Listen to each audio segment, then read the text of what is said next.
The anime begins at the famous Regarden Magic Academy, a place where the most valued thing among the students is the talent for using magic. There, anyone who demonstrates great magical ability earns respect and recognition. But a question arises: what happens to those who do not possess this gift? For many people, these students simply have no chance at all. Without magic, they say it is impossible to evolve within the academy or achieve any prominence in academic life. At least, that is what almost everyone believes. Meanwhile, in a dungeon located on the 7th floor, we find the protagonist of the story, Serfort. Unlike the other students, Will cannot use even the smallest amount of magic.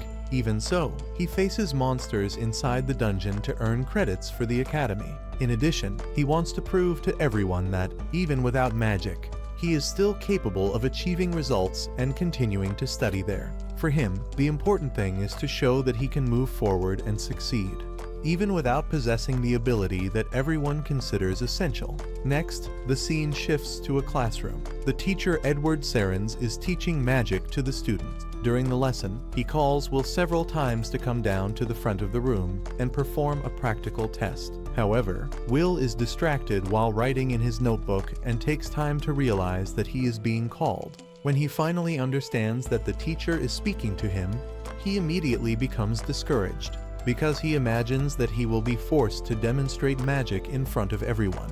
Even so, Will walks down to where Edward is. The teacher then hands him a catalyst and asks him to use it to summon a flame. Nervous, Will points the wand at the ore and recites the spell that should produce fire. However, nothing happens. This occurs because he simply cannot use magic. Upon seeing the scene, some students begin to laugh and mock him. Edward tells everyone to remain silent. Even so, clearly frustrated, he comments that it is absurd for there to be a student in that institution who cannot use even the most basic spell. According to him, Will is just a typical bookworm, someone who only stands out in theory. At that moment, a red-haired girl intervenes. She casts a fire spell with ease, causing the ore to ignite quickly and demonstrating an impressive result. The teacher then calls the student Sion Ulster and asks her not to use magic without his permission. Sion apologizes and pretends that she only wanted to help her dear friend Will, saying that it seemed like he was having difficulties. Taking advantage of the moment, Edward turns the situation into a lesson for the class. He explains that the supremacy of magic is something absolute, representing authority and power. Just like the great magical heroes, within the academy, magical talent is the main criterion of value. Therefore, according to him, someone who possesses only theoretical knowledge but cannot use magic does not deserve to be in such an honored place. He even insinuates that people with impossible dreams, like Will, should leave the academy as soon as possible. After class, Will leaves the room. Sion and some classmates surround him in the hallway and begin to mock him. They comment with disdain that he needs to enter dungeons just to kill monsters and earn a few points, saying that this is a disgrace to the academy. Suddenly, Colette appears, a 6th-year student. She immediately intervenes and confronts Sion. He replies that a student as talented as her should not waste time defending someone as unsuccessful as Will. However, Colette counters by saying that Will is a very kind person and that he strives more than any other student. In addition, she states that she will not allow them to continue despising her friend. Sion is surprised by her attitude, but soon responds that kindness and effort are not enough to turn someone into a great mage. When Will approaches, Sion also adds that becoming a Magia Vander is an impossible dream for him. After that, she and her friends leave, saying that they do not want to waste any more time with someone so mediocre. As soon as they walk away, Colette and the small Kiki stick out their tongues at the group, clearly irritated with the situation.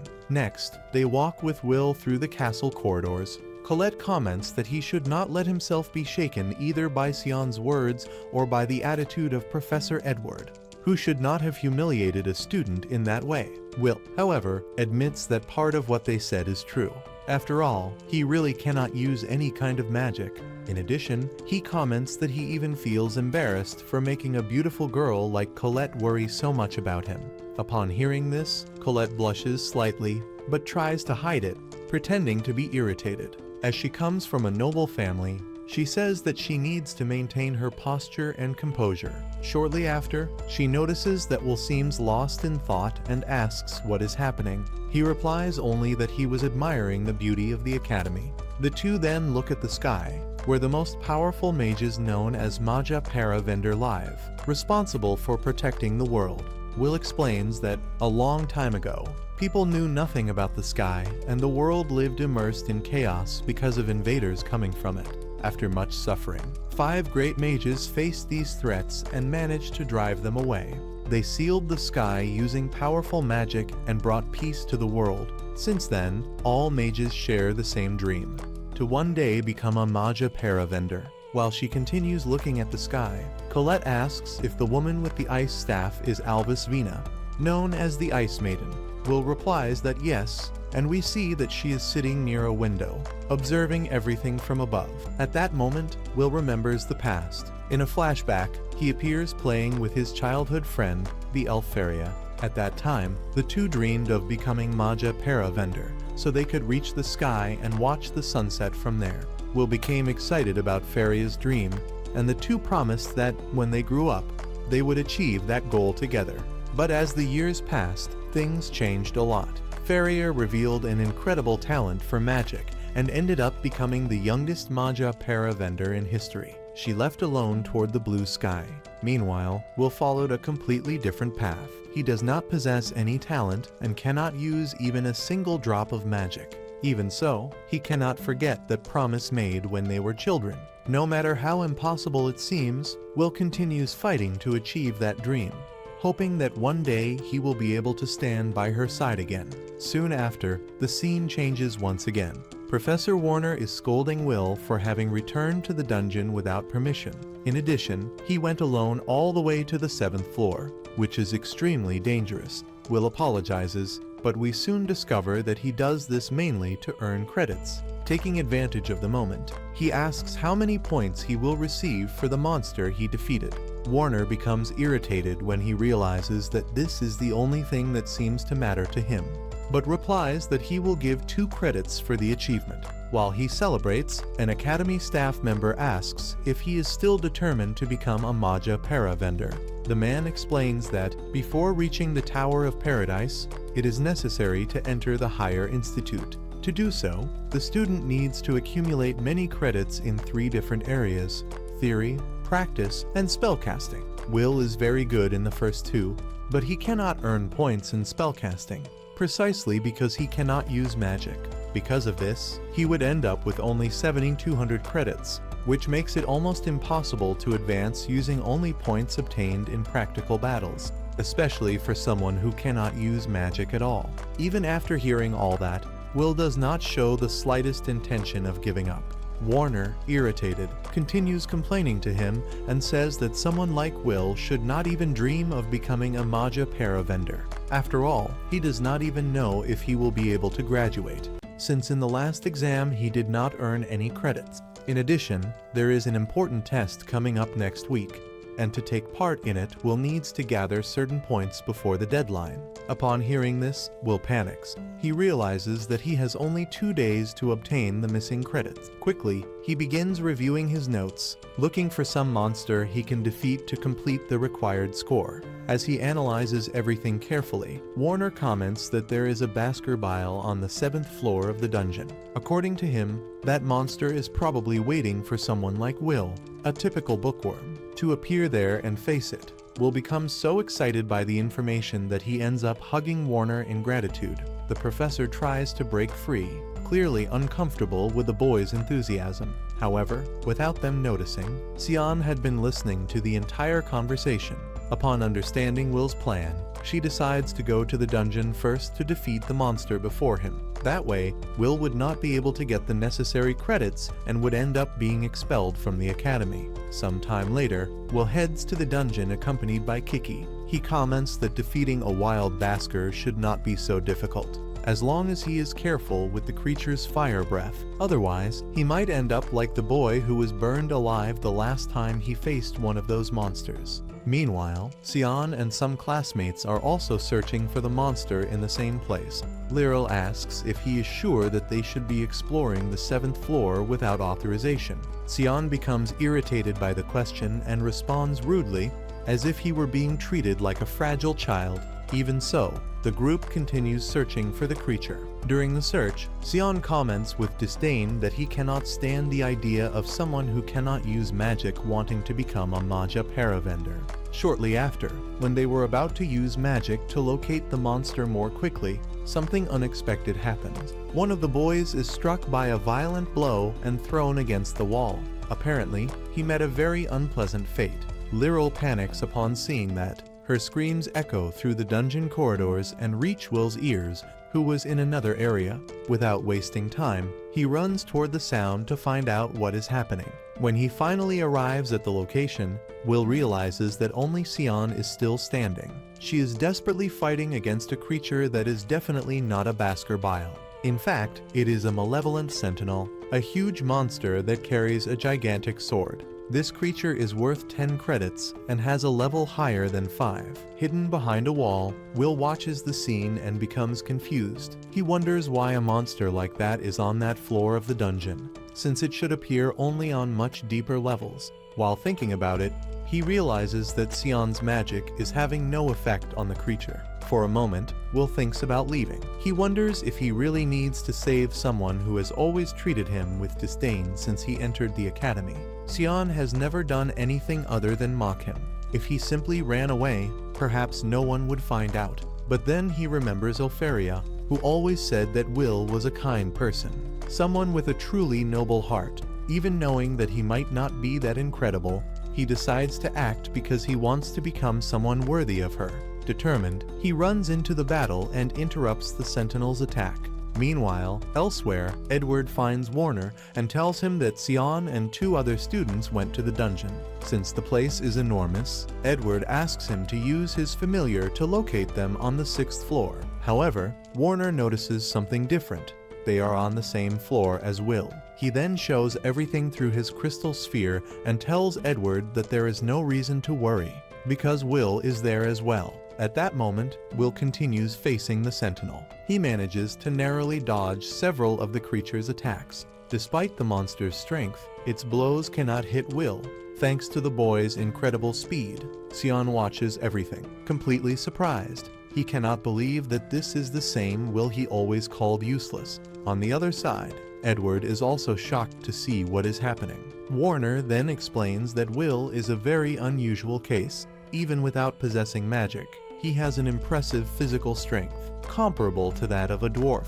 In addition, his ability to observe the enemy's movements allows him to anticipate attacks with almost perfect precision. The Sentinel tries to strike Will once again, but he had already predicted the movement. With a quick blow, he cuts off one of the creature's arms. Then, he grabs his sword and, accepting that he might be the only warrior in a world dominated by magic, concentrates all his strength into a single attack. The strike is so powerful that it pierces through the Sentinel with ease, completely destroying the monster. After the battle, Will extends his hand to Sion, who remains on the ground, unable to believe what just happened. For the first time, he realizes that Will may be much stronger than he had imagined. Watching everything through the sphere, Edward cannot accept that someone without magic can demonstrate so much power. Sometime later, Warner gives Will the 10 credits for defeating the Sentinel. Even thinking that the boy is a bit annoying, he acknowledges the achievement. Will becomes extremely happy upon receiving the points. Thus begins the story of a boy who might turn the magical world upside down. A story where the union between a sword and a wand can create something completely unexpected. Soon after, we see a flashback from 5 years ago.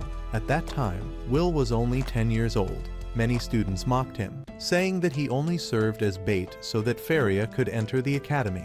Now that she had become a Magia Vander, they said that he was no longer necessary.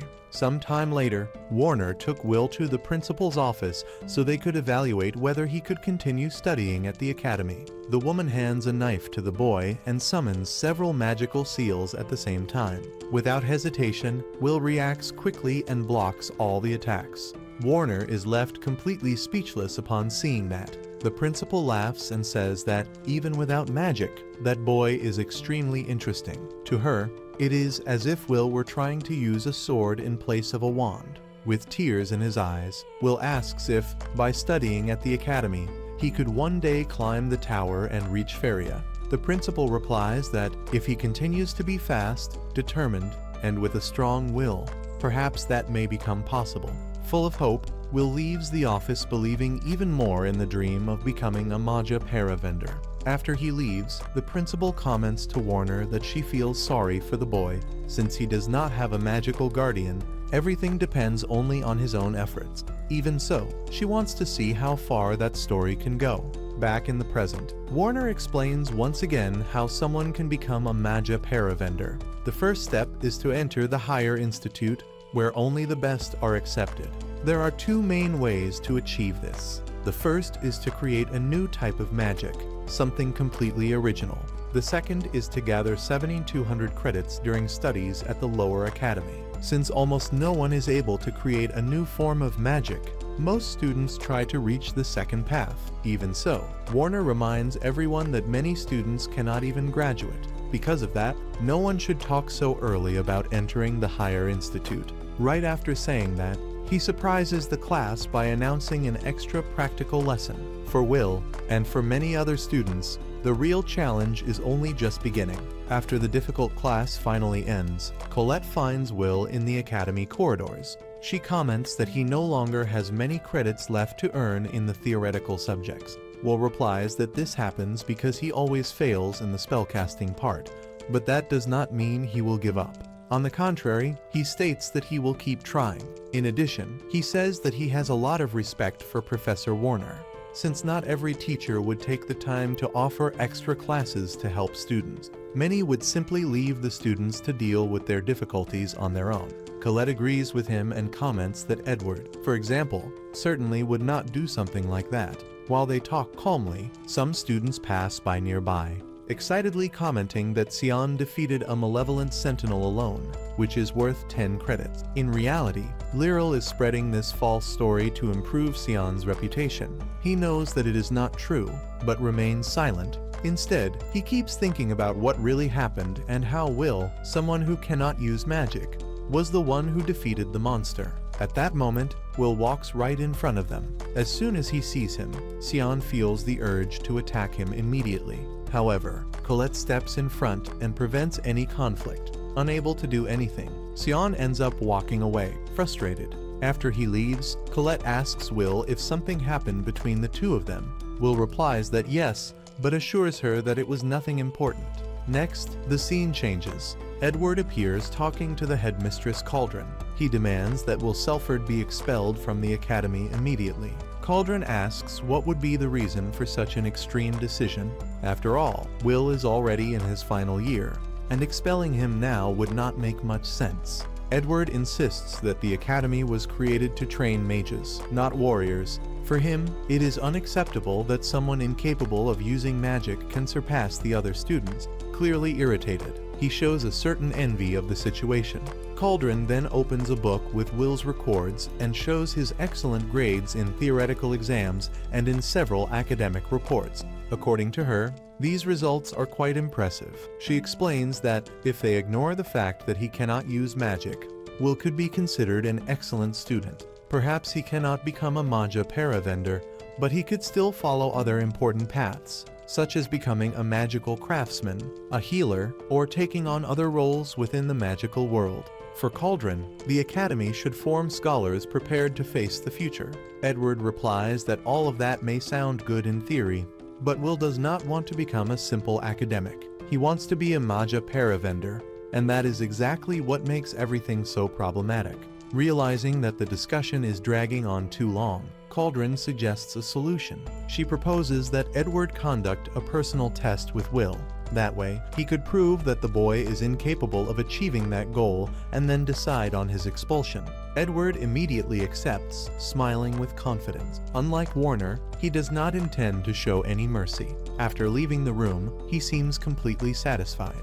Once he is gone, Cauldron comments to herself that she hopes that Test will finally face the truth. According to her, no one understands the path to becoming a Magia Vander better than the mysterious dark mage of the Viper. In another scene, we see Will studying together with Colette. He is working very hard because he knows that if he loses even a single credit, he will not be able to enter the higher institute. At the moment, he is writing about the history of the dwarves, describing how they were brave warriors who faced extremely powerful magic without ever giving up. While explaining this to Colette, Will comments that a person's determination and willpower can overcome even magic. However, Colette seems a bit distracted, observing some strands of gray hair that he has on his head. She even jokes that he should get some rest. Suddenly, Edward appears and tells the two of them to stop making noise. Then, he orders Will to follow him immediately to the spellcasting practice room. When they arrive there, Edward makes it clear that this will be an extra lesson, motivated by Will's constant inability to use magic. Without explaining the reason very well, Edward casts a powerful spell right in front of him. Will becomes completely confused and asks what is happening. Then Edward reveals the rules of the test. If Will manages to land just one hit, he will receive 5 credits in spellcasting. However, if he fails, he will have to leave the academy immediately. According to Edward, someone without talent should not even dream of becoming a Magia Vander. Right after saying that, he casts the first spell and orders Will to prepare to fight. The battle begins suddenly, catching the boy completely off guard. Meanwhile, elsewhere, Warner meets Cauldron, who had called him to explain everything that is happening. She shows, through a magical sphere, the fight between Edward and Will. Warner is shocked and asks what is going on. Cauldron explains that Edward is testing Will, and that no one can interfere. According to her, if Will wishes to be recognized as a candidate for Magia Vander, he must face this kind of challenge. Warner finds all of this extremely unfair and even cruel. He remembers that Edward almost became a Magia Vander in the past. He came very close to the top, but ended up being defeated and never managed to achieve the title. Even so, Cauldron insists that the test must continue. Back to the fight, Edward begins casting spells continuously against Will. The boy tries to dodge all the attacks, but soon begins to grow exhausted. Even though it is low-level dark magic, the spells are still extremely powerful. At one moment, Will runs quickly toward Edward and tries to land a kick. However, the teacher's defense is practically impenetrable. The impact is so strong that it ends up pushing Will back, even causing his glasses to fall to the ground. He watches in amazement the way Edward casts spells without even needing to recite them, maintaining both perfect defense and attack. Even almost out of strength, Will tries to stand up again. Edward then comments that he will use only 2 spells against him: his black flames, capable of burning him completely, and his magical shield, which can block any attempt of physical attack. He activates Magical Doctrine number 27 and states that someone incapable of mastering 1,000 spells should at least try to master a single spell with perfection. Will begins to pay attention to his words and realizes that Edward is using overlapping spells, creating a true rain of attacks called Dax Darrens. Will tries to escape quickly, but Edward gives him no chance. The blows fall one after another, while he moves his wand as if he were conducting an orchestra of destruction. In the end, Will ends up falling to the ground, completely injured. He admits to himself that he cannot defeat a high-level mage like Edward. Even so, he thinks that perhaps things would be different if he at least had his sword with him. Meanwhile, Colette continues waiting in the corridors, near the lockers. She begins to find everything very strange. Edward had never shown any interest in helping Will, so why would he suddenly decide to give extra lessons? The more she thinks about it, the more she believes that something is wrong. At that moment, Kiki appears running and makes a gesture indicating Will's locker. Colette immediately understands that he may be in danger. When we return to the practice room, we see Will lying on the ground after receiving several attacks from Edward. The teacher approaches and coldly says that the Magia Vander are elite mages. If Will cannot defeat him, then he will never have any chance against one of them. While Edward presses Will's head against the ground with his foot, he recalls an old story about the Battle of the Dwarves. According to him, it only took a single powerful mage to eliminate 10,000 dwarves at once. For Edward, that was the definitive proof that a sword could never reach the same level of power as a magical wand. Because of that, he advises Will to completely abandon this absurd fantasy of becoming a Magia Vander. Even in that humiliating situation, Will manages to break free. He firmly declares that he will never give up on his dream, holding tightly the glasses he received from Feria.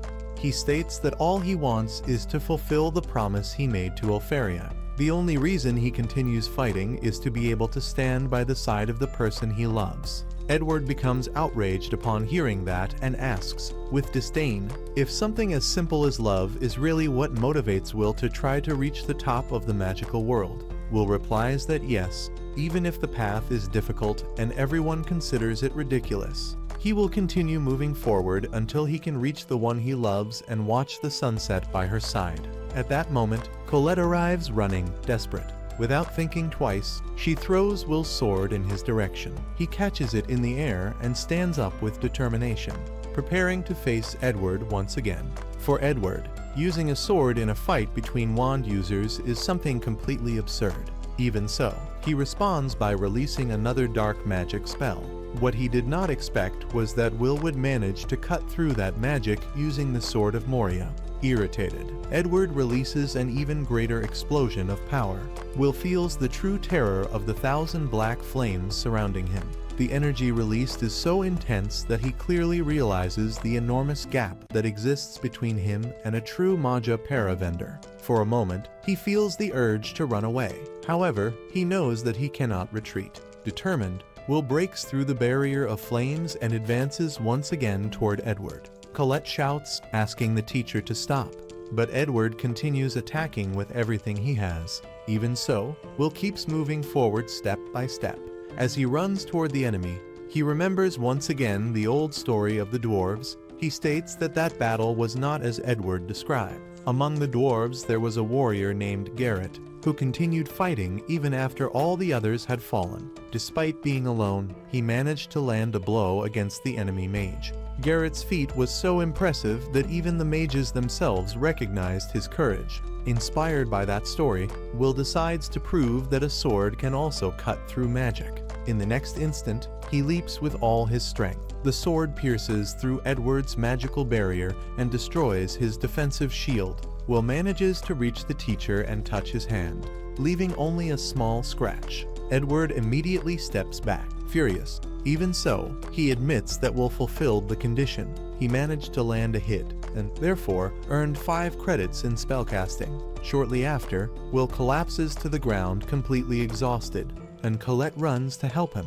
Watching everything through magic, Cauldron is impressed by the result. She comments that Will manage to advance without caring about anything other than his own physical strength, using pure determination to break through Edward's defense. Meanwhile, in the surroundings of the academy, a strange blonde girl with an almost psychotic behavior appears preparing something mysterious related to Will. The scene then shifts to a flashback. In it, we see Feria handing the glasses to Will. She says that he is the kindest and bravest person she knows. After that, she says goodbye to him. Even sad, Will promises that one day he will also reach the tower, no matter how many difficulties appear along the way. For him, what matters is that one day the two of them can watch the sunset together. Feria smiles upon hearing that and promises that she will wait as long as necessary for that reunion to happen. In that difficult moment, Warner was there to comfort the boy. Will then promises that he will never again allow sadness to make him feel weak or useless. Returning to the present, we see Will walking through the streets of the district called Slungland. Since he does not possess magical talent, he decided to dedicate himself as much as possible to his studies and work. Among his tasks is delivering all the correspondence in the region. During one of these deliveries, he briefly talks with an elderly man and soon continues on his way. At a certain moment, he trips and almost drops all the newspapers he was carrying. Only one of them ends up slipping away. When picking it up, Will notices something important. The news reports that the Higher Institute sent a special order to the academy related to an elf student. Surprised, he immediately runs home and calls his friend Rosti, asking for help. Will explains that he needs Rosti to build a magical object for him, because Feria requested a special contribution. Determined to help, he wants to do everything within his reach. Rosti, seeing his friend's excitement, asks what kind of work will be necessary. Will explains that he needs to obtain ice cores from ice walkers, creatures that possess very valuable magical catalysts. The Academy is offering rewards to those who manage to gather these materials. Rosti comments that Will remains as enthusiastic as ever. After finishing the magical object, he says that he made some improvements compared to the previous version.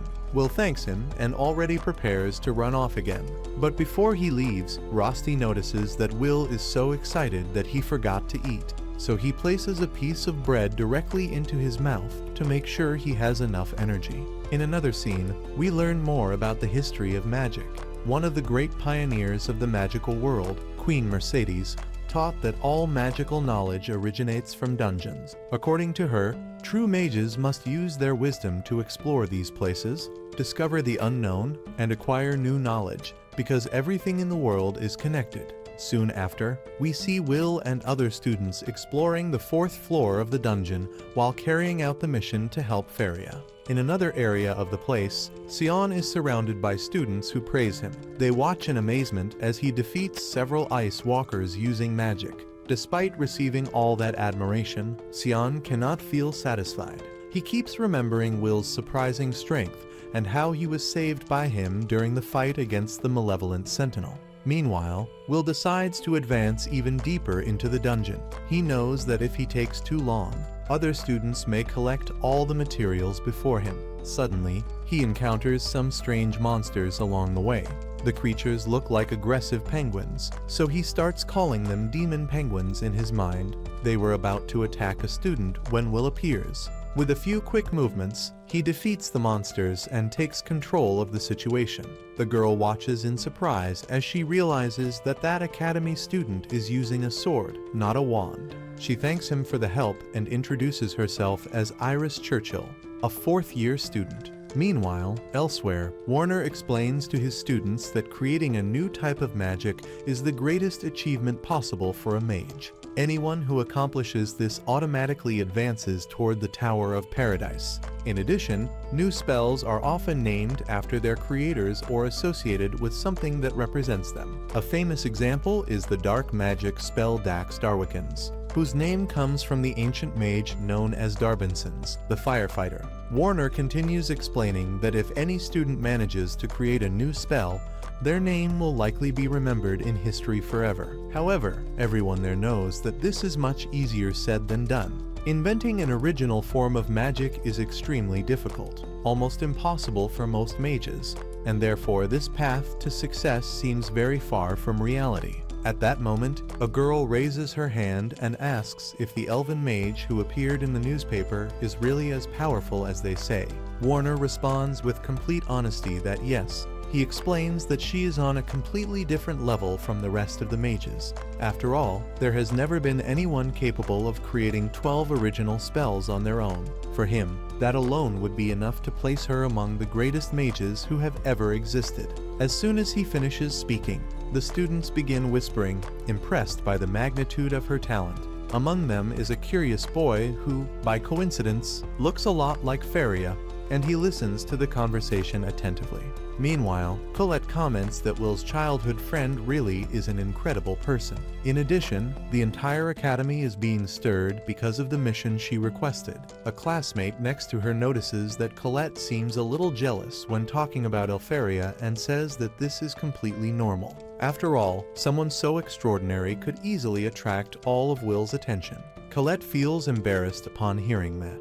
For a moment, she wonders if Will ended up going alone to the dungeon just because of Feria. But before she can continue thinking about it, Warner notices the side conversation and tells everyone to be quiet and pay attention to the lesson. Returning to the dungeon, Iris asks Will if he is the famous older student everyone talks about, the one who cannot use magic and whom many consider completely incompetent. Her honesty catches Will off guard, leaving him quite embarrassed. Soon after, he discovers that Iris is only 14 years old and is already in the 4th year, something impressive. Even so, Will asks if she does not despise him because of everything people say about him at the academy. Iris replies that she has no reason at all to do that. On the contrary, she states that she could never despise someone who saved her life. In addition, Iris explains that she respects people who have different talents, even if they are not related to magic. Upon hearing these words, Will becomes a little nervous and tries to change the subject. He asks if she is also in the dungeon because of some task. Iris answers that yes, she wants to help Elfaria, because her dream is to become a Magia Vander and protect the sky. Upon hearing that, Will remembers that ordinary people, in fact, do not know the true sky. The current world is protected by an enormous barrier created by the Magia Vander themselves. This barrier forms an artificial sky that hides the true reality. According to ancient stories, if that barrier were ever to disappear, a great darkness would take over the world and a terrible calamity would arise. For that reason, many students follow the orders of the Magia Vander not only out of admiration, but also because they believe they are helping to maintain this great barrier that protects everyone. While Will thinks about this, Iris says that once she had the opportunity to meet Elfaria in person.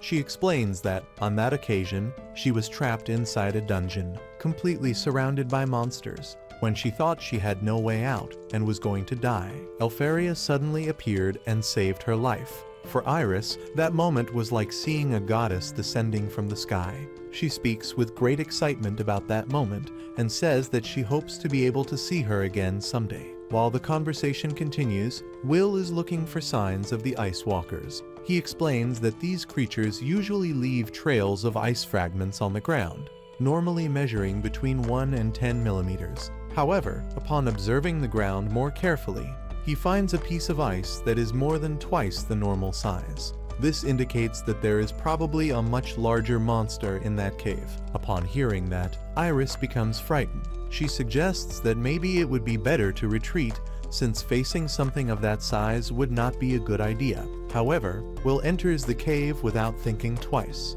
For him, magic is something incredible, but it is not everything, especially inside a dungeon. Their experience and strategy also make a big difference. In addition, he trusts his own methods to deal with dangerous situations. Iris still does not fully understand what he means, but suddenly Will notices a flash coming toward him. He reacts quickly, dodging the attack and pulling Iris back to protect her. Soon they realize that it was not an ice walker, but rather a frost rex, the most powerful ice monster on that floor of the dungeon. The creature is worth 6 credits and has a level higher than 5. The frost rex fires a powerful beam of ice, but Will manages to dodge and quickly places Iris in a safe spot. She begs him not to face the monster, explaining that physical attacks do not work against that creature. The frost rex's body is made of solid ice, capable of freezing anyone with its power. That is why it is known as a true dwarf killer. Normally, it can only be defeated with long-range magic. Even so, Will states that there is no reason to worry. He assures her that he has faced monsters like that before. The Frost Rex begins to charge another ice attack and fires it directly at Will. However, he manages to dodge it with ease, running quickly across the frozen area of the cave. Taking advantage of an opening, Will uses a magical device he received from Rosti. He wraps the monster's body with the equipment and waits a few seconds before activating it. Soon after, a large explosion of fire takes over the place. When everything finally calms down, Will mentally thanks Rosti. The new devices are much better than the old ones, and thanks to them he was able to execute his strategy. The Frost Rex is especially weak against explosions and fire attacks, which made the plan even more efficient. After the battle, Will begins searching for the monster's ice core. Meanwhile, Iris watches everything in silence. Standing a bit apart, she begins to realize that the rumors about Will at the academy are completely different from reality. While she is lost in thought, Will approaches and says that it is already time to go back. They have already gathered enough materials for the mission. Iris quickly changes her expression and thanks him for the help. Some time later, we see Iris arriving at the Tower of Mages.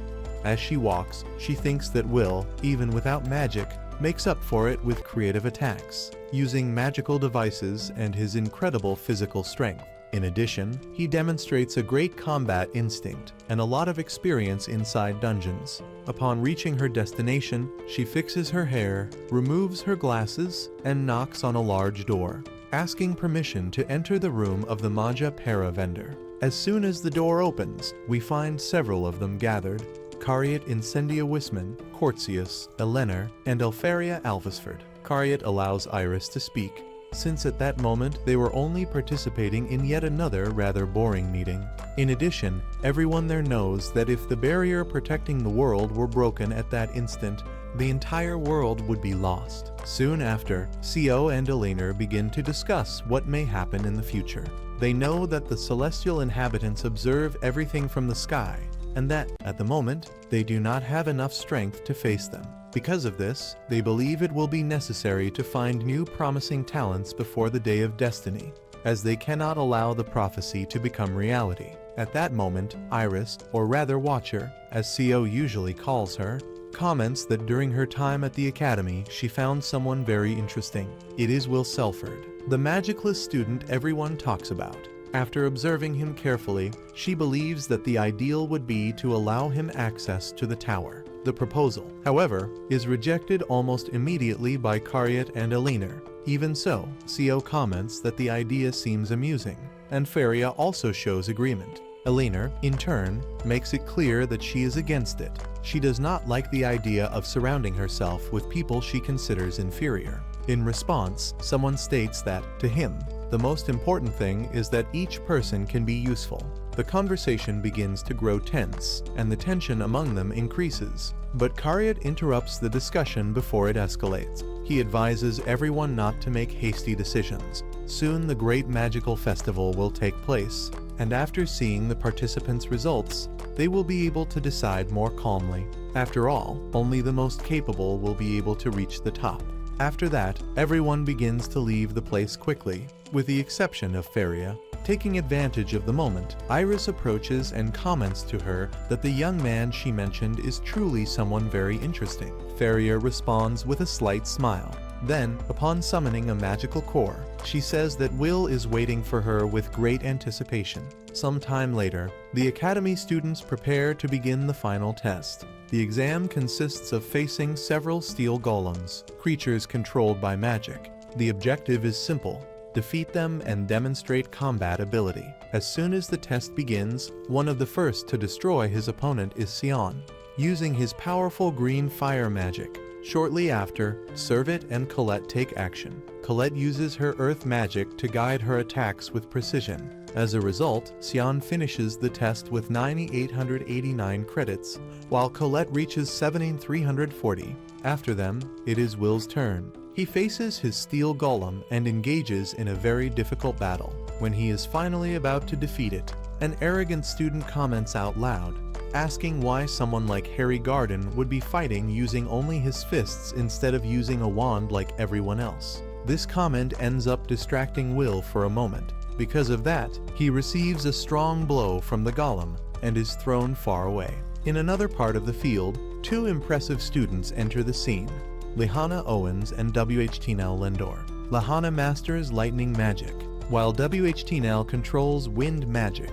During the test, Lehana destroys her golem by firing several electric arrows, hitting the enemy repeatedly until destroying it. With that, she earns 10,100 credits. Meanwhile, WHTNL finishes his test by summoning a powerful tornado, which completely shatters the steel golem, guaranteeing 1075 credits. Even so, when everyone believes that nothing could surpass that, Julius Rienberg appears. With great confidence, he creates several ice stones and quickly launches them against all the remaining golems. As soon as these stones touch the creature's armor, they transform into frozen roses. Then Julius simply says the word "release," and immediately all the golems become completely frozen and deactivated. With this impressive technique, he finishes the test with 1048 credits. When the test ends, Lehana comments that she did not imagine the others would still be so skilled. WHTNL replies that there was no reason to think otherwise.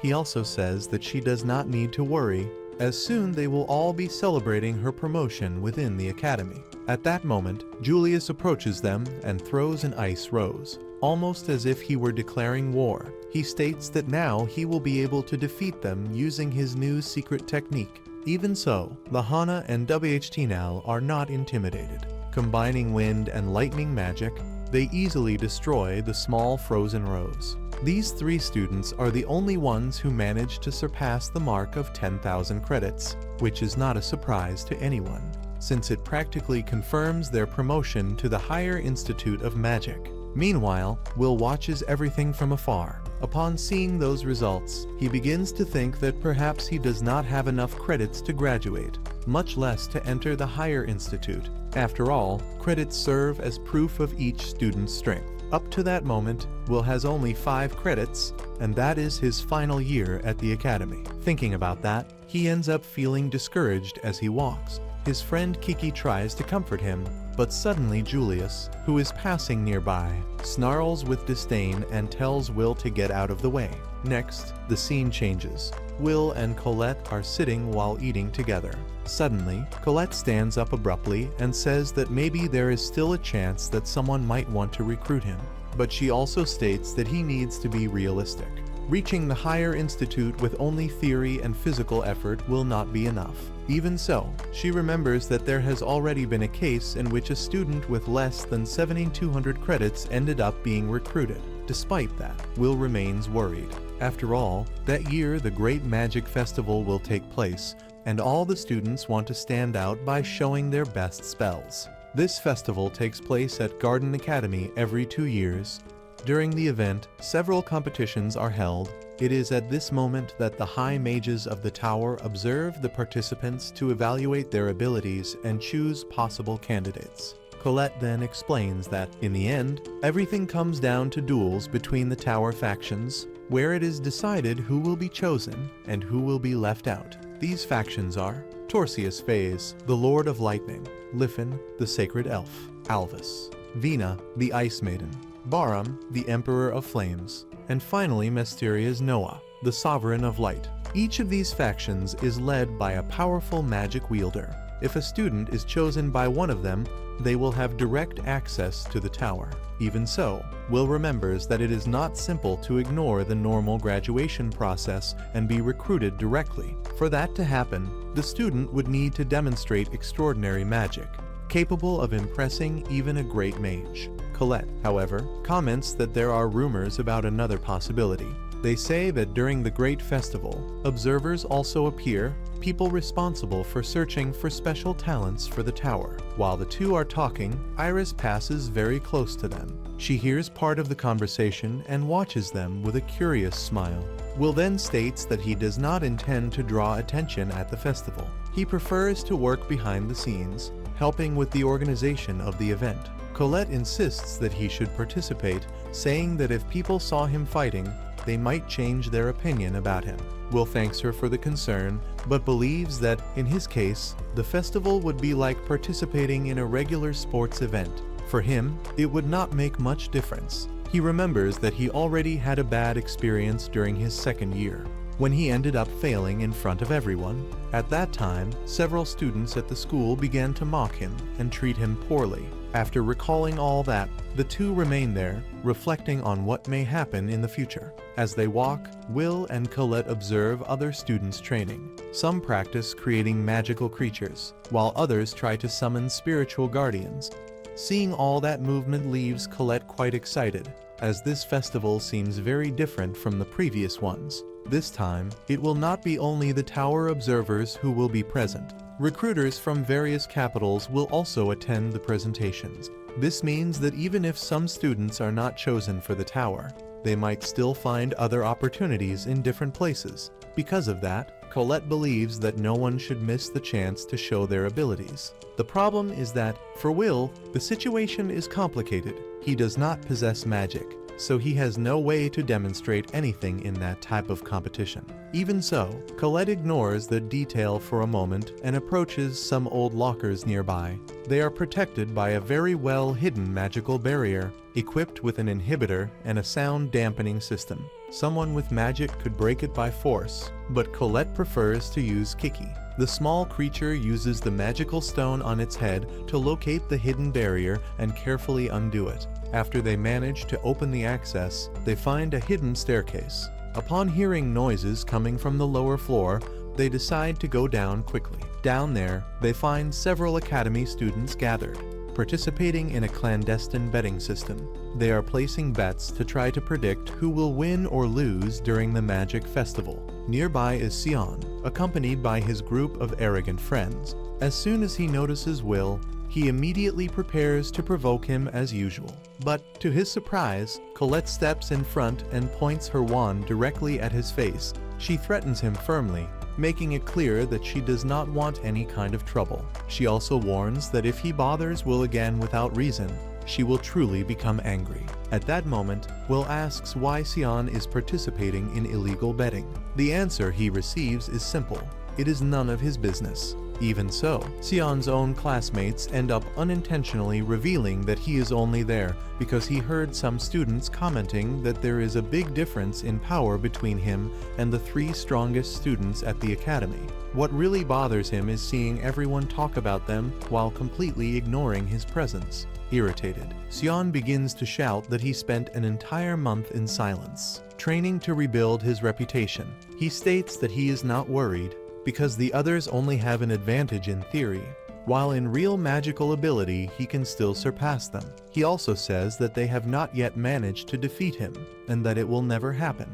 Even so, he realizes that he is practically justifying himself to someone he considers an idiot, so he decides to stop talking. Later, Will finishes one of the day's classes and wakes Kiki so they can leave. When he is about to go out, Colette asks if he has any plans, because she would like to accompany him to the training dungeon. Will smiles and apologizes, explaining that he needs to go work at Gina's tavern, so he will not have time for that. Colette ends up getting irritated with the answer. That same night, on Slunglin Street, located outside the great capital of magic, stands Gina's tavern. The place is known for receiving many dwarf miners who spend the night drinking to forget the fatigue of their work. Their laughter and loud conversations can be heard from the other side of the street. In the kitchen, Gina prepares a large bean stew for one of the customers. Meanwhile, Will works there as a waiter on some days of the week. During the day, he studies at the academy, and at night he helps at the tavern. He does this because he received a scholarship, so he needs to work to cover other expenses. Even though it is tiring, he takes everything very seriously. At a certain moment, he delivers an order to a dwarf named Donnan.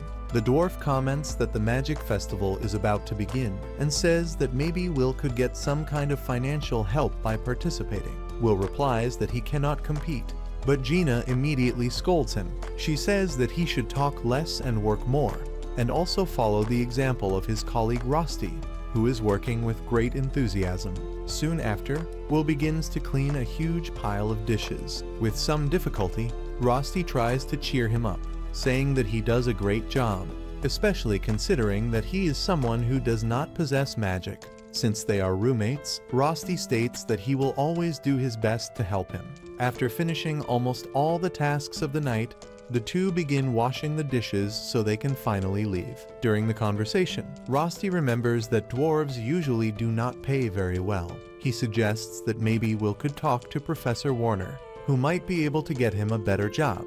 Will replies that the professor already worries a lot about him and that he does not want to keep bothering him. In addition, he says that he likes working there because Donnan and the other dwarves have always treated him well since he arrived. Because of that, he has a lot of respect for all of them. While they are putting away the utensils in the cabinet, a spoon slips from Will's hands at the exact moment Julius unexpectedly enters the tavern. As soon as he enters, Julius begins to complain, saying that the place looks like a pigsty.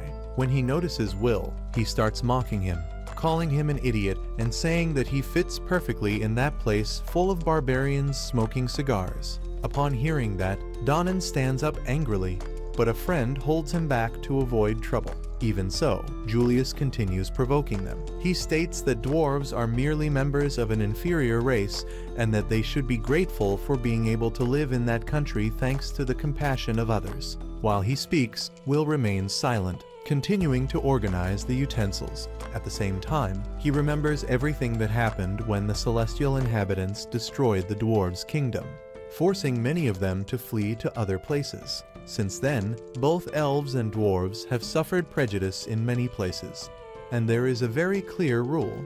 If one of them attacks a mage, their entire race will be punished for it. At that moment, Julius shouts at Will and demands that he bring food and drink immediately. Donan's blood begins to boil with anger because of the mage's arrogant attitude. Even so, Rosti reluctantly brings a beet soup to the table. Julius and his friends begin to laugh at the appearance of the food.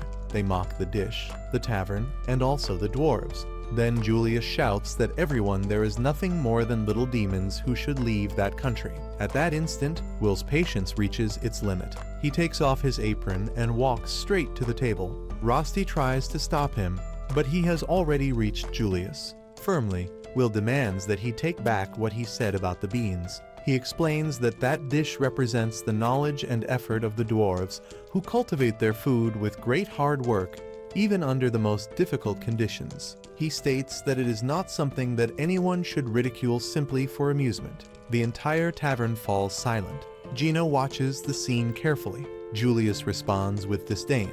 He says that just because the dwarves work hard, it does not mean they do not smell bad. To him, it is still something repulsive. Then he grabs the bowl of beans and kicks it toward Will, spreading food all over the floor and creating a huge mess. Julius's helpers also move forward to attack. They believe they will be able to hit Will easily, but only fools would think that, with speed, Will grabs both of them by the neck and throws them to the ground, leaving them unconscious. After that, he faces Julius and says that the hatred that exists between them no longer makes much sense. But the contempt that Julius shows toward the dwarves is even worse. For Will, anyone who acts that way ends up being worse than any beast. Julius, however, just laughs at the situation. For him, all of this is just a way to humiliate Will in front of everyone. Without wasting time, he uses his magic to freeze the entire tavern and begins attacking from multiple angles at the same time. Will manages to dodge many blows, evading with agility, but Julius concentrates even more power and manages to immobilize him with ice. Then he slowly approaches and points his wand, making an ice rose appear on Will's chest while smiling arrogantly.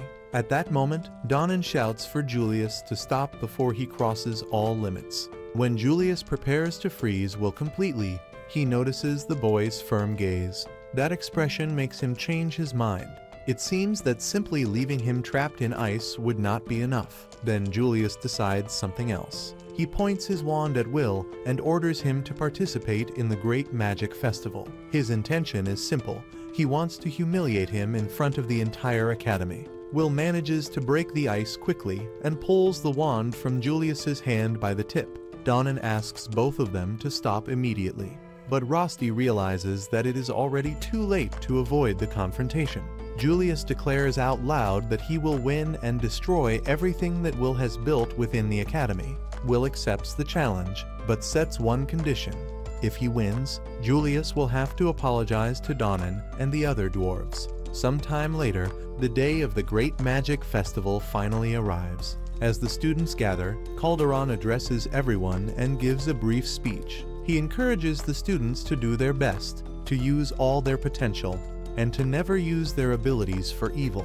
After those words, he officially declares the festival open, and the entire academy begins to move. Among the observers is Rode Holland, a scout from the Fire faction. He orders that each group of participants be analyzed carefully, because in that place there may be true rough diamonds waiting to be discovered. Soon after, the sky race begins, an aerial race. Lahana quickly takes the lead, surpassing almost all the other competitors. The friends Snow and Flake comment that this was expected, since Lahana has always been one of the best. Beside them, a red-haired student comments that she finds it strange that the so-called Princess of the Earth is not participating in the magic competitions that year. Among the audience, many recruiters observe every detail carefully.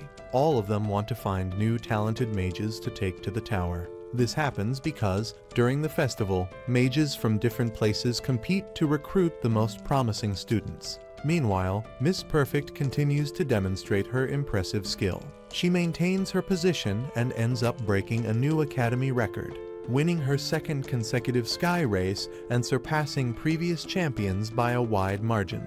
After the race, she decides to also participate in the crown attack, saying that she could not abandon a maiden in danger. In truth, this happens because Colette, in a moment of urgency, asks her to join their group, since they are lacking members. The red-haired girl feels pleased at the thought that she will have the opportunity to spend more time with Colette. She believes that she was chosen by her own merit, and not that useless Will, as she usually thinks. However, when she arrives at the meeting point, she is surprised to see Will already there. A few hours later, the afternoon events of the festival begin. Mike Mayu is responsible for commenting on the event. He complains out loud that he has to share the job with Professor Edward, one of the least popular people in the academy.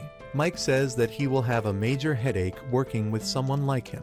Edward responds by releasing a dark aura, saying that Mike does not need to worry because all that awaits him is just a small coffin for the next class. After this exchange of provocations, Mike announces the entrance of the members of the Elven faction, who activate a powerful magic to prepare the testing field. Thanks to the elves' spell, the terrain transforms completely. Several different areas appear: a volcanic zone, a swamp, a desert, an open plain, and also a region full of trees. That entire environment becomes the battlefield for the next competition.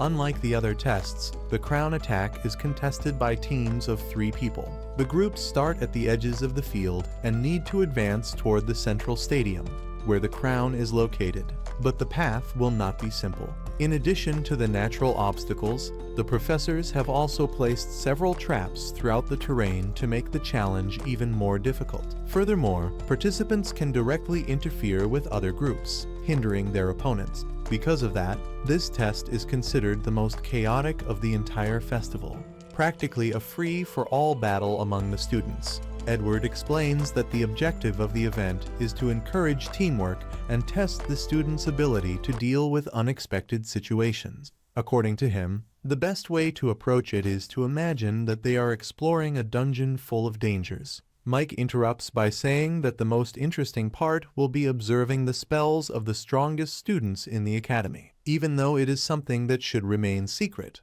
He also comments that in the clandestine bets 2 groups are among the favorites: the DOS group, led by WHT-Nal Lindor, and the new group, led by Julius Rienberg. Mike admits that he bet everything on WHT-Nal, while Edward tries to make him stay silent to continue presenting the event. Soon after, all the teams are introduced. Among them is Group 6, considered the least popular. Many find it strange to see Sion, who is one of the candidates for victory, forming a team with someone like Will. Some spectators begin to laugh and mock, saying that someone without magic should not participate in such an event. Meanwhile, the teams positioned in the desert zone prepare to begin the test. Professor Warner is responsible for guiding and supervising the students in that area. He is surprised when he realizes that Will is among the participants. Warner complains, saying that the boy should not be there, and reminds him that he has already warned him several times about it. Even so, Will faces him with great determination. He replies that he knows many people mock him, but even so he needs to win that competition, no matter the cost. Warner tries to stop Will from continuing, but it is clear that he does not intend to give up. Colette apologizes to the professor, explaining that Will is extremely determined and rarely backs down once he makes a decision. Soon, the long-awaited event finally begins. Julius's team quickly advances across the field until they encounter large steel boxes scattered along the path. Suddenly, these boxes transform into numerous golems, creating a massive obstacle for the participants. Will runs straight toward them, and many people in the stadium begin calling him an idiot. To the spectators, facing all those golems alone seems practically like suicide. But at the moment Will prepares to attack, Colette uses her magic and creates a magical gauntlet for him. With that, the power of Will's strike increases greatly, allowing him to execute several strong attacks in sequence. The result is impressive. The blows completely destroy the golem that stood before them, leaving the audience completely surprised. Many would never have imagined seeing Will fighting at that level. The strategy is simple. Although he does not possess his own magic, he can use magical equipment, like the gauntlet created by Colette. In that way, he continues to follow the rules of the competition. Meanwhile, Sion becomes lost in thought. He remembers the battle in which Will saved him from the Devil Sentinel, something that still deeply bothers him. For Sion, it was humiliating to be saved by someone he considers inferior.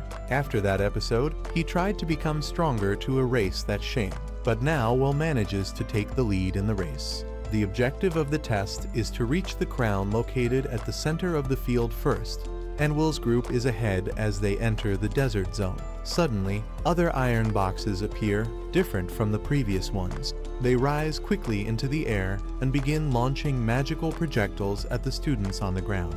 Will reacts immediately. He strikes the ground with force and, using the impact of the blow, creates a large barrier of sand and earth that blocks the projectiles. After that, he runs toward the flying boxes. Colette conjures several steel swords, and Will takes advantage of that to throw them with precision, destroying all the boxes in the air. In the event commentary, Mike shows surprise at how the group is dominating that area of the field with such ease. Some spectators, however, claim that all of this is only possible thanks to Colette's powerful magic. In part that is true, but other observers are impressed when they realize how Will can detect traps and deactivate them quickly. While commenting on this, Edward explains that it is natural for someone who spends so much time exploring dungeons. According to him, Will's efficiency comes from the experience he gained in those places, as well as his fast reflexes and the knowledge he has accumulated. Among the crowd, Iris cheers excitedly and begins shouting, rooting for Will with great enthusiasm. Meanwhile, Julius continues eliminating several opposing teams without mercy, being as ruthless as he has always been in previous festivals. Even so, Group 6 continues to lead the competition. Julius notices that something strange is happening when he begins to hear a great commotion coming from the stadium. Curious, he asks his companions what is happening on the field. They use a search magic to check the situation. As they analyze the field, they realize that Group 6, where Will is leading the race with a large advantage. One of his teammates comments that if they continue underestimating the others, they might end up losing. Julius simply laughs at the idea. He freezes everything around him while stating that it will never happen, because he will not allow anyone to defeat him. Meanwhile, Group 6 finally reaches the last zone, an enchanted forest. As soon as they enter the place, several magical circles appear around them. Will immediately realizes that it is a circular trap. Without hesitating, he begins to deactivate the magical circles, causing them to collide with each other and destroy themselves. He resolves the situation in just a few seconds. Mike then asks Edward what he thinks about that, since it was Edward himself who created those traps. Edward simply ignores the question and makes a sarcastic remark. Meanwhile, Will continues running toward the objective. However, he knows that inside the forest is where the real battle against the other teams will take place. If they want to finish quickly, they will need to go around the edge of the forest, prepare an ambush, and find a position to face Julius's team. But at the moment they try to hide, Julius suddenly appears and launches an attack with his ice magic, nearly hitting Will. Colette is surprised to realize that they arrived there much earlier than expected. Will also finds it strange, since it seemed impossible that Julius had surpassed the speed strategy created by Colette. While analyzing the situation, Will begins to think about all the possible forms of attack from the enemy. Julius takes advantage of the opportunity and launches a long-range ice attack, destroying several parts of the terrain. Will realizes that they will not be able to run forever and decides that they will have to face him. But at that moment Sion intervenes, releasing a huge amount of fire magic and conjuring a powerful spell. Colette shouts for Will to get out of the way. Sion fires his attack with full force. Luckily, Will manages to quickly raise a barrier of earth, blocking the blow. Even so, he is confused when he realizes that Sion attacked him. Colette asks why he is attacking Will instead of facing Julius. Sion replies that he has already done enough to ensure that his team advances, and that now he wants to settle something personal. For him, the moment has come to face Will in a direct duel. Will tries to say that this is not the time for that, but Sion does not listen. He begins launching several attacks, stating that he has waited a long time for that confrontation. At that instant, Julius also acts, creating a massive wall of ice that apparently ends up freezing Colette. Meanwhile, Sion continues advancing against Will. Will tries to convince him to stop, saying that they should not fight each other at that moment. But when he realizes that Sion has no intention of giving up, he draws his sword, preparing to fight. At that moment, a flashback appears. In the past, Will was always considered a useless student, someone with no talent at all. For Sion, that was unbearable to watch. One day, he even burned the mocking paper that had been placed on Will's back, and even offered him the chance to become one of his subordinates, so that he would not continue looking so pathetic. But Will simply ignored the offer and walked away. That attitude left the young Sion extremely irritated. He ran after Will, saying that he was not someone who should be ignored. Will only asked him to leave him alone and kept walking. Sion stood there watching from afar, feeling that to Will he was not even worthy of attention. From that day on, Sion decided that he would hate Will for the rest of his life. Back in the present, the confrontation finally becomes inevitable. Sion begins to attack with several fireballs, along with whip-like strikes made of flames. Will does his best to dodge and cut through the attacks, trying to keep his distance. The red-haired girl then shouts for him to stop just running away and face the fight for real. Otherwise, she promises that soon she will turn him into nothing but ashes. Will responds by saying that he cannot keep fighting like that. They are part of the same team and, besides, they do not have time to settle that there. He also reminds that he made a promise to the dwarves of the city, and he does not intend to break it. Even so, Sion continues advancing with aggressive attacks. While dodging the flames and the strikes, Will begins to wonder if he will really be forced to face him at that moment. Meanwhile, in the event commentary area, Mike explains to the audience that the situation of Squad 6 has taken a completely unexpected turn. After overcoming all the previous challenges with ease, two members of the group have started fighting each other, creating an intense confrontation. In the stands, Rosti and Warner watch with concern, because Will's dream depends directly on what happens in this magic festival. Mike then asks Edward what his opinion is about what is happening. Edward responds with an almost amused smile, saying that a fight between members of the same team is something truly unusual. For him, it does not matter what the reason is. Even if they manage to reach the crown and win the event, the tower's recruiters will probably not be impressed by it. To the observers, that situation only makes the group look disgraceful. Mike is startled by the comment, but he notices that Edward seems very satisfied with what is happening. Meanwhile, the recruiters observe the scene with a certain disappointment. Until a few minutes ago, the group had been advancing brilliantly across the field. Even so, someone comments that Will still has enough credits to be among the top 4, but that problem will certainly be resolved that day. Deep down, for them, Will is still just a boy. Meanwhile, Rosti continues to worry. He pets Kiki, thinking about what might happen to Will.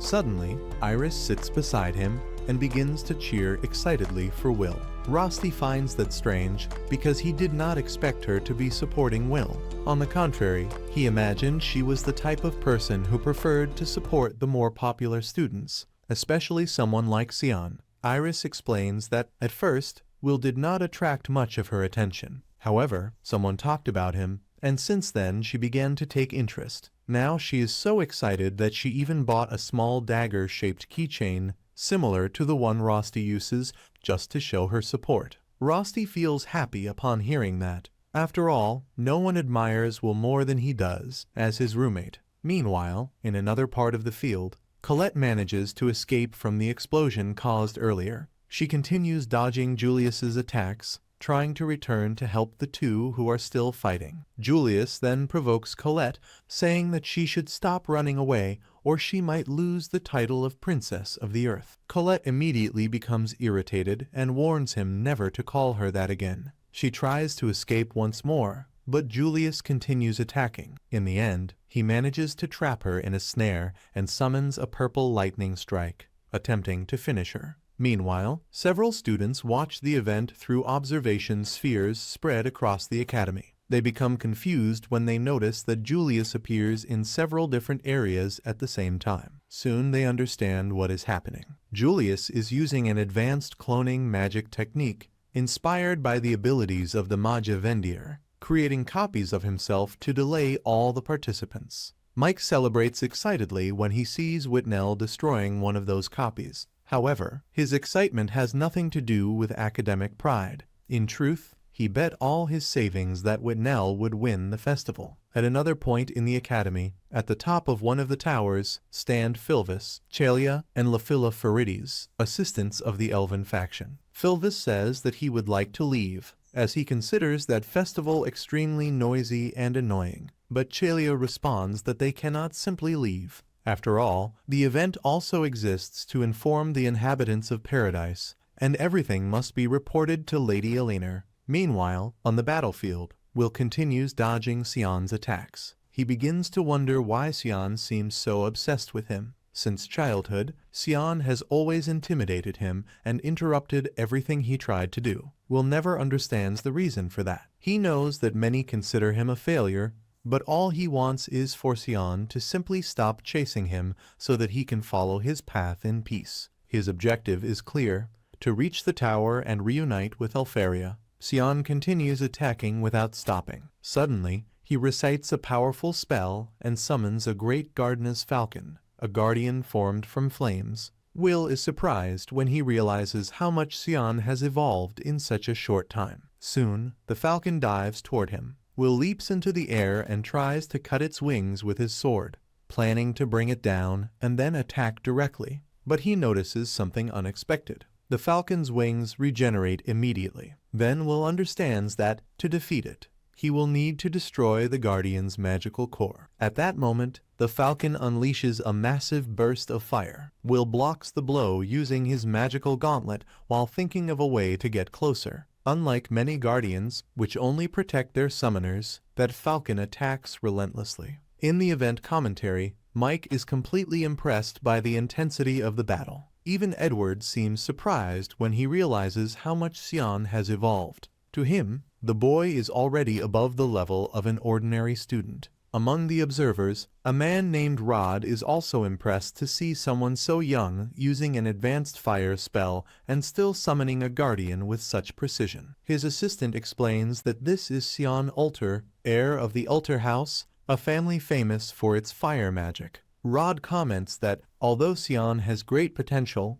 he is still slightly behind names like Lahana Owens and other students who are at the top of the ranking. Even so, he finds it interesting how Sion managed to evolve so quickly in a real combat situation. Because of that, he intends to inform Kariat that the new generation of mages promises to be very talented. Meanwhile, on the battlefield, both Will and Sion are already showing signs of exhaustion. Even so, Sion shouts that they need to keep fighting. He remembers that when Will faced the evil sentinel, he seemed much stronger than he is now. Tired, Will drives his sword into the ground and asks why they need to continue that meaningless fight. That irritates Sion even more. For him, there is a clear reason. After everything Will has done and all the anger he has felt for years, Will should feel at least a little resentment as well. Will responds calmly that Sion is probably right. For a long time, he really did despise him and thought he would like to retaliate for everything. But now he cannot waste time on that. He needs to face Julius. Upon hearing that, Sion becomes even more irritated. To him, Will's silent indifference hurts far more than any insult. Sion says that just seeing Will and hearing his words is enough to make him furious. The irritation is so great that he can barely control himself. What angers him the most is realizing that Will keeps moving forward and refuses to give up, even without possessing talent for magic. For Sion, that makes no sense. Despite everything, even without magical ability, Will continues to move forward and still has the courage to look at everyone around him. Everyone except him. With his eyes filled with tears, Sion asks Will to stop ignoring him. At least once in his life, he wants Will to truly look at him. Those words deeply surprise Will. The last thing he expected was to hear something like that from Sion. Even though Sion never directly asked for recognition, Will had also never thought about accepting him in that way. Deep down, Sion has always been extremely selfish.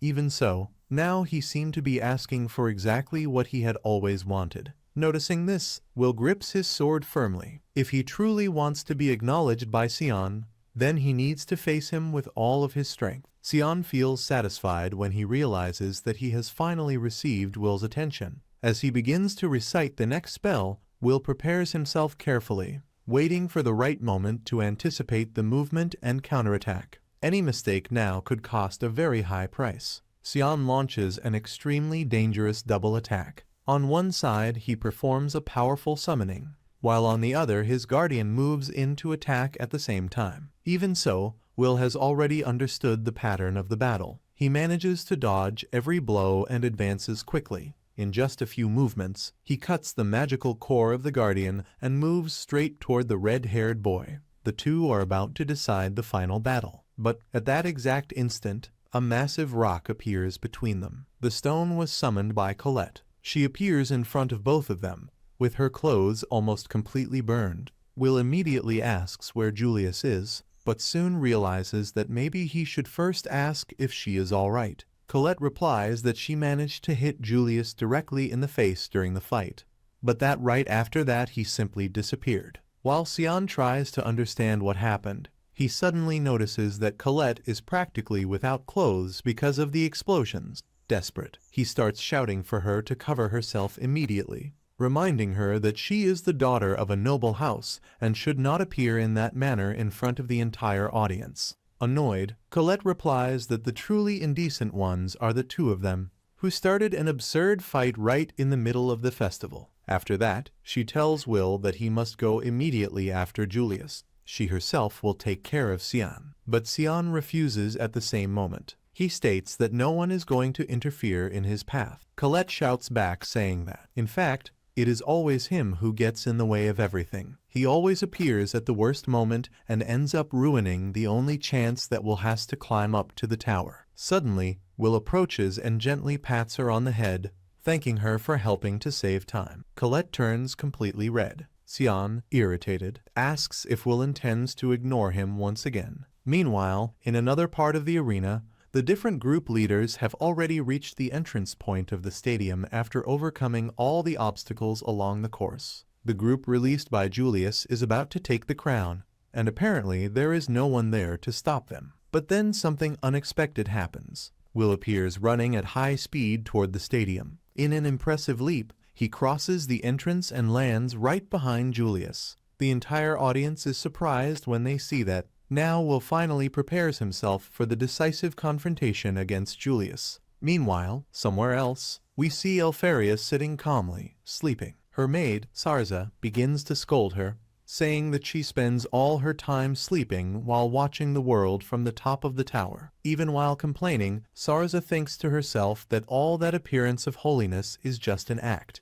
To her, Elfaria is nothing more than someone who sells cheap magical items. Elfaria calmly asks what Sarza wants. Then Sarza shows some documents containing the names of the candidates selected by the recruiters. Among all of them, the one who drew the most attention was Julius Rain, who is causing a great impact during the magic festival. According to Sarza, Julius might even become Elfaria's successor in the future. Elfaria agrees calmly. If everything written in the documents is true, that possibility really exists. Back at the festival, Will finally approaches Julius. Julius seems satisfied that he made it that far. He says that it will be even better to win after humiliating Will in front of everyone. Will, however, states that he does not intend to lose. He even mentally apologizes to Donnan and to the dwarves from the restaurant, in case something goes wrong. Julius responds with contempt, calling Will nothing more than a useless library rat,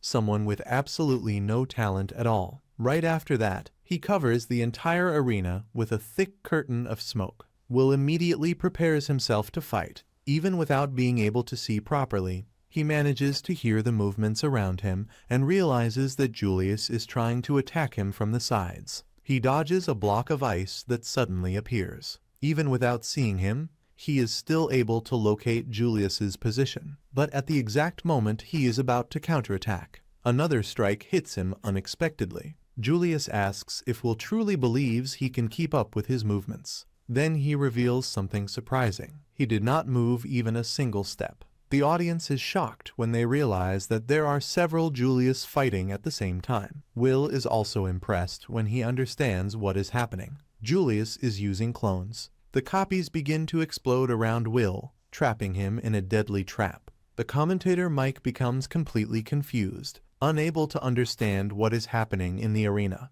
Meanwhile, Evil Snake watches everything in amazement. He explains that Julius is using a secret art created by Elfaria Albis, known as Glass Fro, a set of 12 extremely powerful spells. These 12 spells are considered Elfaria's greatest masterpiece, and Julius is using the first one among them, the spell called Ars Un, capable of creating perfect ice copies of its user. Will asks how Julius managed to learn a magic created by Elfaria. Julius begins to laugh. With his usual narcissistic expression, he replies that it is simply natural talent and that he learned everything by studying magic on his own. Even if it is still only partial, this already places him close to the level of a true tower mage. Julius continues provoking Will, saying that one day he himself will surpass Elfaria. Those words make Will furious. He charges forward to attack immediately, but Julius was already expecting exactly that.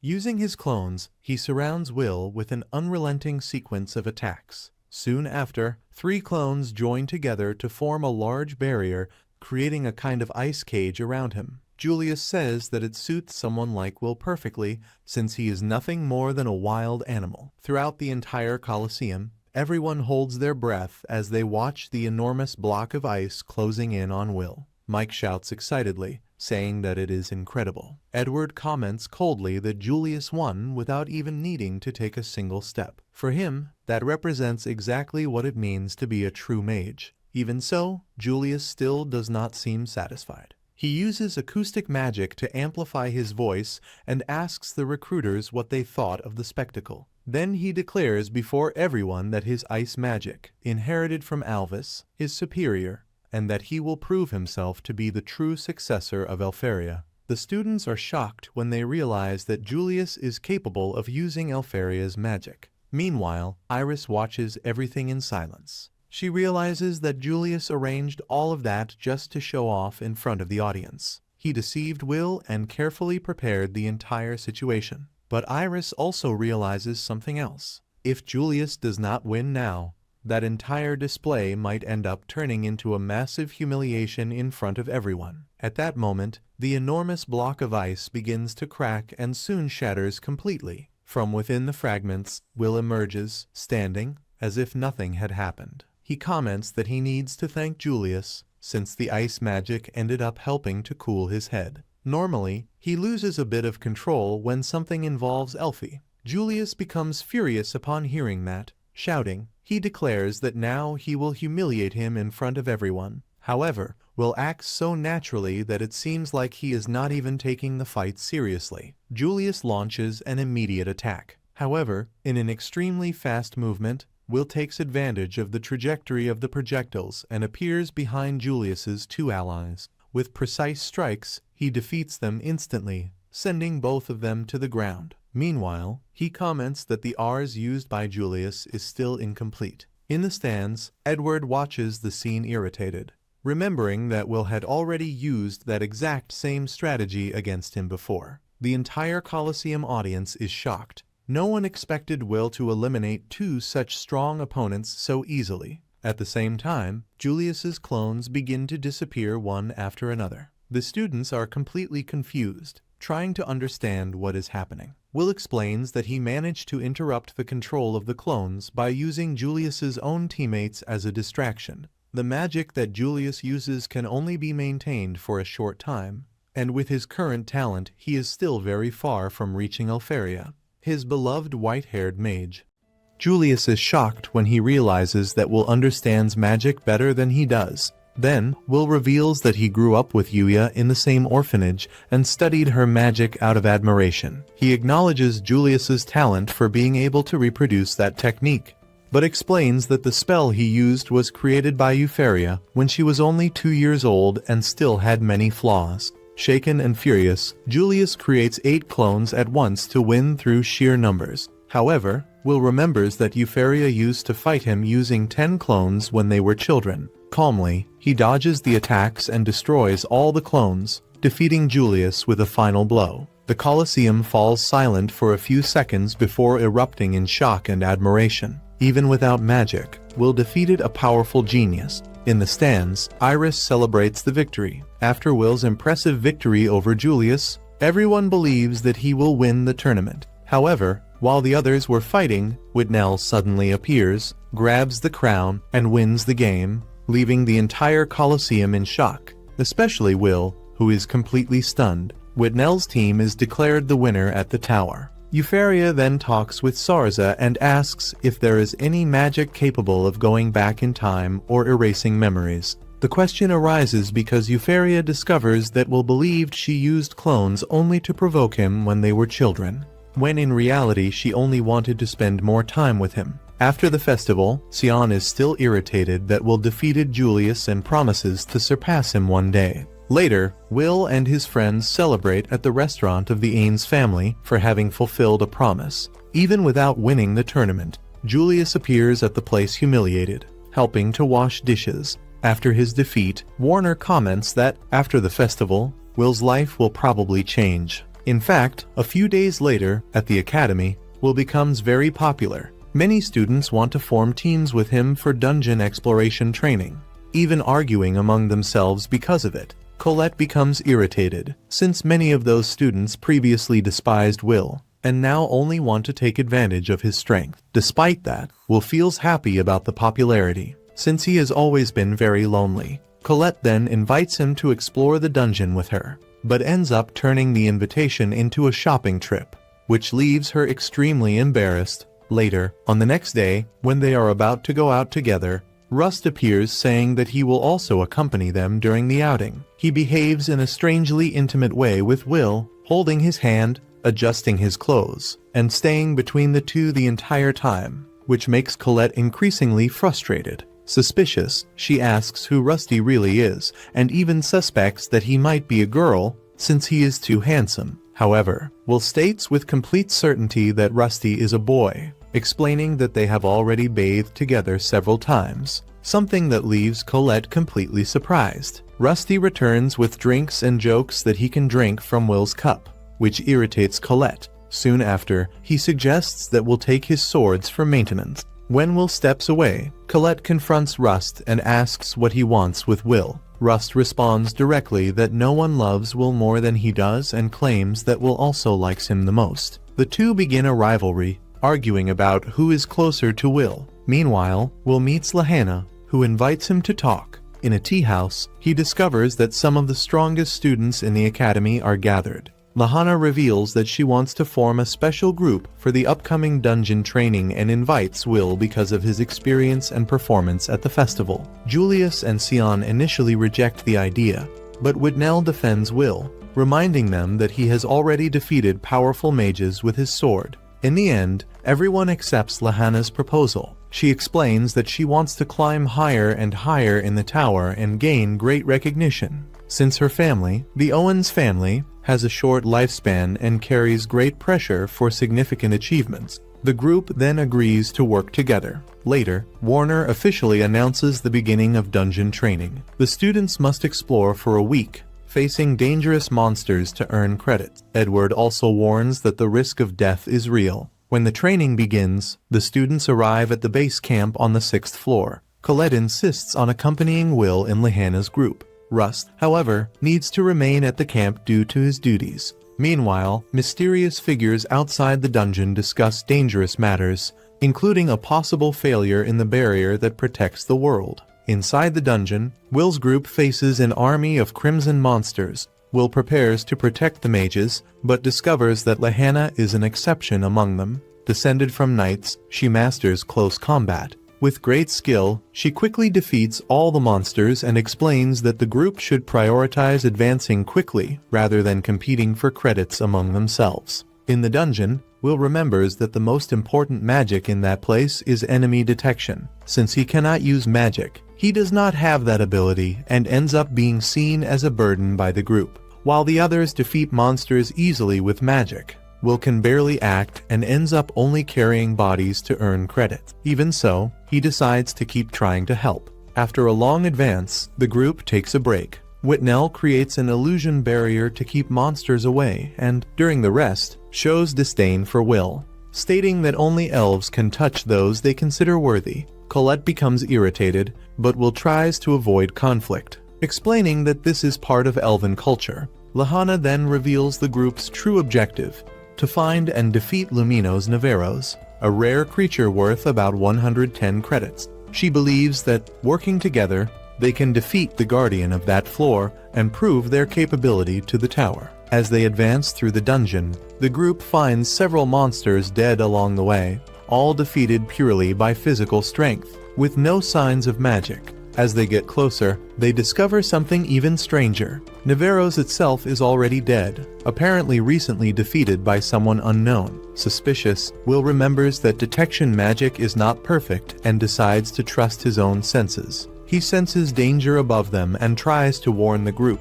but the monster suddenly appears and attacks Wall, destroying the ground and causing everyone to fall into a deep cavern. Will saves Itnal during the fall, but the two end up separated from the rest of the group. They discover that they have fallen to the 11th floor of the dungeon, an extremely dangerous area known as the Jaws of Nightmare, where only very powerful mages usually enter. Meanwhile, Lahanna's group realizes that they are lost at that deadly level. Separated, everyone is at risk of dying if they do not reunite quickly. In another part of the cave, Itnal faints and dreams of voices of elves, saying that he is useless and without talent. However, when he wakes up, he finds beside him the enormous monster already dead and realizes that Will probably defeated it alone. After defeating the monster, Will tries to treat Whitnell's injuries, but the elf refuses to be touched and decides to treat himself. During the fall, almost all the equipment was lost, leaving only a few secondary weapons and limited supplies,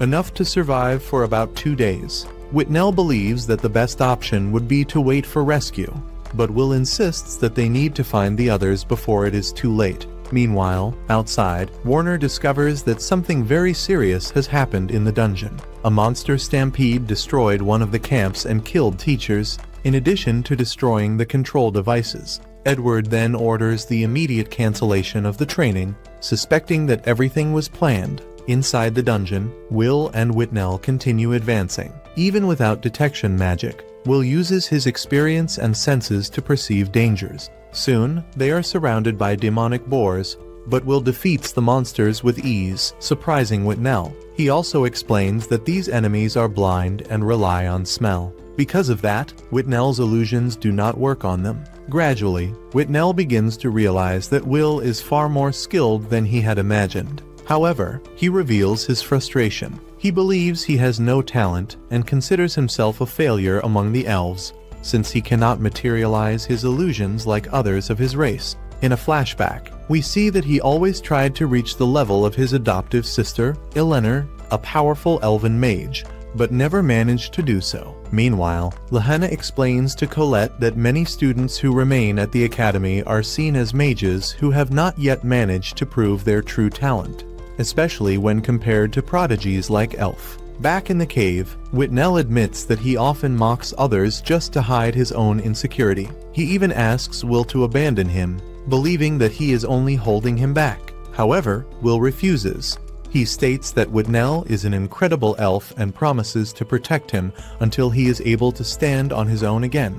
As they advance, Will continues defeating increasingly stronger monsters to protect Whitnell. Impressed by Will's endurance and determination, Whitnell begins to question why he keeps fighting to save him instead of simply leaving him behind. Will senses that something dangerous is approaching. Soon, several Balkars appear, flaming creatures extremely resistant to physical attacks and common magic. The only magic truly effective against them is the illusion magic of the elves. Will asks Whitnell for help, but he believes his magic is incomplete and useless. Even so, Will encourages him, saying that making mistakes is part of learning, and that they both share the same dream of reaching the tower where Elf is. During the fight, Will cannot defeat the monsters alone and continues insisting that Whitnell believe in himself. Will's words finally reach him, and he decides not to betray that trust. He overcomes his doubts and manages to materialize his illusions for the first time,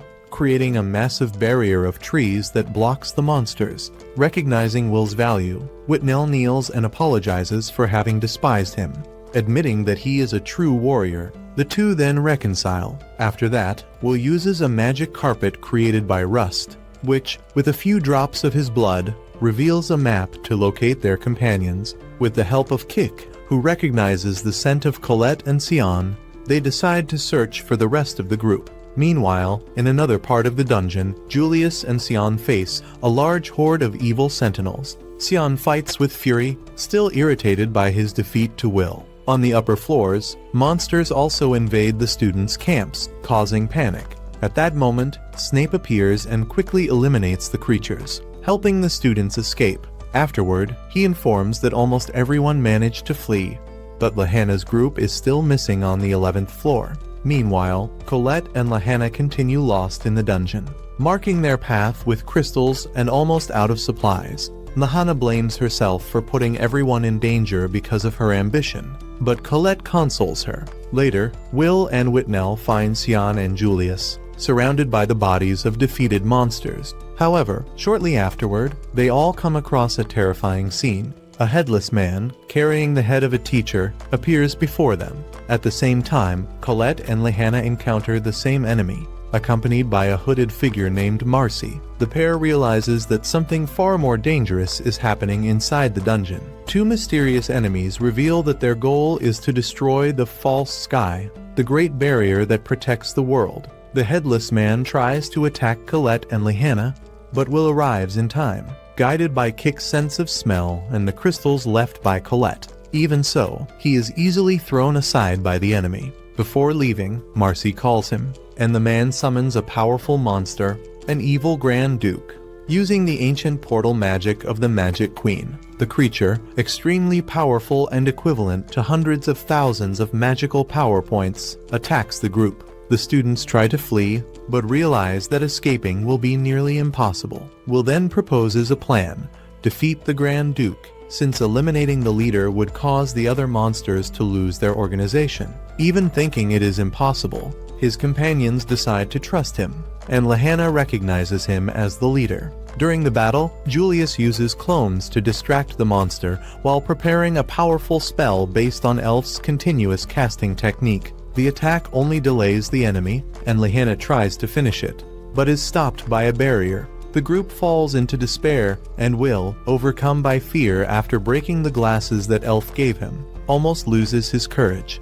But he rises again and returns to the fight. With the help of Colette, who creates a stone sword, Will manages to cut one of the Grand Duke's wings. Sion also attacks with powerful magic, but the monster remains almost intact. Then, Will remembers the connection between sword and wand and asks Sion to channel his magic through the blade. The sword becomes engulfed in intense flames and releases enormous power. With a single devastating strike, Will cuts the Grand Duke in half, defeating the creature. However, he loses all his strength right afterward. Before they can recover, a massive horde of monsters surrounds the group, and everything seems lost. At that moment, a powerful light appears and instantly destroys all the creatures. When the figure responsible reveals his face, everyone is shocked. It is Aeon Mysteria's Oldekin, the sovereign of light and king of magic, wielder of the most powerful wand. Will wonders what he is doing in that place. It seems that Aeon and his exploration team were in the dungeon,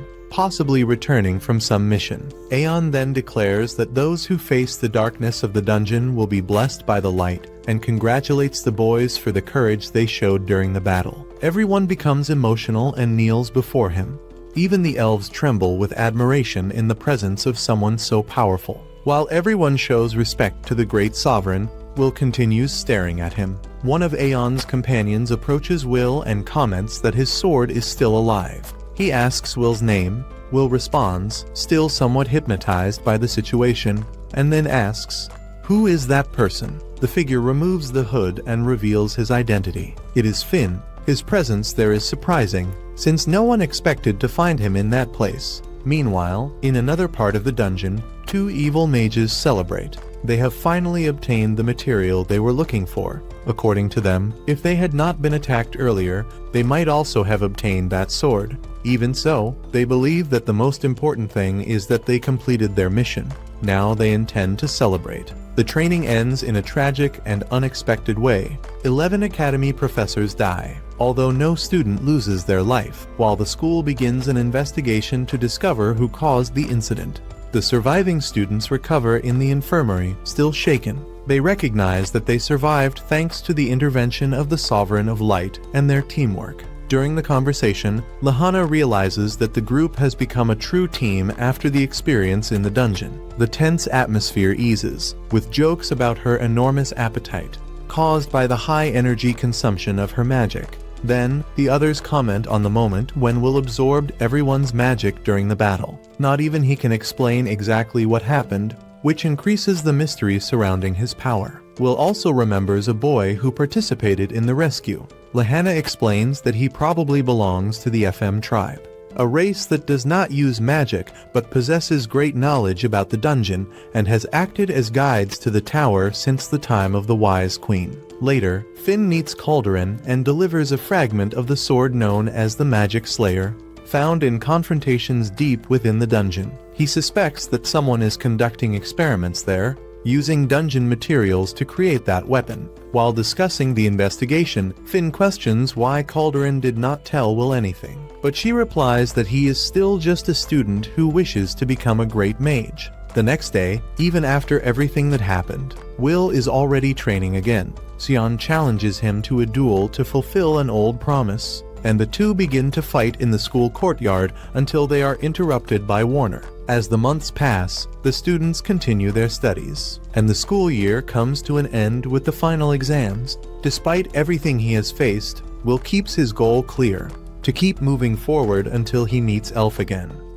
After some time, the boys return to the dungeon, and, this time, acting in a more organized way as a team, they finally manage to defeat the boss monster Nevirus. Time moves forward normally, and Will remains completely determined to achieve a perfect score, as this is essential to advance in the tower and finally reach Elfie. Later, as the exam period comes to an end, several teachers are surprised, since Will Serfort becomes the only student to achieve a maximum score on all exams. Not even Lahana, known for her excellence, managed to avoid a few mistakes throughout the evaluations.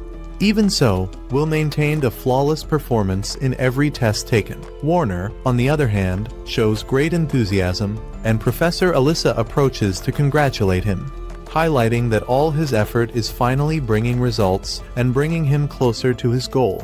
Meanwhile, Julio and Sayo are gathered with the principal, who congratulates them for the impressive achievement of defeating a floor guardian, even with such an intense routine. However, upon receiving his wand, Julio states that he only participated because he already had his position guaranteed in the tower, without the need to defeat Nevirus. At that moment, Sion provokes him, saying that even if Julio had not been present, his absence would hardly have been noticed, since his powerful ice disappeared quickly, making his participation irrelevant. Annoyed, Julio fires back, reminding him that Sion spent the entire time hiding behind the insect just throwing fireballs. As usual, the two end up arguing, while the principal comments that it is clear that both are worried about Will, which only increases the irritation between them even more. Meanwhile, Will continues studying intensely and practically without rest. He spends days without eating properly or sleeping,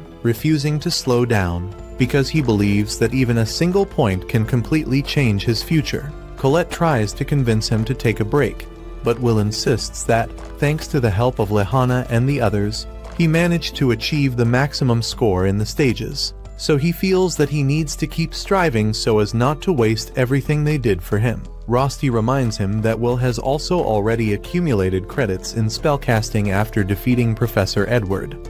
But Will replies that he is still missing 1 point and that he needs to secure it no matter what. At that moment, Rosti pulls out one of his gray hairs, warning that if he continues like this, many more will appear. Colette gets irritated and questions what he thinks he is doing, while Rosti responds provocatively, saying that he only did something that she herself had always wanted to do. Colette is left speechless, visibly embarrassed, which makes Rosti come out as the winner in this small exchange. At another moment, Lehana comments to Wignall that, after defeating Nevirus, they will finally be able to climb the tower with pride. However, Wignall observes that it was not that simple, since afterward they still faced a Grand Duke. As they continue walking, he notices how much Lehana has changed, stating that she no longer gives off that same tension as before. Lehana agrees, recalling that she used to hide her feelings behind a smile, but deep down she never let her guard down. Wignall then admits that this change happened thanks to Will, as he was the one who showed her that even someone strong can make mistakes, and that ended up earning her respect. Lehana also acknowledges that she learned a lot from Will, and that she now understands that cowardice can come from a feeling of inferiority, but it can also transform into courage. The two then wonder what Will might be doing at that moment, and Wignall answers that it is obvious. He is probably in the library, completely focused on his studies. Later, during the night, Colette, worried, decides to bring something for Will to eat, since he spent the entire day in the library. When she arrives there, she realizes that he ended up falling asleep from exhaustion. Taking advantage of the moment, she covers him with a blanket and confirms that he is indeed sleeping. Without missing the opportunity, she leans in, trying to give him a kiss, but Rosti suddenly appears and interrupts her. Surprised, Colette tries to justify herself, saying that it was not what it looked like and that she was just adjusting his clothes. However, Rosti does not believe her and states that he will not let anyone steal a kiss like that. Colette, trying to disguise it, says that she was just worried about Will, since even exhausted, he continues to push himself too hard, which could end up causing serious damage to him. She confesses that she does not like the way Will keeps chasing Albis Vina, as if he were bound to her, while she just waits at the top of the tower without doing anything. Deep down, Colette admits that she feels sorry for him, and Rosti agrees that he thinks the same way. Meanwhile, at the top of the tower, Faria meets Eleanor and comments that it is rare to see her outside her room, since she is usually quite lazy. Eliana responds by asking if Faria is still bothered by having lost the fight against her. In response, Eleanor states that she only lost because she was forced to use ice magic, and that if she had used other elements, she would have come out victorious. At that moment, Zio appears and asks both of them to lower their voices and move aside, as he is passing through. Faria questions what he is doing there, and Zio replies that it should be obvious, suggesting that she also came for the same reason. He explains that the moment is approaching, and that everyone needs to start preparing for the ritual. Since the barrier is about to disappear, the news leaves him completely shaken. Time passes, and in a garden, Rosti meets him to return his glasses, now repaired. During the conversation, Will shows frustration, saying that it was obvious he would not be able to answer that question. He feels defeated, believing that because of that, he will not be able to fulfill his promise. Rosti hugs him and says that no words will be enough to ease his pain, but assures him that he will stand by his side, no matter what happens. Meanwhile, the principal gathers with Wignall and Lehana, asking if they managed to find Will, but they answer that they did not. Julio appears criticizing the search for Will, calling him a coward for having run away and saying that students who do not evolve end up leaving the academy. Wignall confronts him and demands respect, but Julio insists that in that place only magic matters, stating that someone who fights with a sword does not belong there. Sion admits that he cannot stand Will and reveals his frustration for not being the one who defeated him. Shortly after, Warner appears and decides to take over the search for Will, suggesting that the others take advantage of the Terminalia period. Meanwhile, the end-of-year celebrations begin. Claire leads the event with humor, hiding her frustration over absent friends, and recalls the story of Mercedes, who 500 years ago led mages to seal the sky and protect the world. Since the barrier needs to be renewed annually, the mages perform a collective ritual at the turn of the year, successfully recreating it. However, soon after the celebrations begin, a strange message appears in the sky and everything changes. The environment darkens, portals open, and demonic creatures invade Regarden. Those responsible for the attack reveal that they took advantage of the moment when the mages were weakened after the ritual to begin a massive massacre. By looking closely ahead, Will realizes that what he is seeing is not something ordinary, but rather magical portal circles, exactly like the ones they had previously seen on the 11th floor of the dungeon. The resemblance is undeniable, and this immediately puts him on alert, as he knows very well the danger that these structures represent and the kind of threat they can bring. Meanwhile, in the city, chaos has already taken over everything, with various different monsters appearing and attacking without any warning or apparent pattern. The streets, once busy, are now filled with panic, and people, completely desperate, begin to question the reason why creatures from the depths of the dungeons are now on the surface, something that should never happen under normal circumstances or under any known control. The scene then cuts to Claire Sarah, who, maintaining her calm even in the face of the critical situation and the despair around her, decides to act quickly and casts her defensive barriers without hesitation. As she conjures some magical bubbles around, something unexpected happens. From within them, guardians emerge, summoned creatures that possess the ability to drain the strength of enemies efficiently. At the same time, the faction's mages begin to chant their spells with precision and synchrony, showing complete mastery of their techniques. With this combination of well-coordinated strategies, they manage to eliminate the monsters with extreme ease, which leaves everyone around completely impressed with the power and efficiency of the capital's mages. These mages are known as the Tower Mages, figures respected and feared for their skill and discipline. They quickly come to a consensus that they need to discover the origin of these magical circles, as this is clearly not a natural event. For them, it is clear that someone is behind the release of these creatures, and they demand that those responsible be captured, no matter the cost. However, when they turn their attention back to the battlefield, they notice something disturbing and unexpected. One of the monsters managed to survive all the simultaneous attacks that should have completely eliminated it, even after a new sequence of blows is launched against it.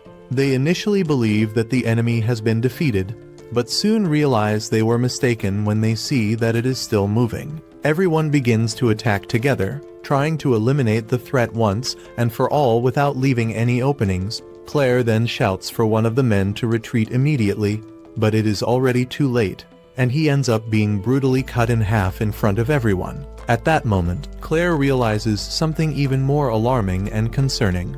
Magic simply is not working on these monsters, making the entire strategy useless. When she is attacked, she manages to identify the cause. The sword used by the enemy is a Mage Slayer, a weapon created specifically to nullify and pierce magical defenses, something extremely rare and dangerous. The scene then shifts to the school's headmistress, who receives the news that almost all of the tower mages have been killed, in addition to there being numerous civilian casualties. She begins to reflect deeply on the situation, questioning whether this weapon was produced on a large scale for combat and what the true objective of the enemies behind all of this might be. Despite the urgency of the situation, when they suggest that the Academy send reinforcements to the city, she immediately refuses without hesitation. For her, all of this is nothing more than a carefully planned distraction to divert attention from the true target. Her focus is clear and unwavering.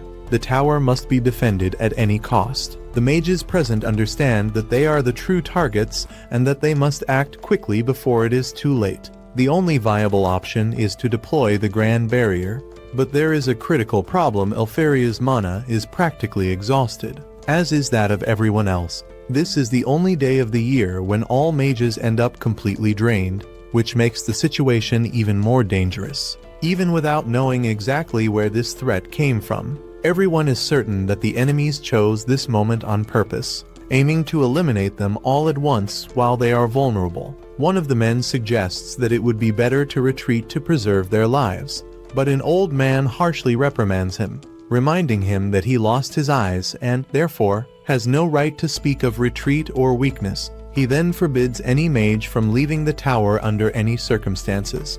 If a single wand falls and the Grand Barrier is destroyed, the celestial invaders will be able to enter, and not only Regarden, but the entire world will be reduced to ashes. This is something they cannot allow under any circumstances. The scene changes again, now showing those responsible for the attack, visibly irritated by the fact that the tower mages did not appear as expected. They had prepared carefully planned bait to lure them all, with the intention of eliminating them in a single strike. Faced with the failure of this initial plan, they decide to proceed with what they currently have available, without retreating. Back in the capital, a mother and her daughter are cornered by monsters, with no apparent chance of escape.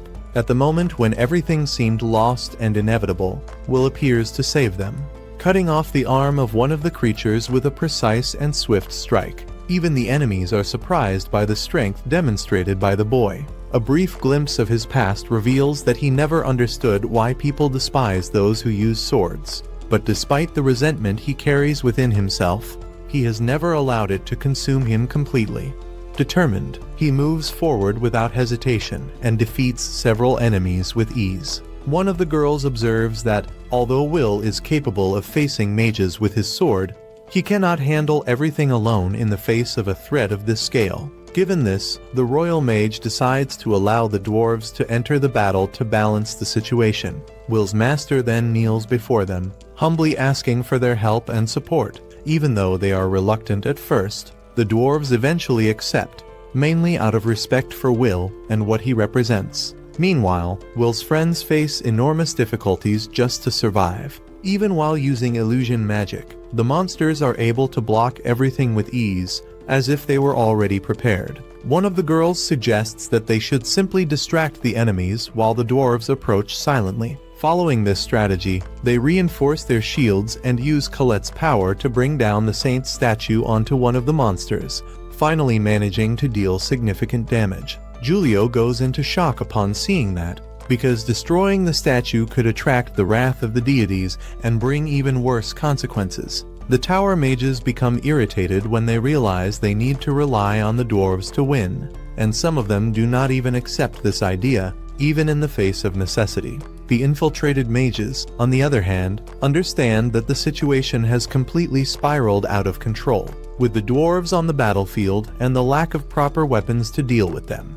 They decide to use their last card, something they had been saving for the most critical moment. Suddenly, a portal opens in front of Will, who is left in shock upon seeing the creature that slowly emerges from it. The beast advances immediately, giving no chance to react, launching him away with a single blow and knocking him unconscious from the impact. The scene shifts to Finn, who confronts one of the remaining enemies, demanding answers about the origin of the monsters and the plan behind all of this. The man claims that it is already too late to stop anything, and reveals that the plan was to take him to the depths of the dungeon. However, before he can reveal more details, he ends up being killed, leaving everything unresolved. Finn, in disbelief and frustration, refuses to accept that as the end of the answers. The scene returns to Will, who wakes up at the exact moment he is about to be hit, managing to dodge at the last second. He tries to understand where that creature came from and why it is so powerful. It is Vander, a monster known from the 40th floor, responsible for killing previous generations of mages. The enemies explain that they had to sacrifice 50 of their own men just to push this creature through the portal. Even so, they are satisfied, as they believe this will cause a great impact. Meanwhile, Will fights, but he cannot deal any damage and is constantly thrown around. He saves a comrade, but ends up being slammed violently against the ground. At that moment, the dwarves arrive to help him. After defeating several monsters, they realize too late that they have fallen into a trap. The creature begins to absorb the energy of all the defeated monsters, becoming even stronger. It even goes as far as devouring its own allies to increase its power further. Any attempt to approach is useless, as it creates a shield that repels everyone. With ease, it defeats several dwarves at once, leaving Will completely terrified. The enemies watch satisfied, since magic does not work against this creature. Will finally understands all the monsters were sacrificed to create that beast. A sea of blood begins to form, and he feels a huge weight for not being able to do anything. He knows he needs someone to enchant his sword, but any attack is easily blocked. Before his eyes, a friend's arm is cut off, which makes his anger grow even more. Even so, he moves forward, dodging and attacking, but without success. No knowledge or technique seems to work. Meanwhile, Rosti sends a cat to fetch Colette, promising to protect Will. He knows he does not have enough power to face that creature. At the moment when Will is about to be killed, Rusty suddenly appears, placing himself in front of him and pushing him away from the attack, stating that he will always be by his side. Upon seeing his friend die before his eyes, Will feels deep pain, and his anger reaches a new level in the face of everything that has happened. If you followed until here, comment Rusty to send that positive energy to him. I hope you enjoyed the content, and if you really liked it, do not forget to leave a like and subscribe to the channel to follow more videos like this. Will continues plummeting at high speed, with the wind cutting across his face and the sensation of free fall taking over his entire body. For a brief moment, it seems that there is no more hope, but luckily, his teacher manages to reach him at the last moment and grabs him before the worst can happen, saving his life by a very small margin. Even after being rescued, Will cannot calm down and continues screaming desperately for his friend, as if refusing to accept the situation he is in. The scene then shifts to the group of the Magia Vander, where the atmosphere is tense and heavy. Zio looks around and becomes even more irritated with what is happening. Unable to accept the inaction of the others, Carriot notices his intention and asks where he is going. But Zio responds directly, saying that it should be obvious, since he is heading straight to the battlefield. In his view, everyone there is useless for fighting without achieving results. But those who remain still without doing absolutely anything are even worse. Carriot tries to bring reason to the situation, reminding that Lord Aaron has already made it clear that no one can leave there under any circumstances. He explains that if the Magia Vander are defeated, the Great Barrier will disappear completely, and without it there will be no chance of a future. The celestial invaders will destroy everything without exception, reducing the entire world to ashes. He also emphasizes that even they are at a disadvantage against those creatures, and that the only viable option is to wait until the most important person for everyone manages to recover. Because of that, he asks again for Zio to step back and sit down. Zio, however, does not accept that idea and questions whether Carriot really expects him to act calmly in the face of all that. He states that he would rather send everything to hell than continue there holding a weak wand without doing anything. Faced with that, Carriot decides to act and uses his firepower to prevent him from advancing, demanding that Zio return immediately. He makes it clear that if he does not obey, he will be forced to restrain him by force. The argument intensifies to the point that no one around dares to interfere. Those who still maintain awareness of the situation know that the Magia Vander cannot split up at such a critical moment. At that instant, Lady stands up, breaking the silence, and demands that the master withdraw his orders. He responds coldly, saying that Elfaria should not try to make him change his decision and orders her to sit down again. Even so, she ignores the order and decides to act on her own, determined to protect those she loves, including Will. Before leaving, she warns that if they try to stop her, she will not hesitate to attack as well. The scene returns to Will, who is now consumed by anger and frustration in the face of everything that is happening. The master analyzes the situation and understands that the arrival of Devander caused the complete collapse of the front line, while the surviving Dinnabaros continue pressing and forcing everyone to retreat. Not even the dwarves, known for their resilience, can contain the enemy advance. Faced with that, he believes that Will is the only remaining hope, but Will cannot accept that. He feels completely powerless, remembering how he has already gone through something similar in the past when Elfie was taken. For him, all of this happens because he cannot use magic like the others. Without that power, he feels that he is incapable of protecting anyone, whether Elfie, Rosti, or anyone else. In his mind, he sees himself as nothing more than a failure. Werkner tries to calm him down, speaking firmly, but Will keeps questioning himself, unable to understand why only he cannot use magic. Suddenly, an enemy appears before him and looks at him with contempt, calling him useless before throwing his swords in his direction. The scene quickly shifts to Will's friends, and Kiki immediately realizes that he is in danger.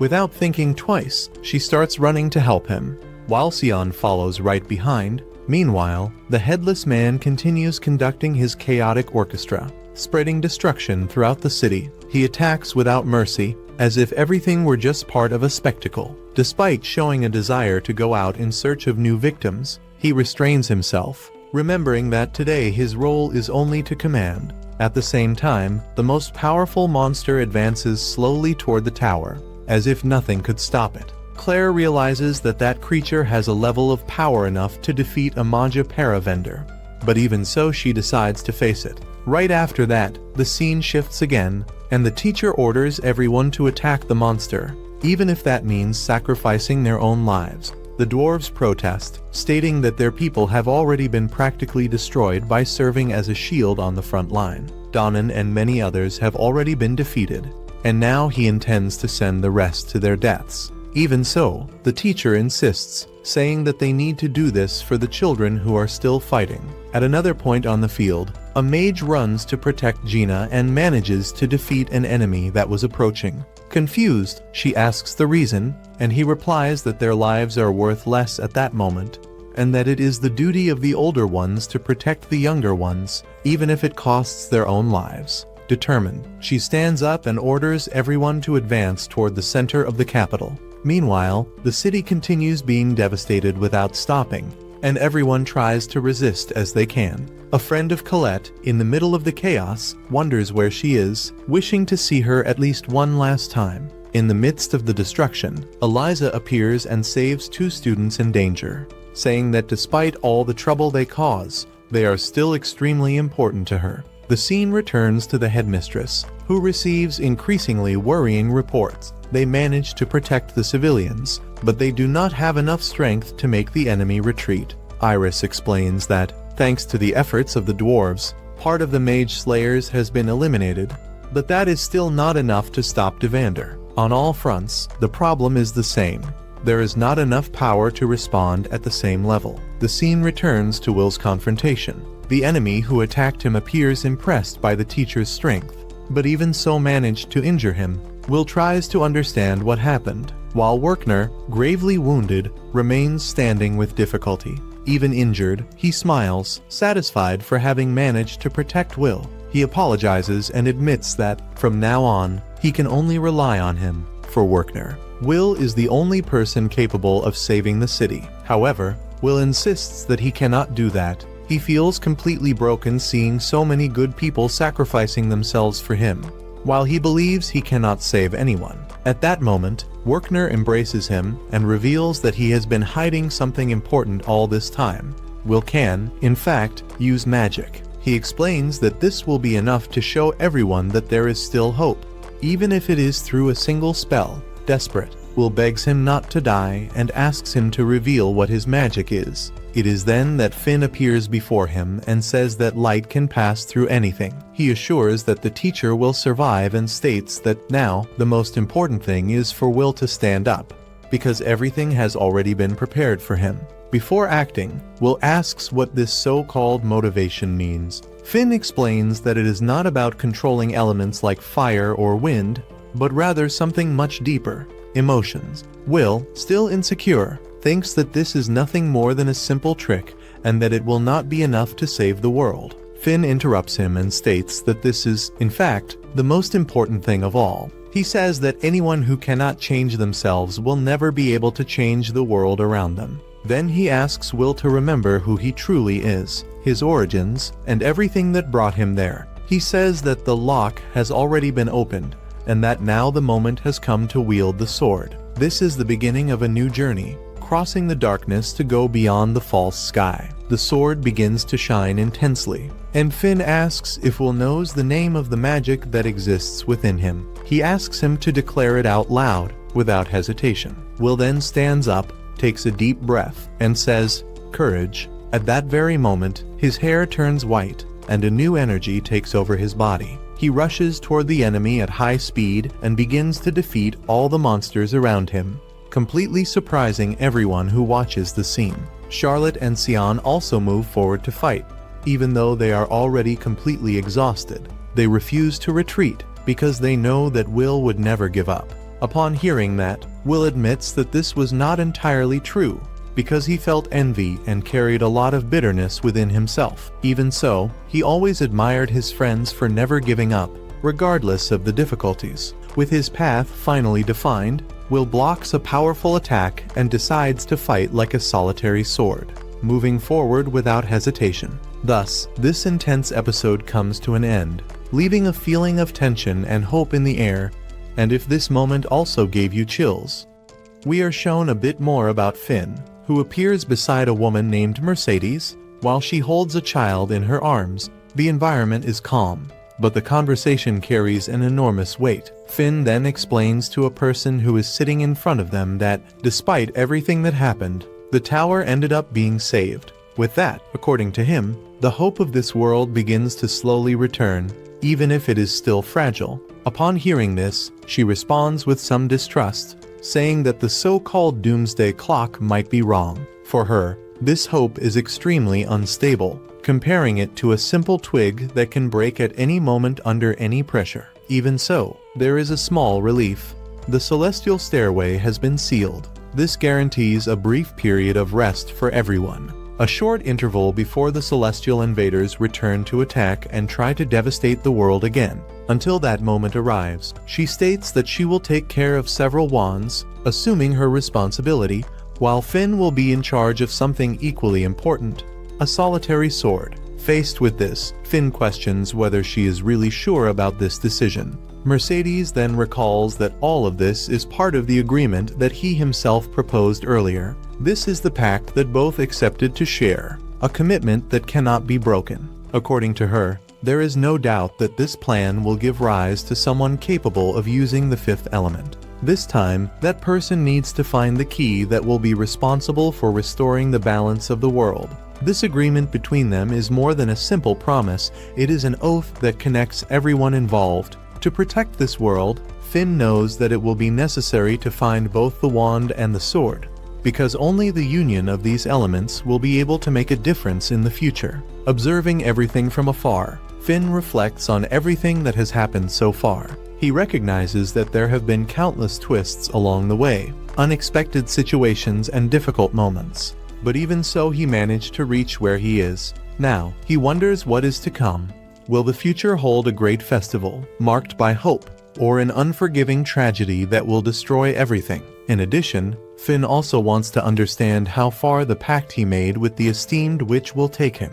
Amid this, Will appears and positions himself directly in front of an attack, blocking it with his sword while it emanates a powerful aura. Everyone around is impressed upon realizing that that person is Will. With surprising ease, he manages to throw the monster far away with a single strike, demonstrating an extraordinary strength. Meanwhile, at the school, the situation is chaotic. People begin to warn that everyone needs to evacuate the place as quickly as possible. However, a girl decides to act and activates one of her powers to block the situation. She remembers that, in the past, they already managed to stop an invasion at the academy.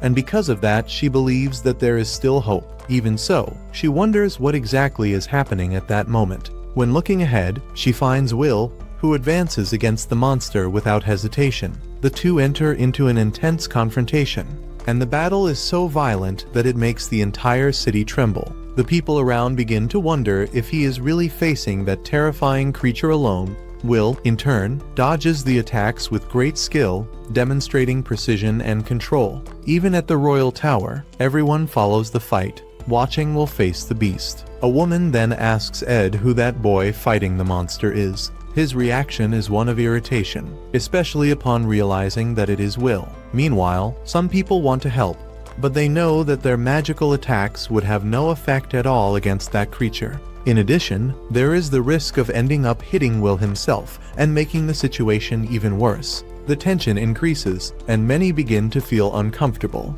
calling Will a failure and saying that they cannot do anything for him. However, one of the boys recalls that everyone has already been saved by Will before. Suddenly, Sion appears, cheering for him, and soon after other friends also show up, starting to shout and encourage Will. Ed, unconvinced, states that he does not want to leave that fight in the hands of someone who cannot use magic. However, he ends up falling to the ground, and a girl realizes that he has not changed at all. She then says that this is not the moment to try to protect his student, but rather to believe in him and cheer for his victory. Meanwhile, a girl with glasses reflects on the situation. That city is known as the center of magic, and even so everyone is placing their hopes on someone who does not possess magical talent. For many, this sounds completely contradictory. On the battlefield, Will continues facing the beast. While exchanging blows with the monster, he recalls his past. For a long time, he suffered,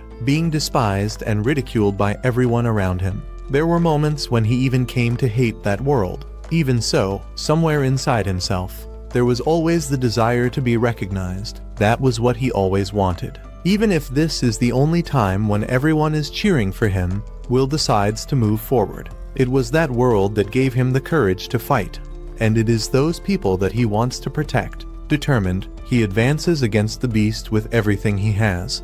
But at the critical moment, his sword ends up breaking. Lady observes the scene and feels that something has changed in Will. At the same time, Elfaria takes a few steps back, while everyone around says that she cannot leave that place. However, that never crossed her mind. In a decisive move, her mana overflows and she throws a sword toward Will. Because of that, his power increases drastically. With Elfaria's help, Will manages to form a new weapon called Albis Wise. Sion recognizes that that sword is similar to the one used by the Grand Duke. It is a special weapon, capable of absorbing spells. Even so, everyone remembers that magic normally has no effect against that beast, no matter how powerful it may be. Even so, with a precise strike, Will finally manages to injure the monster. Meanwhile, the invading mages fall into despair, questioning what is happening and how he managed to overcome the creature they brought. At the tower, everyone watches impressed by the power demonstrated by Will. They know that it is not common magic. Instead, they recognize that it is the fifth element, something described in ancient stories as the primordial key that gave origin to the world. An old man then realizes that Finn has finally found what he was looking for. Everything is connected to the oath made with the Mage Queen, the union between wand and sword. Back to the battle, Will continues dodging the attacks with absolute precision. In a new advance, he strikes the monster again. The creature tries to counterattack, but Will manages to block all the blows and still freezes it in place. The power of the sword, now called Albis Vina, is overwhelming. It is as if the weapon itself were fighting alongside him. Soon after, new portals begin to appear behind Will, leaving everyone worried about what may happen. However, for Elfaria, this does not represent a problem. She believes that, together, they are capable of overcoming any obstacle. Determining the end of the battle, Will plants his sword into the ground and releases a powerful attack, Full Burst, followed by Elglaze Frost, L7. In an instant, the entire environment around is taken by ice. The force of the attack is enough to defeat all the enemies with ease. Without wasting time, Will decides to end it once and for all. He advances against the main monster, and, with impressive precision, manages to defeat it. Everyone around is enchanted by his strength, especially the dwarves, who celebrate the victory with great enthusiasm. Meanwhile, Finn watches everything and begins to laugh, completely fascinated by what he is seeing. For him, that is magnificent. Will has exceeded all expectations. He is even better than Finn ever imagined. Now, it becomes clear that he is the last hope that remains. Finally, Finn apologizes to Mercedes for the delay for all of this to happen. He admits that it took him 500 years to reach this moment, all because of a miscalculation. Even so, the waiting time has come to an end. The long prologue finally comes to a close. The curtain rises, marking the true beginning of everything. From now on, the definitive union between the wand and the sword begins.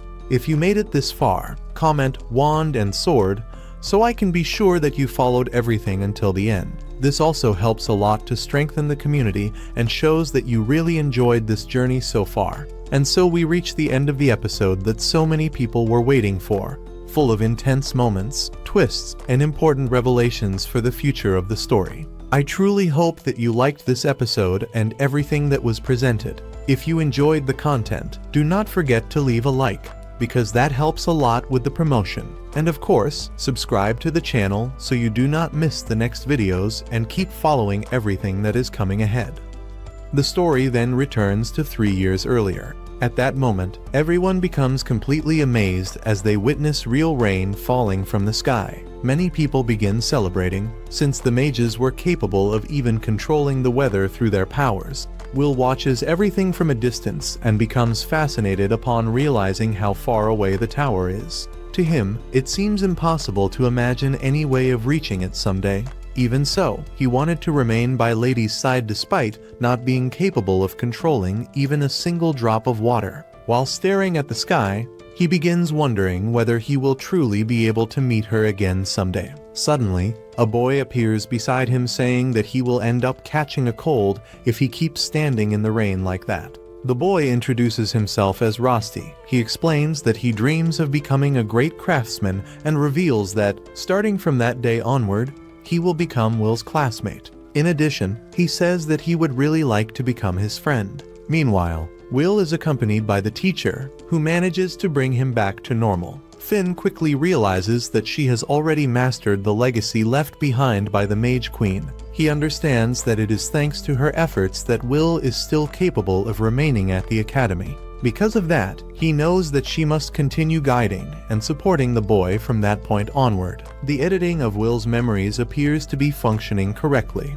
In that way, he will be able to return to being the person he always was before. Even so, Finn continues wondering what exactly Will might be seeing at that moment. The scene then shifts to the professor, and standing before him are Claire and Ed. Ed calls him an idiot for continuing to ignore his own injuries, commenting that he has not changed at all since their school days. Claire understands that he is immortal, but she still believes that he should take a little better care of himself. Without fully understanding the situation, he asks where he is. Eliza responds that they are in the school infirmary. She explains that he had collapsed on the academy rooftop the previous night, so she decided to bring him there. Extremely excited, Eliza celebrates the fact that he has finally awakened. Claire, however, comments that she seems far too cheerful for a rookie vampire. While the two of them begin arguing, Werkner immediately asks where Will is. Ed tells him to calm down, explaining that the boy is currently being taken care of by Wright. According to him, if they leave everything in the teacher's hands, things will certainly work out in the end. The scene changes once again to the teachers, who celebrate the fact that Werkner is all right. Everyone is also happy after discovering that Will be able to return to school, especially because he was the one who worked the hardest during the battle. However, Julius interrupts the celebratory mood and calls everyone idiots. He explains that Will possesses an absurd and incomprehensible power, so there is no need to keep treating him like someone helpless. The others become confused and begin questioning why Julius is acting that way. Julius responds that he does not want to be reminded of the person he used to be in the past. In addition, he claims that everyone there underestimated Will until very recently and were now completely changing their attitudes in the most convenient way possible. In his eyes, everyone had ended up becoming corrupted, just like the old elf. At that moment, the elf himself appears and states that the stubborn one in the situation is actually Julius, even if Will was unable to resolve everything on his own.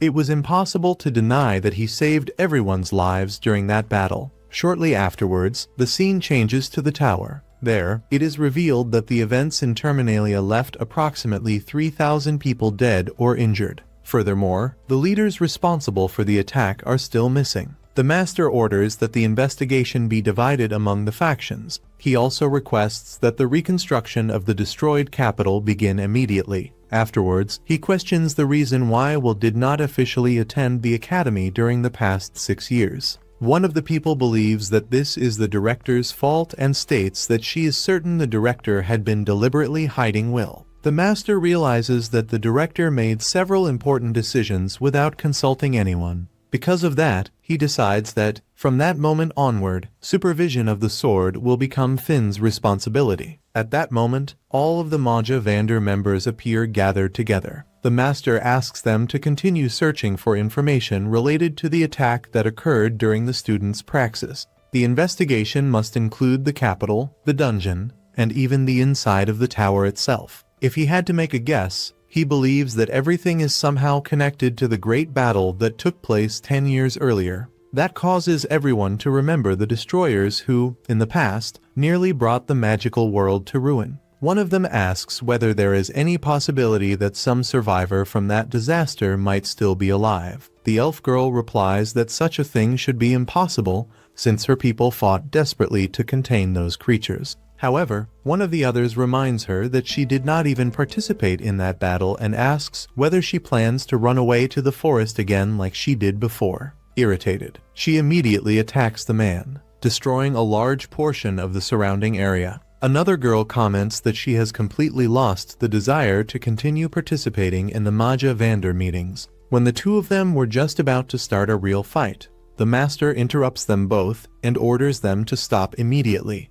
Afterwards, he reinforces that each faction will continue handling its own part of the investigation. He also comments that the pruning of the new sprouts is almost complete and that the season of blooming is rapidly approaching. Because of that, he does not want anyone failing to prepare themselves for what is coming next. At that moment, everyone notices that Sarissa is present and begins asking where Lady is. After all, every Magia Vander member was gathered there except for her. Sarissa responds that Lady claimed she had a stomachache, so she probably would not appear that day. Soon afterwards, the scene shifts to Colette and Lihanna. Colette is bringing flowers for Rosti. Even though he still does not have a grave, she believes that at least this much is something she could do for him. Lihanna asks what kind of person Rosti was, but Colette admits that even she did not know him all that well. Since Rosti studied to become an artificer, he rarely appeared around the campus. All she really knew was that he had come from the western capital of Tiralis as a transfer student. He appeared out of nowhere and quickly became close to Will.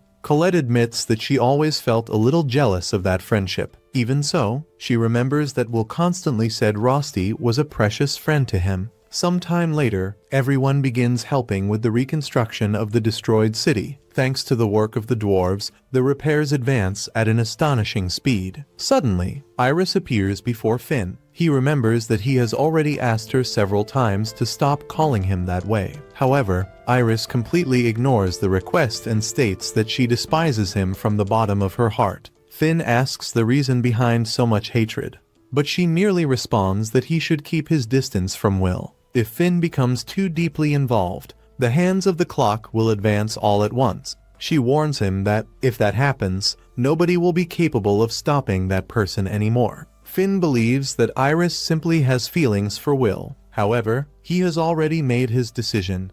He intends to bring Will to his side no matter what. The story then returns to the past once again. Rosti asks Will whether he would feel sad if one day he disappeared. He also says that a farewell would be something extremely painful. Will asks him not to say things like that because he cares about him a lot. Rosti then reminds him that, once Will finally climbs the tower, he probably will not have enough points to accompany him. Even so, he promises that he will continue taking care of him, no matter how great the distance between them becomes. Will remembers that dream and wakes up immediately afterwards. Upon waking up and touching his face, he ends up seeing Rosti, but quickly remembers that he died, and that it is actually only his cat there beside him. While the students gradually left their dormitories, the entire Regarden Magic Academy began preparing for the graduation ceremony. Even with the event taking place, the atmosphere still carried a sorrowful feeling because of the tragedy in Terminaria.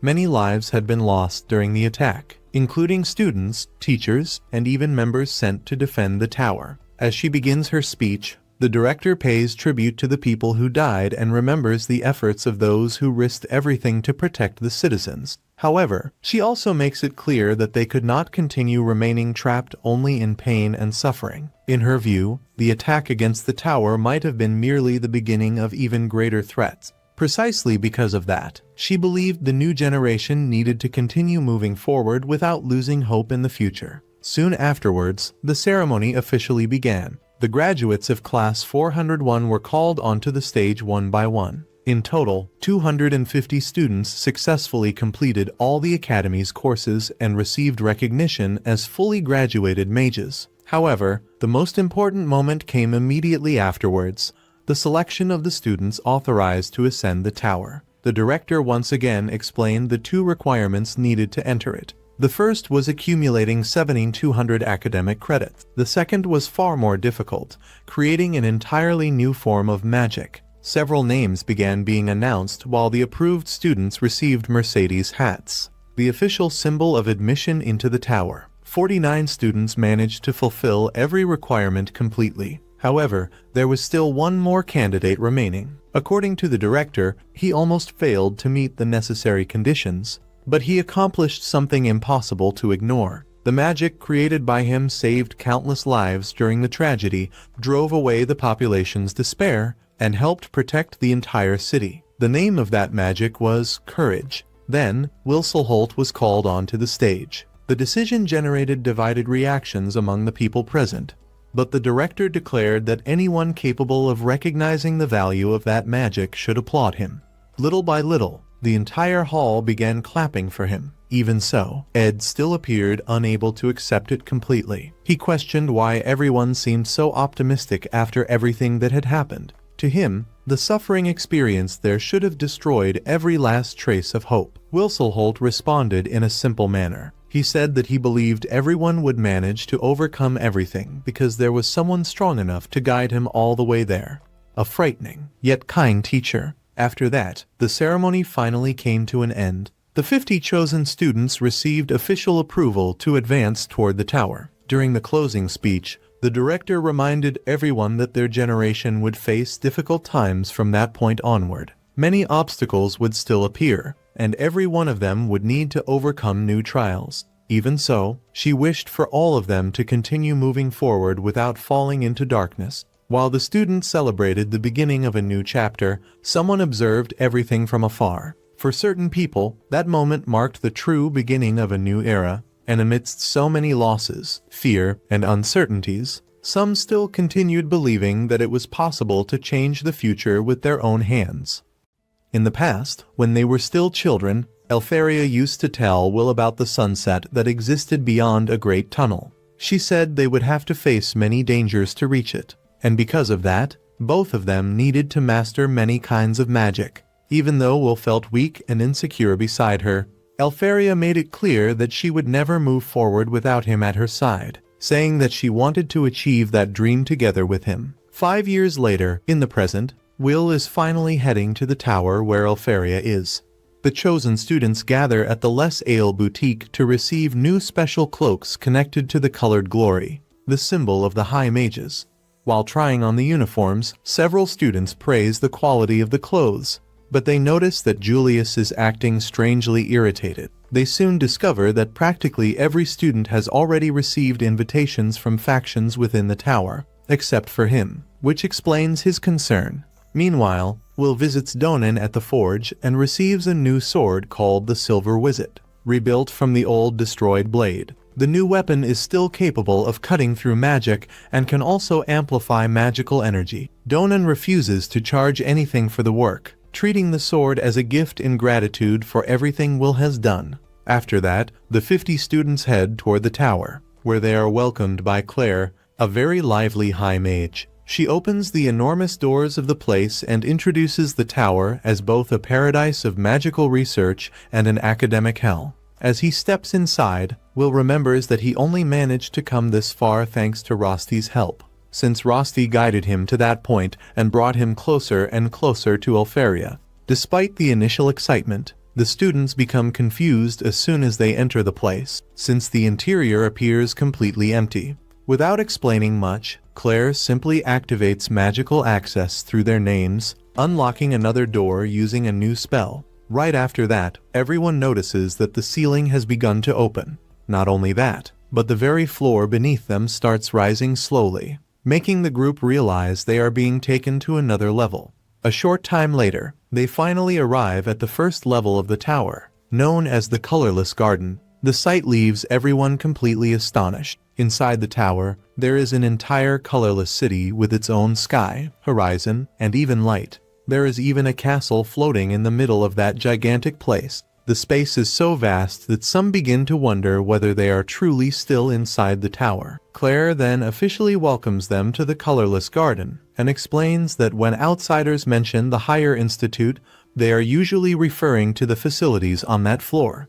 According to her, the place supports the entire tower, functioning as the foundation of life inside it, as well as a massive academic center dedicated to the creation and research of new magic. Only individuals recognized by the Academy are allowed to enter that place, and that is exactly why, for many mages, it represents a true kingdom of glory. Some students become so emotional at the sight before them that they cannot hold back their tears, happy simply for having the chance to see such a place. Claire then informs them that becoming permanent residents depends solely on themselves. Without wasting time, she officially welcomes them to the colorless garden and asks everyone to wait in the main hall for the ceremony. While walking through the city, Leona asks Wignall about the sky and light present in that environment. He replies that it is certainly elven illusion magic at an extremely advanced level. Colette looks around beside Will, noticing that many people there carry the same glory as them. Excitedly, she comments about a Mori garden apparently filled with incredibly rare magical herbs, as well as an area dedicated to experiments involving magical creatures. Overflowing with excitement, Colette practically jumps for joy as she declares that the place truly represents the pinnacle of magical research. She admits that it might be late to say it, but she finally feels like she has truly become a high-level mage. W agrees with her and comments that everything feels like a dream coming true. Shortly afterward, CET casually mentions that there is even a crepe shop inside the place. However, the moment Leena hears that information, she completely freezes. Without thinking twice, she activates Sick and uses the spell Lissol de Duba Algis. In less than a second, she rushes at high speed toward the shop and immediately orders 5 crepes to go. A little later, Colette drags her back to the group while complaining that they are still in the middle of the entrance ceremony and that it clearly was not the time to go buying food. Even while listening to the scolding, Leena happily continues eating the crepes as she is pulled away. Watching the entire scene, Will simply smiles and comments that Leena truly remains exactly the same as always. Wignall agrees and comments that seeing Leena acting that way even brings a certain sense of comfort at that moment. While Will enjoys watching the whole situation, Scene walks past him and warns him not to create too many expectations, because the tower is far from being the friendly place they imagined. At first, Will does not really understand the reason for the warning, but he soon notices the cold and judgmental gazes of the high mages directed at all of them. After walking for some time, the group finally arrives at the pruning ceremony hall, where the representatives of each faction were already waiting for the students. Colette quietly admits that the way those mages stare at everyone there is genuinely frightening. Among the figures present was Kraut Harl, director of the Higher Institute and also leader of the Colorless Garden. As soon as all the students enter the hall, the Magianders finally decide to appear before them. Most of the students become excited to see them in person. Wignall smiles upon spotting Eleanor among them, but she simply looks away without responding to his excitement. Even so, he also shows happiness at finally reuniting with Aria. Will, on the other hand, feels his heart race when he sees Faria again. However, unlike what he expected, she seems sad and cannot even look directly at him. Claire thanks the noble Magianders for all the work they do from atop the tower. However, Kakarot simply replies that the ceremony has always been tiring and boring, then asks her to finish quickly before everyone loses patience. Even irritated, Aelier keeps a forced smile and comments that her dear junior truly seems to have risen quite high in life, although she was already used to the way he treated her descendant. Cariot starts laughing and replies that he also had to deal with extremely troublesome superiors in the past, which forced him to work hard. Ignoring the argument, Claire decides to continue the ceremony and announces the beginning of the first blooming. She explains that, during the 6 years at the Academy, and especially after the Grand Magic Festival, some students were chosen to receive the so-called Blessing of Color. At that very moment, All the Magianders raise their wands, and the glories worn by several students begin to change color. Sion notices that his glory turns an intense red, while Collette's takes on a dark brown shade. In addition, the brush symbol on her uniform transforms into the emblem of the Earth faction. Unlike them, however, the glories of Julius and will remain completely colorless, making it clear that no faction chose to recruit them. The day before, Elfaria had thrown a huge tantrum while accusing Zarissa of lying to her, since she had promised that if Will managed to reach the tower, she would finally be allowed to recruit him. Sarissa explains that she could not do that while he was still at the academy, so she had to wait until Will proved his true worth before the tower. However, all the recruitment letters sent to him never reached their destination, and that happened because of someone else's interference. Teresa clarifies that it was not her doing, but rather the higher institute itself, since many still had doubts about officially allowing someone who fights like a swordsman to join a faction. For a brief moment, Elfaria considers personally going to the higher institute and freezing everything around her. Doris quickly asks her to calm down and explains that if Will proves his worth during the first blooming, Kratz and the others will inevitably accept him.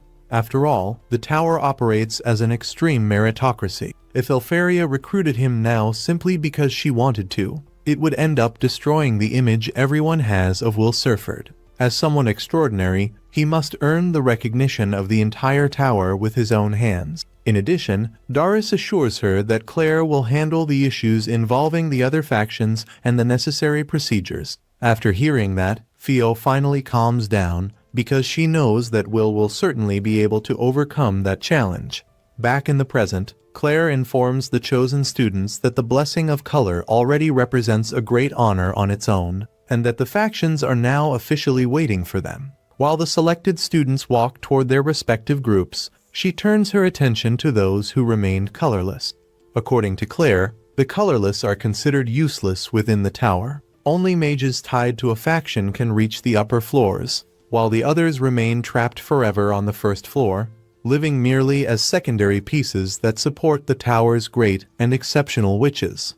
Julius was already aware of that reality and comments that there is a dark nickname for the tower, the Graveyard of Wands. Even so, Claire explains that everyone who managed to reach that place will still have one opportunity. They must prove their worth at that very moment, and perhaps they will be recruited by a faction. She then declares that this is the true main event of the first blooming. If they have not managed to show their brilliance until now, then the time has come to reveal their colors and bloom before the tower. As soon as Claire announces the beginning of the test, several monsters immediately appear before the colorless students. She explains that there is only one rule inside the tower: prove your own worth. The task seems simple. They only need to defeat those creatures using whatever techniques or magic they have mastered. Claire even advises the participants to use flashy spells and fight without holding back if they want to impress the faction. Despite the apparent simplicity, many students begin struggling because their magic simply does not work against the monsters. Kirat then explains that those creatures are called Soctonia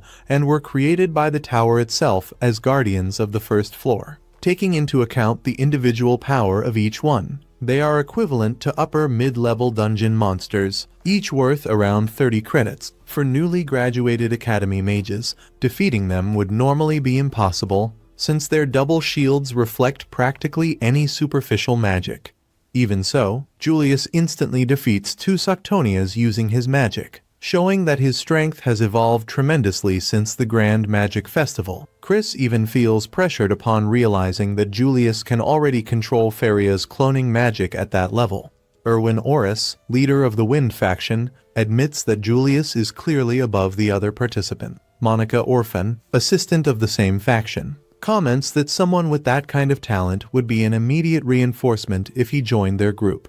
Even members of the Darkness faction do not understand why someone so skilled still has not received a recruitment offer. Julius continues trying to attract attention, proudly claiming that he is a true genius for mastering cloning magic, in addition to being a talented and handsome young noble. However, no matter how much he tries to impress Elfaria, she completely refuses to even look at him once, mercilessly wounding his pride. Yoli believes that this happens because of the Grand Magic Festival, since Julius was extremely rude to the talentless girl. However, Sarisa comments that Will has been attracting a lot of attention as well, although in a controversial way, since he apparently was only dodging the Soctonia's attacks. Even so, Lion and Collet realize that he was not running away, but carefully analyzing the enemy's attack patterns. While fighting, Will understands that Elfaria seemed sad because she could not recruit him into her faction, but he decides to continue following his own path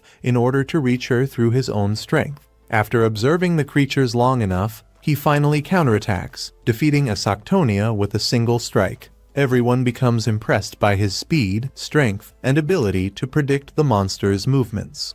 The glory Will uses makes his movements lighter and faster, while the sword created by Donan is capable of cutting through anything. During the battle, Julius launches a magical attack that ends up heading toward Elfaria. Without thinking twice, Will jumps in to protect her and uses his sword to completely absorb the magic from the attack. Shortly afterward, he unleashes the power of Glaus WHZ and charges against the Soctonias using Glaus 1000, defeating all the creatures with tremendous speed and strength. Unlike the last time, he keeps the power under control without his hair turning white. In that way, Will finally proves before the entire tower just how powerful he truly is. At the end of the battle, Elfaria watches everything with happiness, because she always believed that he would be able to overcome any obstacle. Everyone was left in shock after seeing Will defeat all those robots by himself. The crowd immediately began talking non-stop, trying to understand what he had just done, since he had used blizzard magic together with a wind sword. Little by little, everyone realized that this was the same Will who had appeared during the Terminalia incident. Soon after, Elfaria was the first to invite him to join her faction. Will's friends were amazed to discover that he had been invited by the Ice faction. But it did not stop there, because shortly afterward the Fire faction also showed interest in him. Before long, everyone realized that Will had received invitations from every faction.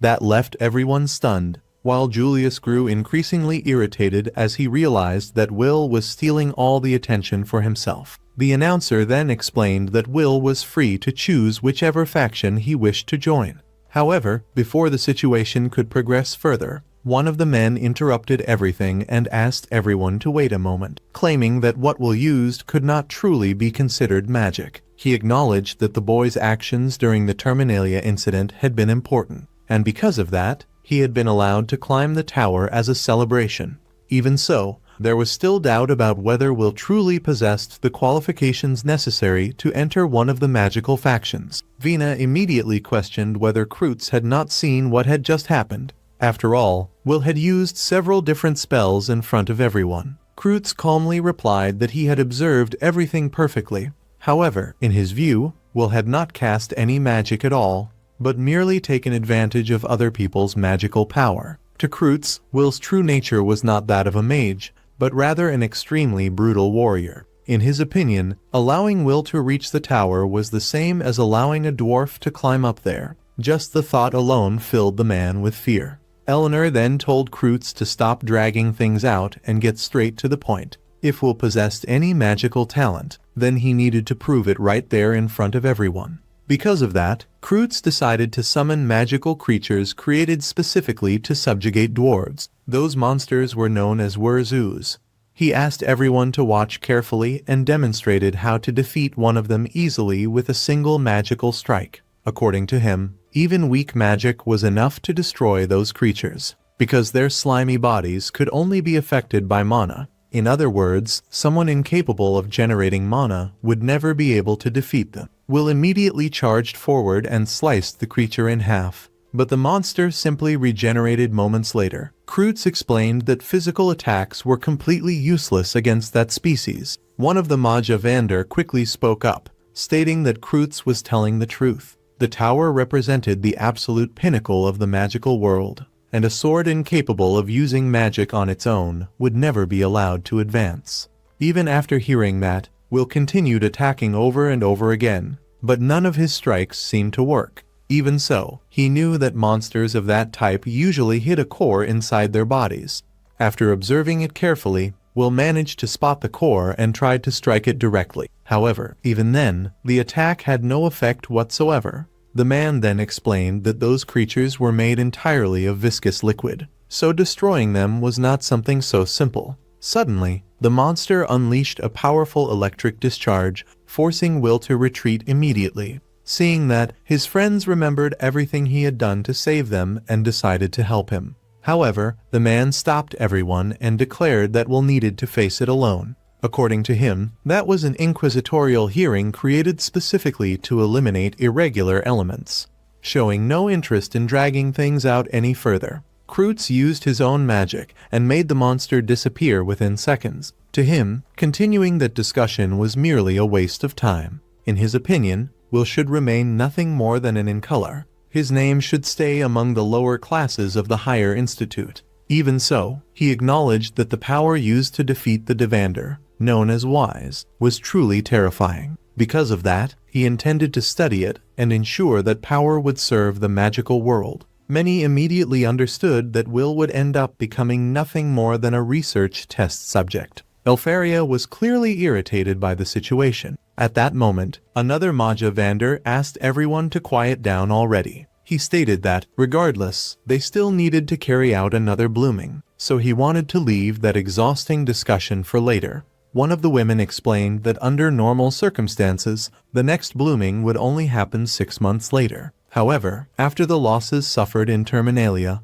replacing the lost members of each faction had become urgent. Because of that, that year would be different, and a second blooming would take place only 1 week later. She further explained that, after surviving a tragedy of that scale, all the young people possessed the potential to grow more than any other generation in the magical world. Those students were called the Calamitous Generation, and the entire world placed great expectations upon them.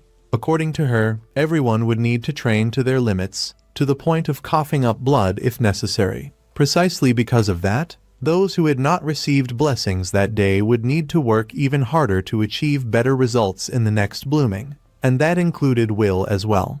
The man was clearly irritated by that decision.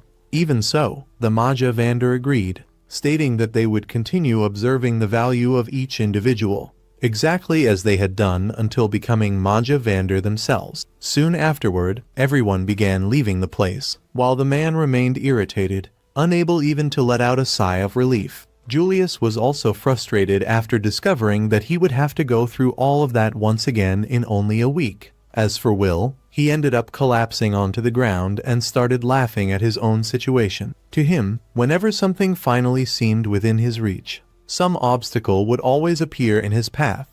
Even so, Will had no intention of giving up. No matter how many times he needed to try, he swore that he would overcome any difficulty. The scene then shifts to one of the Magia Vander, while a boy comments that he finds it strange that Lord Zio had done absolutely nothing until that moment. In his opinion, Zio seemed to like people like Will. The man then explained that individuals capable of rising from rock bottom were the most interesting to watch and, usually, also became the strongest. After that, the scene returns to Will, who was now studying various types of magic in order to pass the test scheduled for the following week. Aside from elven magic, he decided to carefully analyze the 7 elements to find a new way to use power. Will considered himself a failure for not having a natural affinity with any magical element. However, even though he could not use magic normally, that did not mean he was incapable of manipulating mana. That was when he decided to study the power known as Wise in order to prove it. In his mind, if he could understand that phenomenon and learn how to properly make use of mana, he would certainly find a path to evolve. As he thought about it, several people began to be impressed by his determination. To many of them, there was something completely strange about Will. Suddenly, a girl appeared in front of him and started talking to him.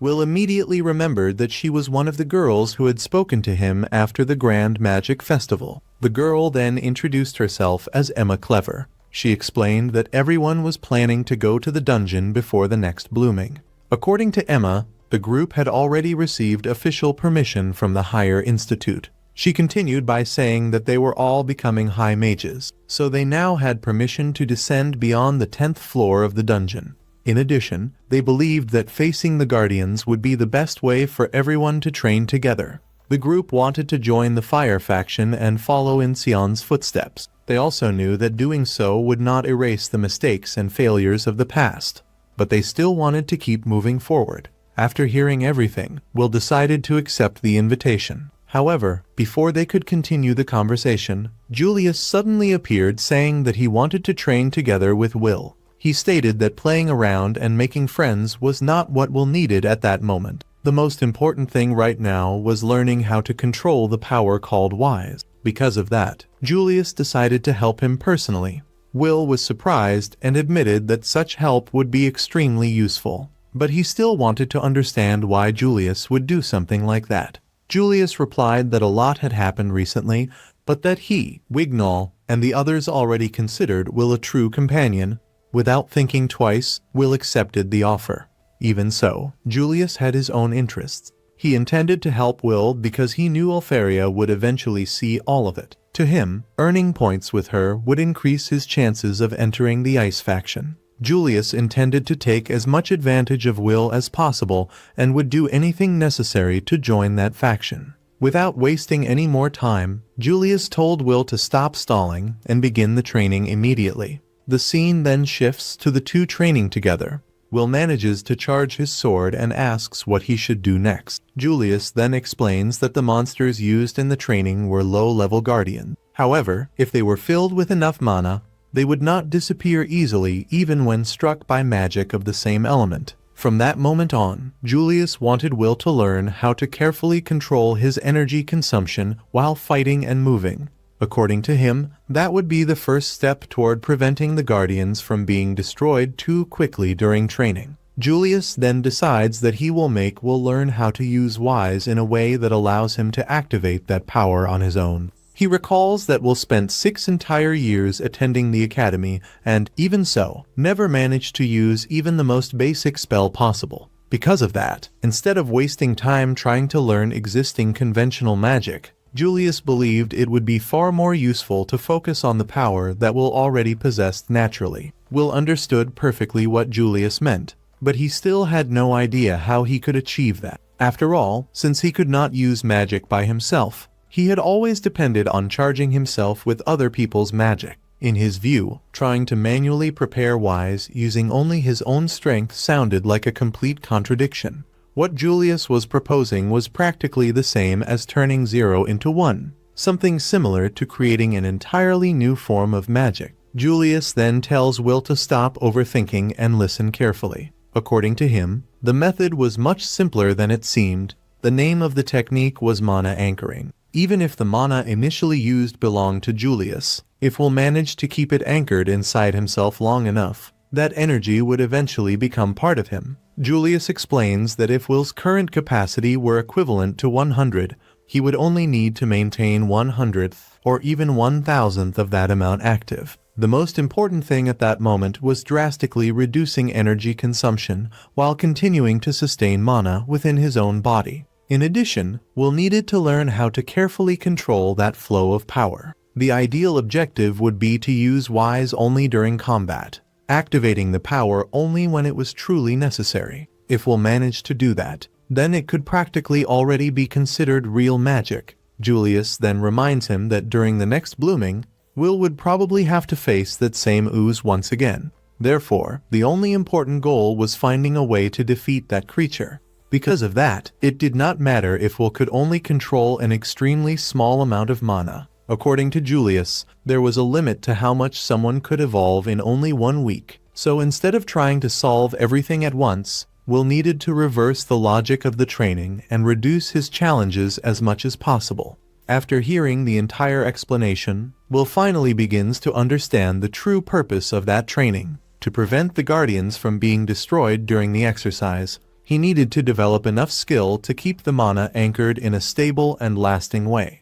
In other words, the Guardians themselves would serve as limiters to help him learn how to control mana with precision. Will sincerely thanked Julius for the help and commented that he still could not understand how someone so skilled had not been chosen by any faction. At the exact same moment, Julius became irritated and replied that all of it was Will's own fault. While the two continued training, a woman watched everything from afar. Seeing their dedication and determination, She could not help but think about how impressive the power of youth truly was. Shortly afterward, the story returns to the present. Even though he trains non-stop, Will continues to face enormous difficulties. Julius asks how many attempts they have made so far. Despite repeatedly defeating the Guardians, Will has failed to show any meaningful improvement. Julius then asks how much longer he plans to keep wasting mana like that. Will apologizes and explains that no matter how hard he tries to control the power, he can only keep Wise active for 50 minutes. After that, all of his mana simply disappears. Even worse, when Wise falls apart, his stamina vanishes all at once as well. He never imagined that ability hid such a severe drawback. The way things are going, it all feels like a complete waste of time. Julius tells him to try again, but before they can restart, Julius drops to one knee. In his opinion, it might be better to fully understand Wise first. Although he is not certain, he believes that is the most sensible approach. We soon learn that Will has searched nearly every book in the Academy library but has found nothing truly useful. Professor Werkner seemed to know something about the subject, yet admitted that he did not know the details. Will believes it may take a long time, but he plans to ask the High Mages for access to the tower's libraries. Another possibility is finding someone who understands the subject. Julius reveals that he is already working on it. He sent one of his clones to investigate every library in the Upper Institute. In addition, he asked Professor Eliza to locate Finn of the Light People, since he appeared to know something about Wise. Julius says he cannot afford to waste time. The only option is to train and gather information simultaneously. However, handling so many tasks at once gives him a severe headache, since he has to keep track of 3 different perspectives at the same time. That is why he hates multitasking. Will then asks why Julius is working so hard to help him. Julius replies that he is doing it entirely for his own benefit. As a member of the Riemberg family, he has decided to reach the top of the tower no matter what. To accomplish that goal, he is using Will as part of his plans. After all, nobles always keep their promises. Will remembers that this is true. After the Grand Magic Festival, Julius kept his word.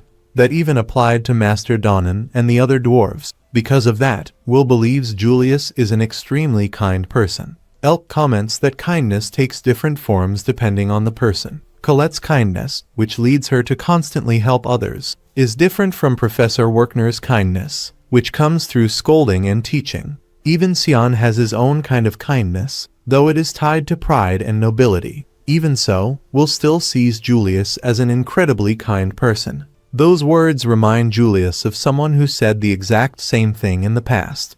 Deciding to stop training, he steps away to rest. However, he becomes irritated when he thinks about how kindness has no value at all. The story shifts back to the past. Julius saves a cat, and Anna praises him, saying he is a very kind person. Back then, Julius always claimed that protecting the weak was the duty of every noble. He then asks Anna if she likes him, and the girl answers yes. Even so, the memory only deepens his frustration. No matter how kind he was, he still lost Anna. That was when he decided to abandon that way of thinking. He came to believe that selfishness offered far greater rewards. Instead of acting for others, he would display his talents, use people when necessary, mock those who look down on him, and take advantage of every opportunity available. Back in the present, Julius simply wants Will to stop looking at him the same way Anna once did. To him, the kind Julius was buried in the past. Meanwhile, in Kreutz's laboratory, the researcher considers all of Will and Julius's efforts completely pointless. Without wasting any time, he orders his disciple to contact a certain person as quickly as possible. Shortly afterward, Julius is suddenly attacked. He blocks the strike and asks whether the attackers belong to the Upper Institute. Tony replies that he is merely following his superior's orders. The group came to punish those responsible for the strange incidents in the garden and put an end to that annoying training. Julius asks if they truly intend to interfere. He then questions whether they can still call themselves tower mages. Despite being attacked repeatedly, he dodges every strike with ease. One of the opponents explains that they reached the tower, but were unable to advance any further.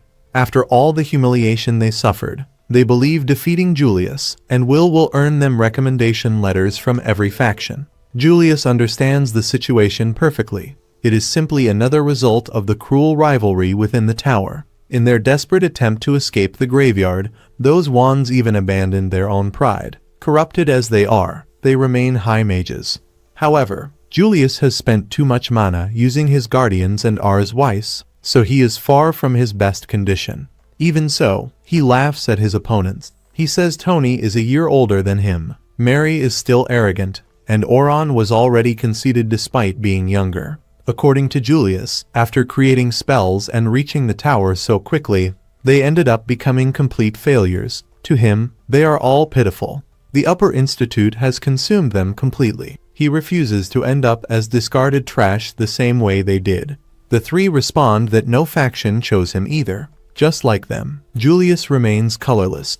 Without hesitation, Julius introduces himself as Julius Riemberg. He declares that he will rely on anyone necessary to become stronger. He intends to climb the tower as quickly as possible and become Lady Elfaria's successor. Once he reaches the top, he will look down on everyone who abandoned him. To achieve that goal, he is willing to use even Vander magic. Even so, he regrets to say that those three are not worth the effort. Furious, they declare that they have hated Julius ever since their school days and demand his death. Fortunately, Will arrives just in time and saves Julius.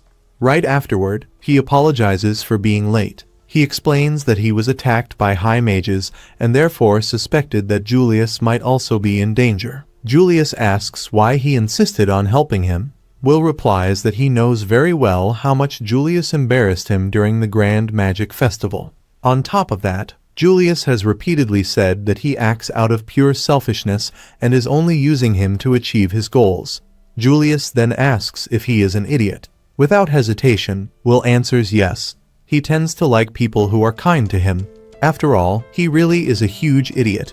Annoyed and unsure how to respond, Julius punches Will in the face. Immediately afterward, completely embarrassed, he declares that he hates him and despises him deeply. Tony and the others decide to put an end to everything once and for all. However, at that moment, Ceridwen appears before them. Using her magic, she creates a circle of fire around the area. She asks if she may introduce herself as Will's teacher. The moment he hears that name, Julius immediately remembers who she is. Like the Watchers, Ceridwen is one of the Academy's 7 legends. Many rumors claim that she kidnaps students night after night to perform strange experiments on them. Because of that, she became known as the Hammer Witch. Ceridwen denies those stories. According to her, she does nothing that frightening. Whenever she finds interesting students, she simply trains and guides them. That is exactly what she intends to do with the 2 young men standing before her. She reveals that they may not realize it, but she has been watching both of them for a very long time. Julius is completely confused by this. After all, he has never seen that witch before. Without offering any further explanation, Ceridwen uses her magic to grab both of them. She says they can discuss the details later. Before anything else, they need to leave. If they remain there, more members of the Upper Institute will eventually find them. Taking the 2 of them along, she asks them to join her little game and let her have some fun.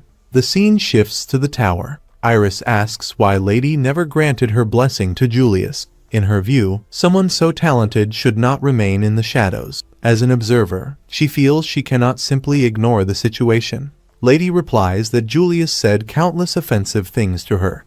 On top of that, he constantly used to intimidate Will. After hearing the explanation, the girls quickly realize that the issue is entirely personal. Lady then asks for Lord Aaron's opinion of Will. Iris explains that he believes events should follow their natural course. Lord Aaron thinks differently from the Cauldron leadership. He is not nearly as enthusiastic about the idea of a sword walking alongside the wands. Even so, if that sword chooses to carve its own path, he will respect both its determination and its strength. Lady's subordinate comments that ever since the appearance of Wise, the tower has been divided over how to respond. More than anything, she wants to understand exactly what Wise is.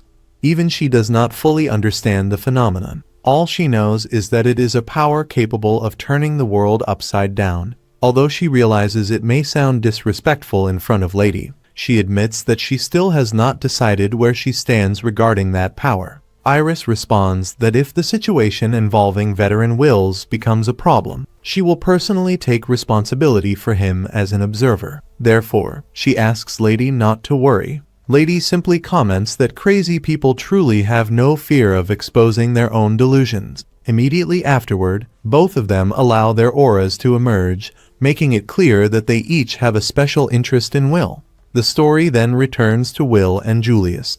After some time, they finally arrive at the place where the witch is living. As soon as they enter, she invites them to sit wherever they like. Without delay, the woman prepares an enormous meal for her two guests. Julius immediately states that he would never put anything made by a witch into his mouth. However, when he looks to the side, he realizes that Will has already been eating for quite a while. Confused, Julius asks what kind of place this is. The woman explains that it is a secret hideout built by Claire on the tower's first floor. She currently uses it with Claire's permission.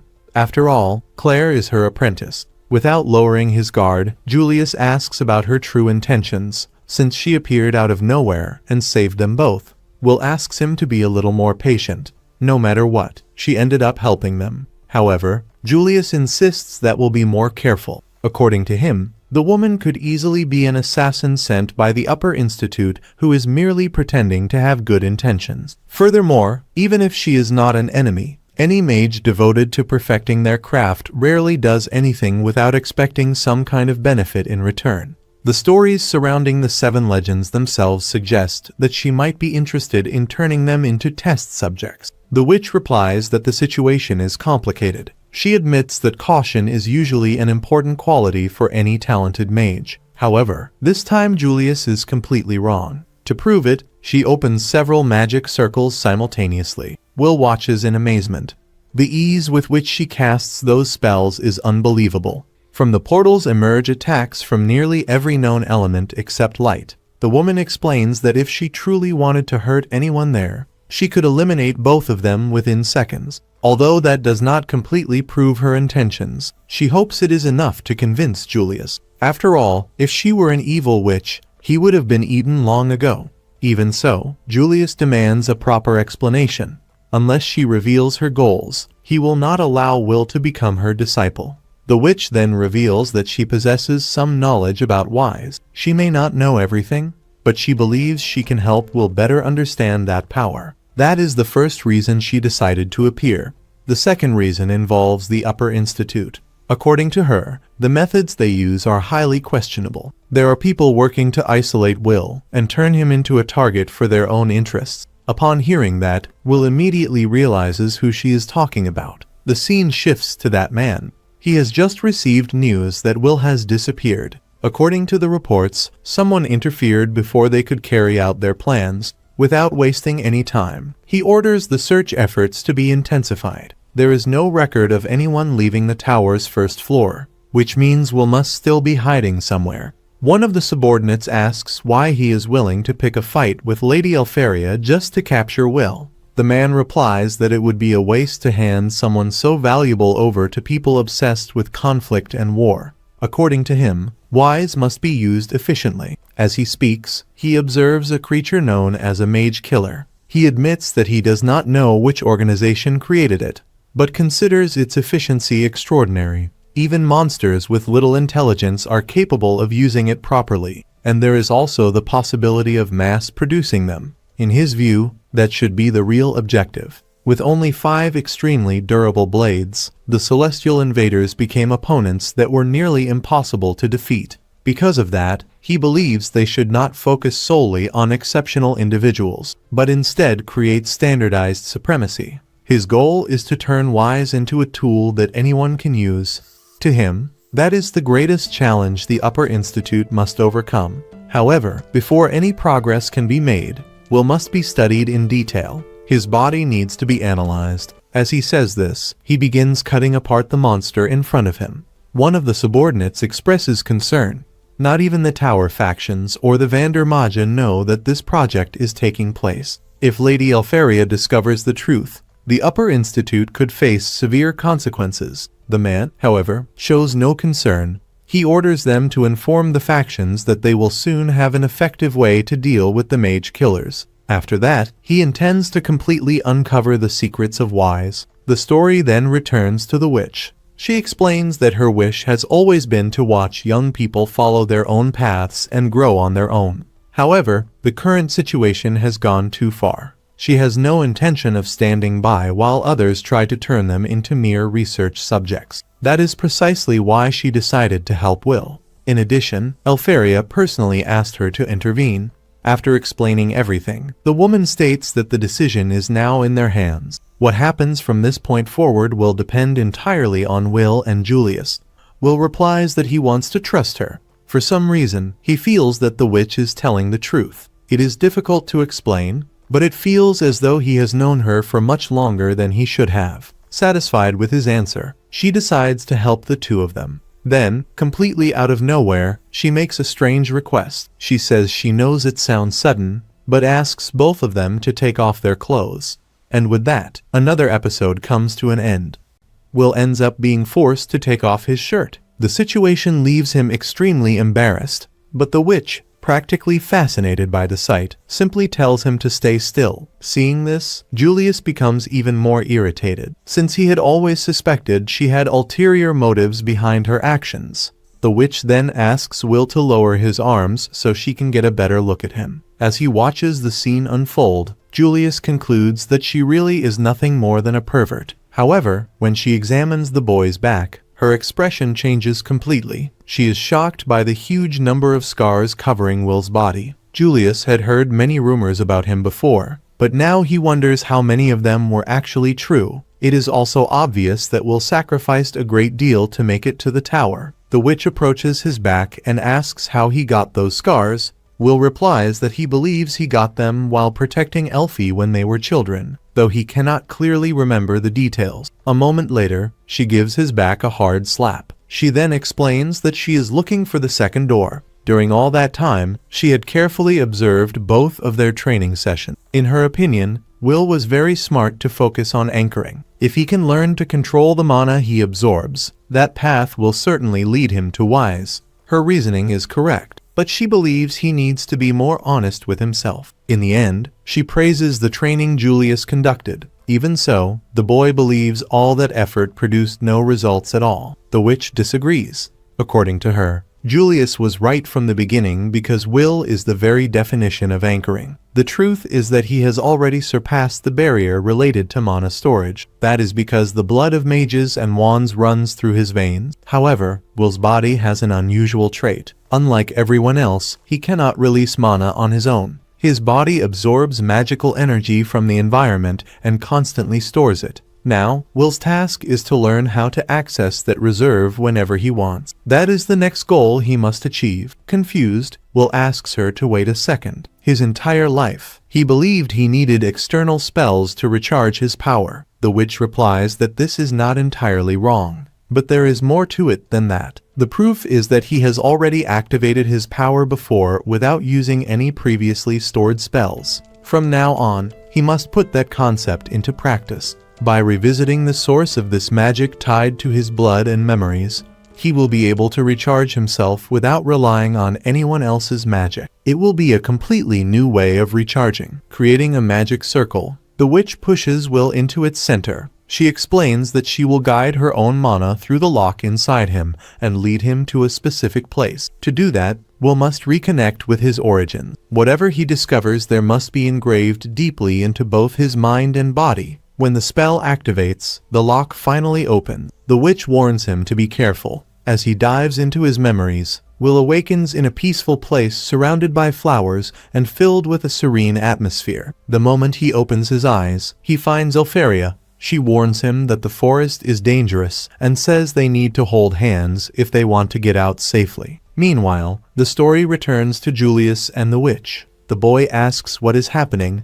since Will has remained asleep for 4 days. The witch explains that he is sinking deeper and deeper into his dreams. Thanks to the magic she used, he has been given the opportunity to revisit his own past. Julius asks if this will help him recover his lost memories. The witch admits she is curious to find out as well. According to her, history is engraved into his body. The traces of the connection between the sword and the wand still remain inside him. That is why Will must journey back to his origins, and if everything goes well, he may one day reach the true source of it all. Inside that memory, Will realizes he has returned to the past alongside Elfaria. While he is distracted, she asks if he was thinking about another girl. After all, back home, he is always kind to Claire and everyone else. Will explains that he was only helping his father, but the answer does not satisfy Elfaria. She declares that she does not tolerate cheating. Unsure how to respond, he asks what he must do to be forgiven. The girl replies that she only wants a hug and some head pats.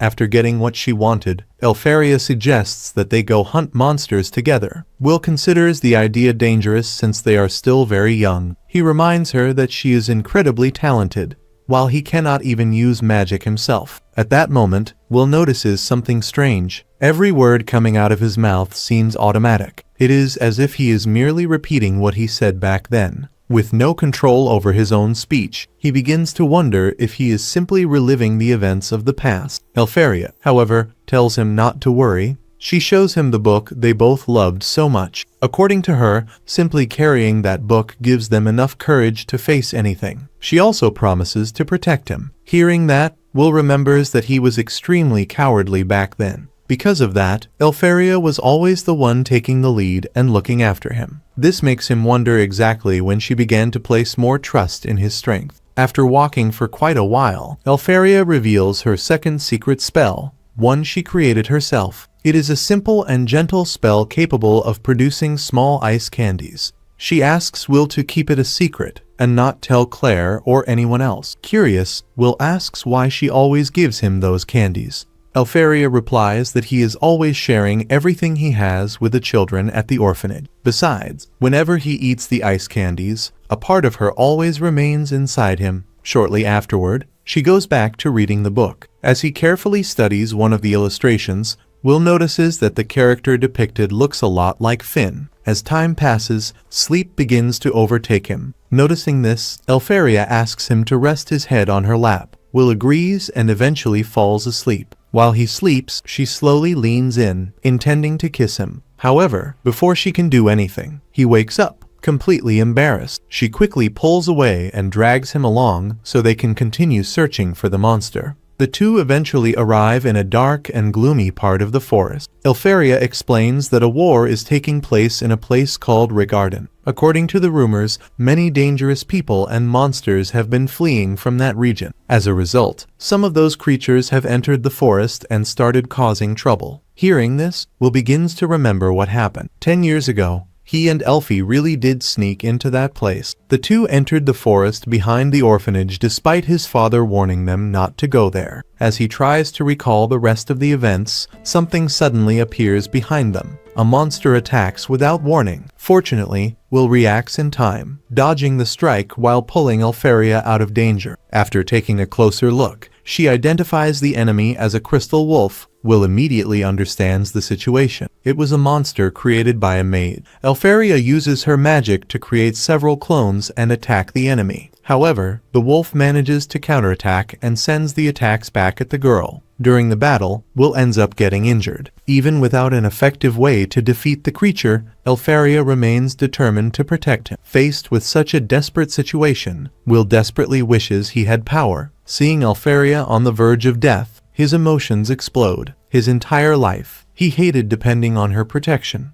At that moment, he decided to act. Will stepped in front of Elfaria to protect her. That was how he received all the scars covering his back. Shortly afterward, he lost consciousness. Some time later, the same witch who had previously spoken with Finn appeared before him. She was the one who awakened the power of the sword sleeping within Will. As soon as he regains consciousness, he gets up and charges at the monster. With a single strike, he easily cuts off the creature's arm. At that moment, Will finally understands the truth. Back then, he believed that power was invincible. The reason was simple. He recognized that magic sword as something created through Elfaria's power. Working together, the two defeat the monster without much difficulty. Elfaria is overjoyed to discover that it is magic produced by Will. That was where everything began. Among countless emotions, the bond that still connects the two of them was born. No matter how much time passes, Will never forget that connection with Elfaria.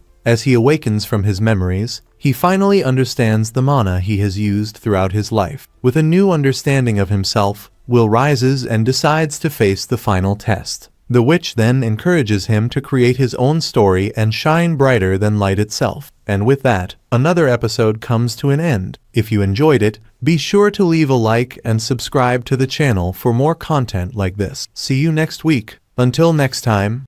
The story shifts to Elfaria, who reflects on Colette's words. The girl had said that she hated the Magia Vander. Because of the spell connected to Elfaria, she knows that Will keeps chasing after her no matter what. Even so, she understands that from Colette's perspective, it looks like she does nothing to help him, remaining at the top of the tower while he faces everything alone. It's no wonder people feel sorry for him. Elfaria understands that feeling. She herself believes that, in a way, she cast a spell on Will. Because of what she placed on him, he ended up getting hurt countless times and had to endure a great deal of suffering. Ever since those first tears that started this entire journey, she can't help but wonder how many times she has made him cry. As she recalls the past, several doubts cross her mind. Should she have lost control at some point? Maybe she should have run away from everything. Or perhaps she should have pretended not to know anything and simply rushed over to hug him. However, her thoughts are soon interrupted by Will's words. In his letter, he said that he felt no hatred at all. On the contrary, he claimed that the reason she was alone was entirely his fault. If anyone deserved to be hated, it was himself. Will Serfort, someone who considered himself talentless. That was exactly why he had to keep moving forward. He had to keep running toward her. He wanted to stay by her side and fulfill the promise they shared. As she rereads those words, Elfaria becomes even more emotional. She knows those letters were what kept her going all this time. Thanks to them, she was able to endure the distance and resist the urge to leave the tower just to see him. Because of that, she makes her decision once again. She will continue waiting and will not break the promise they made. Even so, she admits to herself that there were times when she quietly interfered with events. After all, Will was always there whenever she needed him. Because of that, she constantly thinks about what she can do to help him in return. The scene then shifts to Colette. She is convinced that Elfaria is trying to find a way to help Will. Colette also wants to do something for him, but she feels that her options are limited. The professor fully understands everyone's feelings, but reminds them that they cannot simply abandon the tower. The students respond that they do not want to leave Will behind under any circumstance. To them, titles and positions do not matter right now. Suddenly, Mahana collapses. The professor explains that the teacher in charge of the cauldron, the Hammer Witch, is already taking action. According to him, if they leave the situation in her hands, Will and the others will be fine. Colette, however, does not completely agree. She says they cannot rely solely on others and must do everything they can to help Will. Everyone there knows that the professor spends much of his time looking for ways to support him. The comment embarrasses him, and he immediately suspects that one of the female teachers told them. Colette then emphasizes that they also want to contribute to Will's success. At that moment, Xian steps in and says there is no need to do anything. The others are surprised and ask whether he did not go there specifically to help Will. Xian says he did, but explains his reasoning. According to him, Will made it this far even when everything seemed impossible. He fought countless battles away from everyone's eyes and overcame every obstacle that stood in his way. Therefore, all they need to do is wait. Once again, he will find a way to win. Besides, Xian believes that if someone saved him now, at such a crucial moment, Will would probably feel humiliated. Soon after, the scene shifts to the training room. Emma has been accepted into the Wind faction. Mike managed to join the Dark faction. Meanwhile, Lyral and Gordon became members of the Fire faction. One of the men present expresses his dissatisfaction. In his opinion, the participants' adaptation is still far below expectations, and even those who passed are nothing more than recent graduates. The Magia Vander, however, explained that the students rejected by the observers were actually the ones who developed the greatest adaptability. All of them had to face unfamiliar situations and learned how to master them. The man says that staying there is becoming a waste of time, since Julius and Will still have not shown up. He believes it would be best to end everything immediately. The professor becomes irritated and reminds him that Kreutz is the reason the two of them are late. Kreutz replies that anyone incapable of keeping their commitments should not even be allowed into the tower. However, before the argument can continue, Will and Julius finally arrive. The man becomes furious when he sees them, calling Will a lab rat. He says that he only causes trouble and informs him that he will be taking the exact same test. Without hesitation, Will accepts. Meanwhile, Julius watches the situation with concern. After everything that has happened, he is not sure whether Will can truly control Wise. He even considers secretly lending him his own magic. But before he can act, something unexpected happens. Elfaria acknowledges his efforts and thanks him for all the help he has given Will.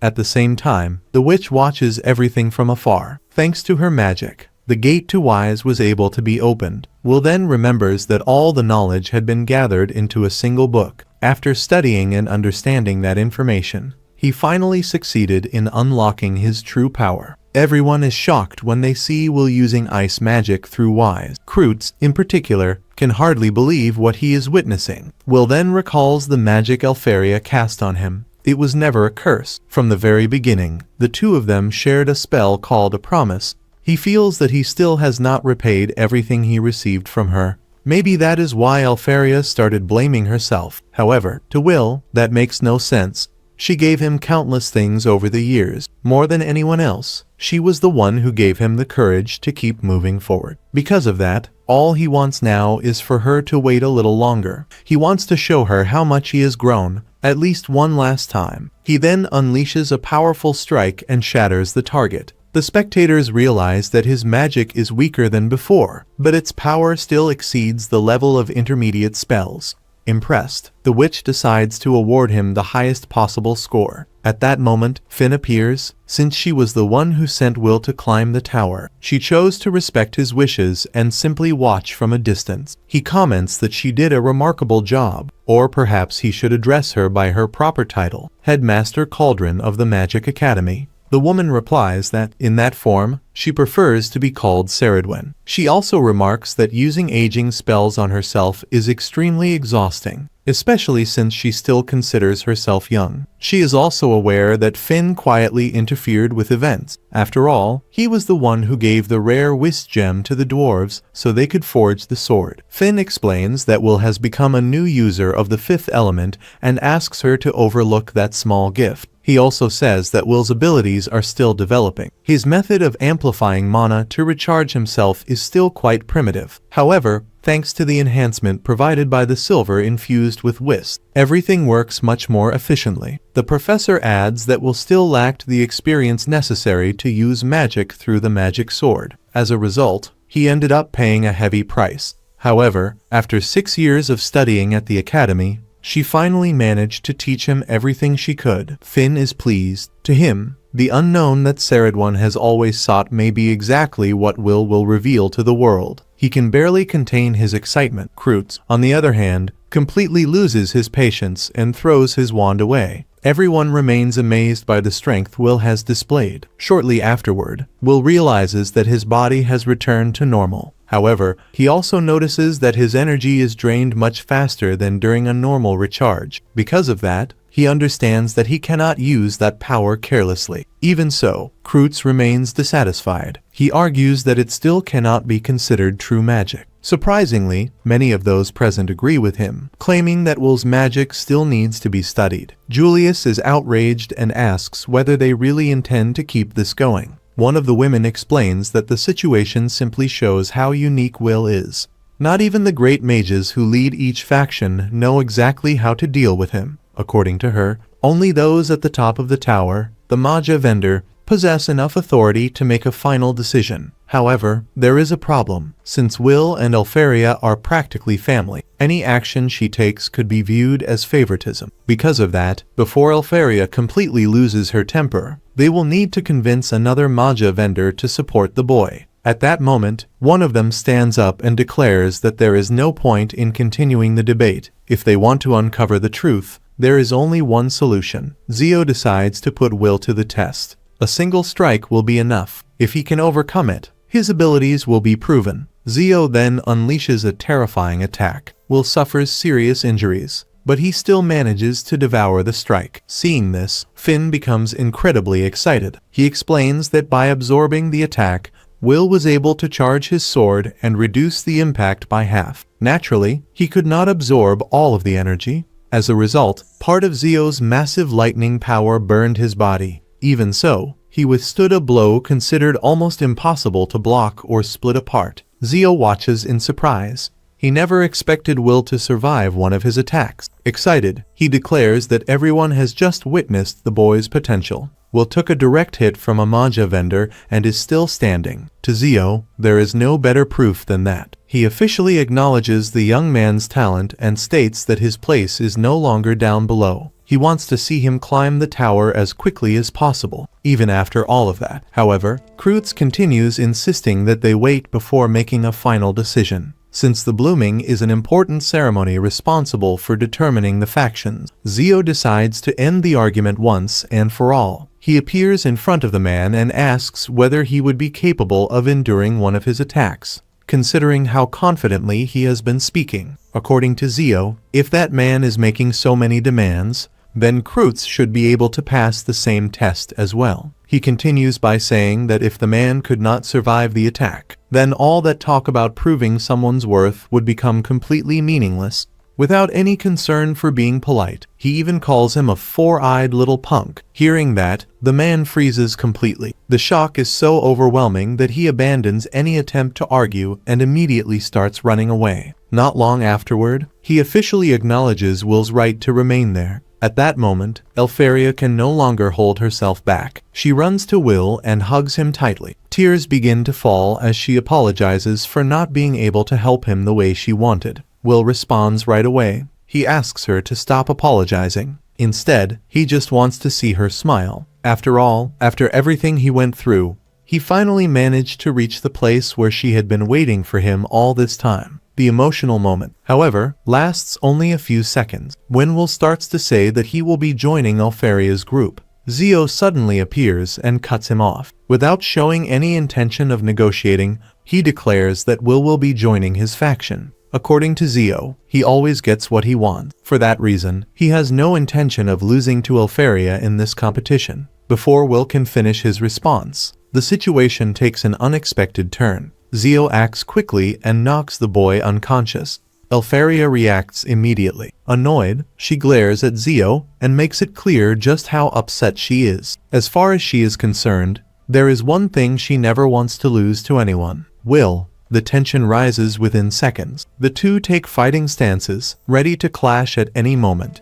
The story reveals a bit more about Zio. He is seen as a brutal, arrogant, and extremely savage person. He has no refinement whatsoever and shows little interest in knowledge. The elf, on the other hand, has always felt disgusted just by looking at him. At one point, Zio confronts the leader of the tower. He states that dwarves are extremely useful individuals and questions why they are not all part of the tower. One of those present replies that they are incapable of using magic. Zio immediately counters, saying there is no point in considering them useful if they are left digging tunnels. In his view, it would be better to have them clearing paths inside dungeons. He also says that if pride is the only reason they are not being fully utilized, then it is a stupid reason. After all, he sees no point in allowing the world to be destroyed without using every available resource. Because of this, he asks whether there is a hidden reason behind that decision. The man simply replies that he has no intention of explaining himself to anyone. The elf then asks why Zio drew his weapon so quickly. He answers that the man's statement made one of two things clear: either he has no reason to explain, or he cannot reveal the truth. Since that was the response he received, Zio concludes that it is not yet time to tell the others. If all of this is truly necessary to defeat the celestial invaders, he is willing to accept the situation for now. However, if this plan fails, everyone there will be doomed. The elf has always known that not even the most important figures in the tower would be able to stop someone like Zio. After they leave, One of those present comments that Zio's way of solving problems is far too aggressive. He points out that charging at Lord Aaron was excessive and that many people consider it questionable. Zio replies that even he understands that everyone will be defeated if they continue acting that way. To him, certain values upheld by the mages are completely useless. He then asks Zoe to understand what it means to be a Magia Vander. Even so, he admits that he envies him, since fools do not have to think too much. As they walk away, Zoe replies to the man that he overthinks things and only does what he wants.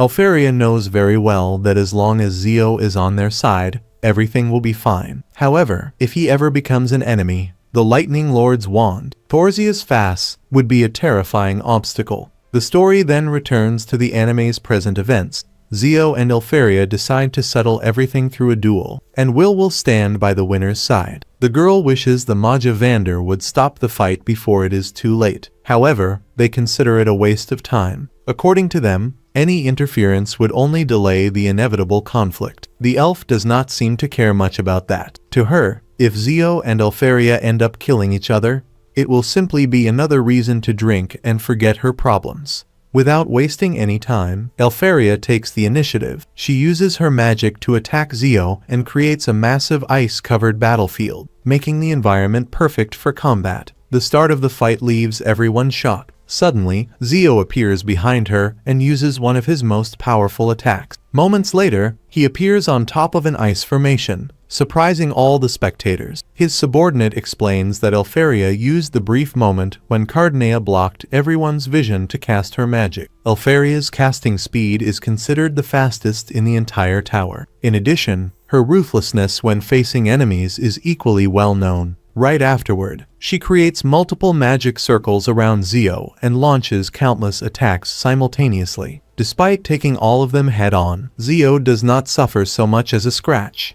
In response, he charges forward and destroys the clones she created with ease. Finn and the witch are impressed. Creating so many clones and even confusing a Magia Vander is extraordinary. Taking advantage of the distraction, Elfaria appears behind him and fires another powerful ice blast. She even uses the energy stored within the destroyed clones to strengthen the attack. Even so, nothing manages to injure Zio. In response, he throws his spear and reappears behind her. With a single punch, he manages to hurt her. Seeing her on the ground, he strikes her ribs and then sends her flying. His intention is clear. He wants Will by his side no matter what. The girls watching the fight wonder how someone considered a mage can rely so heavily on hand-to-hand combat. Lahana explains that Zio simply lets his magic overflow naturally. At that moment, a young man appears behind her and says that this is precisely the goal of those who belong to the Lightning faction. They seek to abandon all limitations, using only the pure flow of mana without relying on complex spells. For Zio, this technique is simply called shifting. Everyone knows that Zio's lightning inclusion surpasses Elfaria's speed. Because of that, he keeps pressing forward relentlessly, while she focuses solely on defending against his attacks. The witch asks Finn who he believes will win. Without hesitation, he answers that it will be Zio. If Elfaria is considered a genius for creating the 12 magics, then Zio represents the absolute pinnacle of practice and experience. Once again, he appears right in front of her. Elfaria tries using her own magic to enhance her abilities, but nothing is enough to damage her opponent. At the same time, the strain begins to show. After using so much magical power, she is already displaying clear signs of exhaustion. Zio notices that her clones are gradually disappearing. With simple movements of his feet, he destroys several of them. Trying to buy some time, Elfaria retreats, but Zio chases after her like a predator pursuing its prey. During the pursuit, he comments that the deepest floor he has reached is comparable to Aaron's. Although everyone recognizes Elfaria's tremendous talent, it becomes obvious that she cannot face him as an equal. Even though she is a wand, her fighting style resembles that of a sword far more. To be honest, he believes Will would be better off at Zio's side. The other Magia Vander also realize that the battle seems practically decided. The elf looks saddened when she notices this. One of the subordinates comments that despite Elfaria using only ice magic, she is still being defeated. Shortly afterward, Elfaria is sent flying. Everything points to Zio being on the verge of victory. Julius then urges Will to wake up as soon as possible. If he does not, Elfaria will certainly lose. While fighting, she catches sight of Will's glasses. Seeing that, the witch tells Finn that the battle is not over yet. Zio becomes excited. It is the first time he has seen Elfaria display such intense emotions, and he asks why. The answer is simple. Love. Will has protected her countless times. He went after her whenever she needed him. On top of that, he never abandoned the promise they made. That is why it is now her turn to give something back. The love she feels for Will is second to none. Zio considers all of that pathetic and tells her to stop holding back. He then activates his technique known as lightning incursion. Finn explains that this power is extremely dangerous. However, he believes there will not be a problem if Elfaria can freeze him before he gets close. As Zio approaches, she finally reveals her trump card. It is a powerful ice barrier capable of consuming half of her total mana. The drawback is that the technique requires continuous casting to remain active. The elf explains that anyone who approaches the judges will gradually be enveloped in ice, leaving them completely immobilized. Elfaria also reveals that she used this same technique to capture Will because he was always running away. She then declares in front of everyone that Will is her fiancé and lands a powerful blow on Zio. Even so, he remains standing and manages to get back up. Shortly afterward, everyone realizes that the battle has reached a level of magic that should not be used in that location. Because of that, the Magia Vander decide to intervene. However, Zio continues pushing forward without difficulty, destroying every ice structure in his path, with no other option left. Both decide to use the strongest techniques in their arsenals. At that exact moment, Will awakens and witnesses the two of them on the verge of killing each other with their ultimate attacks. Zio and Elfaria then unleash their most powerful moves. They charge at one another simultaneously. Determined to end the fight once and for all, their attacks collide head-on in a spectacular explosion. But to find out the outcome of this clash, we will have to wait until the next episode. I hope you all enjoyed it. If you did, be sure to leave a like and subscribe to the channel for more content like this. Before they even realize it, the battle between the two has already destroyed a huge portion of the tower. Even after causing all that devastation, they still ask each other if they can keep fighting, just as they charge at one another again. The other Magia Vander decide to step in, realizing that the conflict has already gone far beyond acceptable limits. They demand that the two of them end the fight immediately. Without hesitation, Elfaria orders Eleanor to move aside so she can put an end to the battle once and for all. Eleanor, however, replies that her time is already up. It was not a matter of gradually running out of strength, she had simply reached her limit. The boy admits that everyone was at fault for not stopping the situation much sooner. If those words had come from the Light Sovereign, he would have been forced to endure a much harsher scolding. At that moment, Eren appears before them and orders them to stop fighting immediately. He makes it clear that he has no intention of allowing the rivalry among the Magia Vander to continue like this. The two protest, telling Eren not to interfere, since the faction Will ultimately join has not yet been decided. Eren then proposes settling everything through Janker. According to him, if they choose any other method to determine Will's future, Will simply end up under the command of Eren's own subordinates. Both of them accept the proposal and begin playing. After more than 300 matches and an incredible 299 consecutive draws, Zio finally defeats Elfaria. The moment she loses, Elfaria can no longer hold back her tears. Crying uncontrollably, she says that she wants to stay by Will's side and hugs him with all her strength. The boy completely understands the reason behind her despair. Elfaria had been forced to leave him behind when she ascended the tower and had spent 6 long years waiting for this moment. Deep down, Will also wants to stay with her. Walking closer, he asks her to stop crying and tries to comfort her. Suddenly, one of Elfaria's subordinates appears,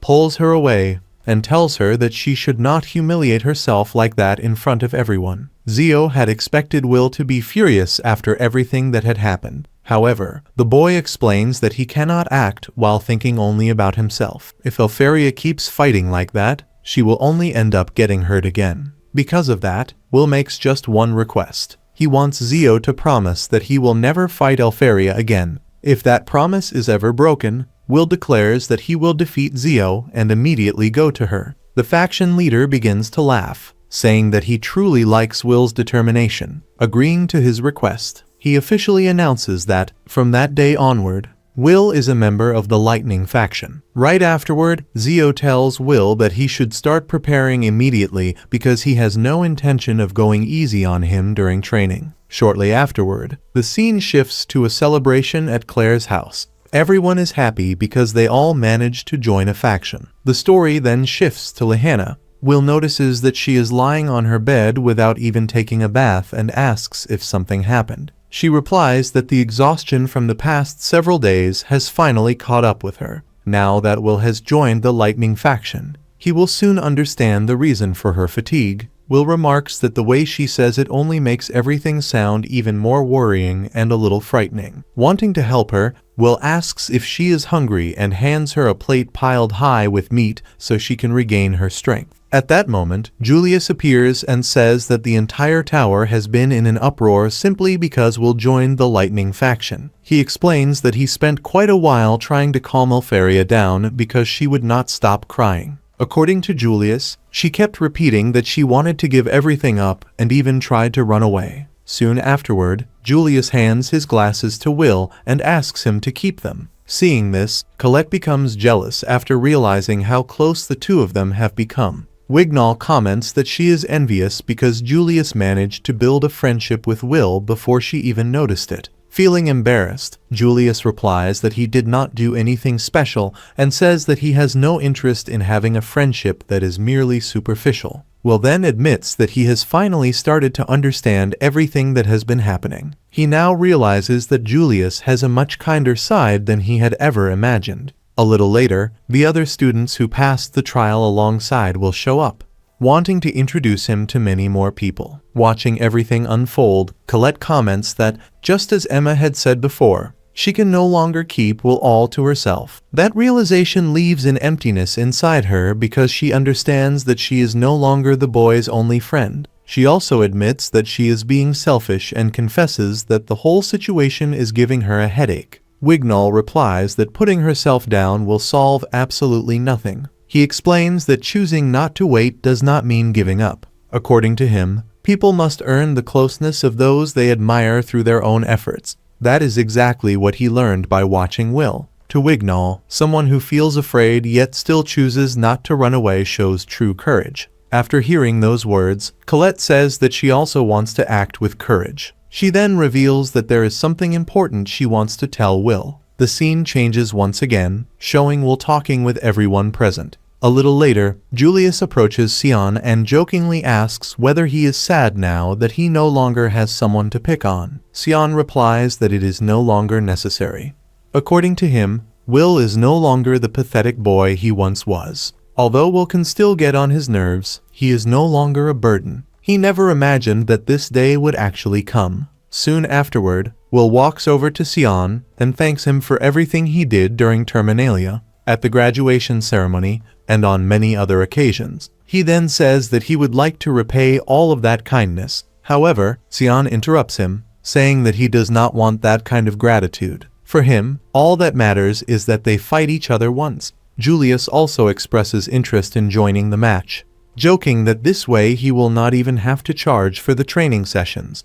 Just when no one expects it, Colette arrives at that exact moment and ends up getting caught in the commotion along with them. The story then shifts once again, showing the witch asking Iris whether she also plans to attend the party. She adds that if Iris stays away, Will might eventually discover her true identity. The witch also remarks that all observers tend to be peaceful people. Finn, on the other hand, says that he does not think that is a very wise decision. According to him, if Iris continues pretending to be the youngest student, someone else might end up taking Will away from her. Annoyed, Iris tells Finn to stop appearing out of nowhere like that. He simply replies that he is sincerely rooting for her. A moment later, Iris makes a request. If Will truly become someone who belongs to the tower, she wants Finn not to take him away, at least for the time being. Finn agrees to respect the witch's wish, allowing her to continue observing the boy's growth for a little longer. However, he makes it clear that if the sword's progress proves unsatisfactory,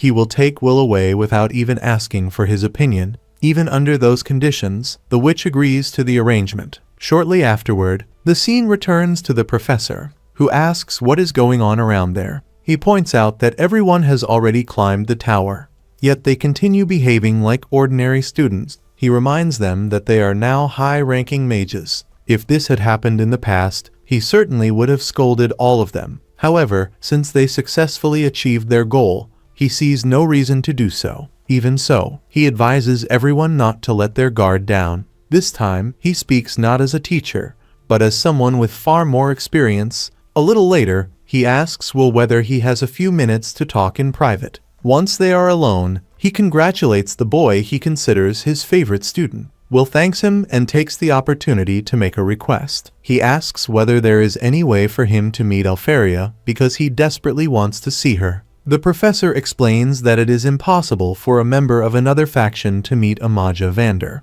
However, by pure coincidence, there happens to be a certain student who also wanted to see him. He then tells Will to change his clothes and follow him. After some time, the professor leads the boy into a forest. Before leaving, he tells Will that he will return precisely at midnight to pick him up. Until then, he urges him to make the most of that moment so he will have no regrets in the future. As soon as Will reaches the agreed meeting place, he finds Elfaria waiting for him. Without saying a single word, she runs up and hugs him, asking why he chose to join Zio's faction. She then asks whether he has come to hate her. Will replies that she lost at rock, paper, scissors, so there was not much he could do about it. He then asks whether she managed to accomplish the goal she had been pursuing for so long. Soon afterward, he recalls the promise they made many years ago and asks whether she still remembers it. Elfaria smiles and answers that the promise has always been the same, to become a Magia Vander and watch the sunset together by his side.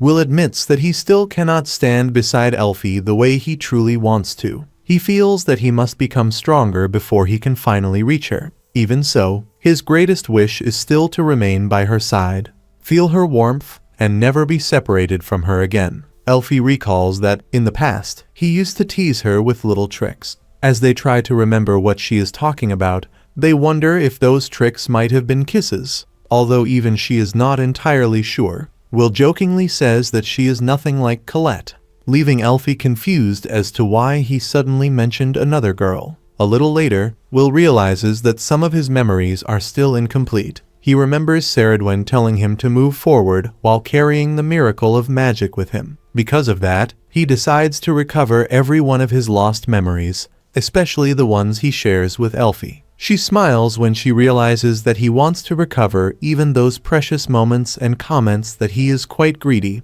Will accepts the teasing, and Elfie decides to forgive him. In return, she asks for only one thing, that they watch the sky together once more, now much closer to each other than they were when they first made that promise. As they walk up the stairs, Will worries that someone might find them. Elfie explains that she has cast an illusion spell to prevent anyone from seeing them and reminds him that they must hurry before midnight. Along the way, Elfie notices that Will's back has grown much broader since the last time they were together. Even so, she feels that his kindness has remained exactly the same. When they finally reach their destination, the two of them gaze upon the tower's artificial sky, even though they know that the sky is fake and that dangerous threats lie hidden above it. They remember the promise they made long ago. They both acknowledge that fulfilling that promise may be the most difficult challenge of all.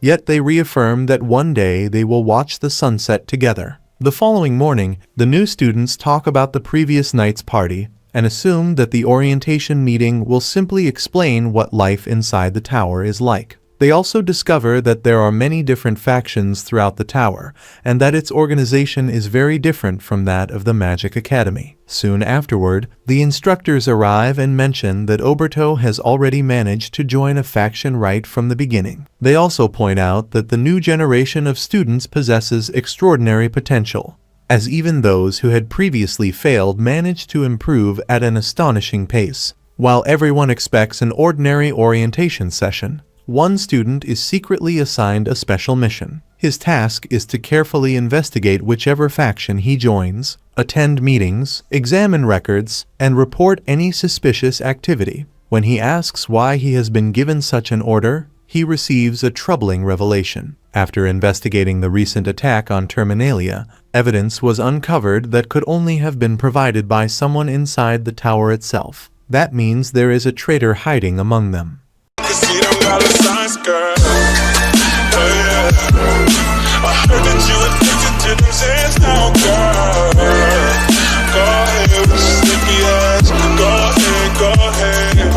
Shawty, give me a reason.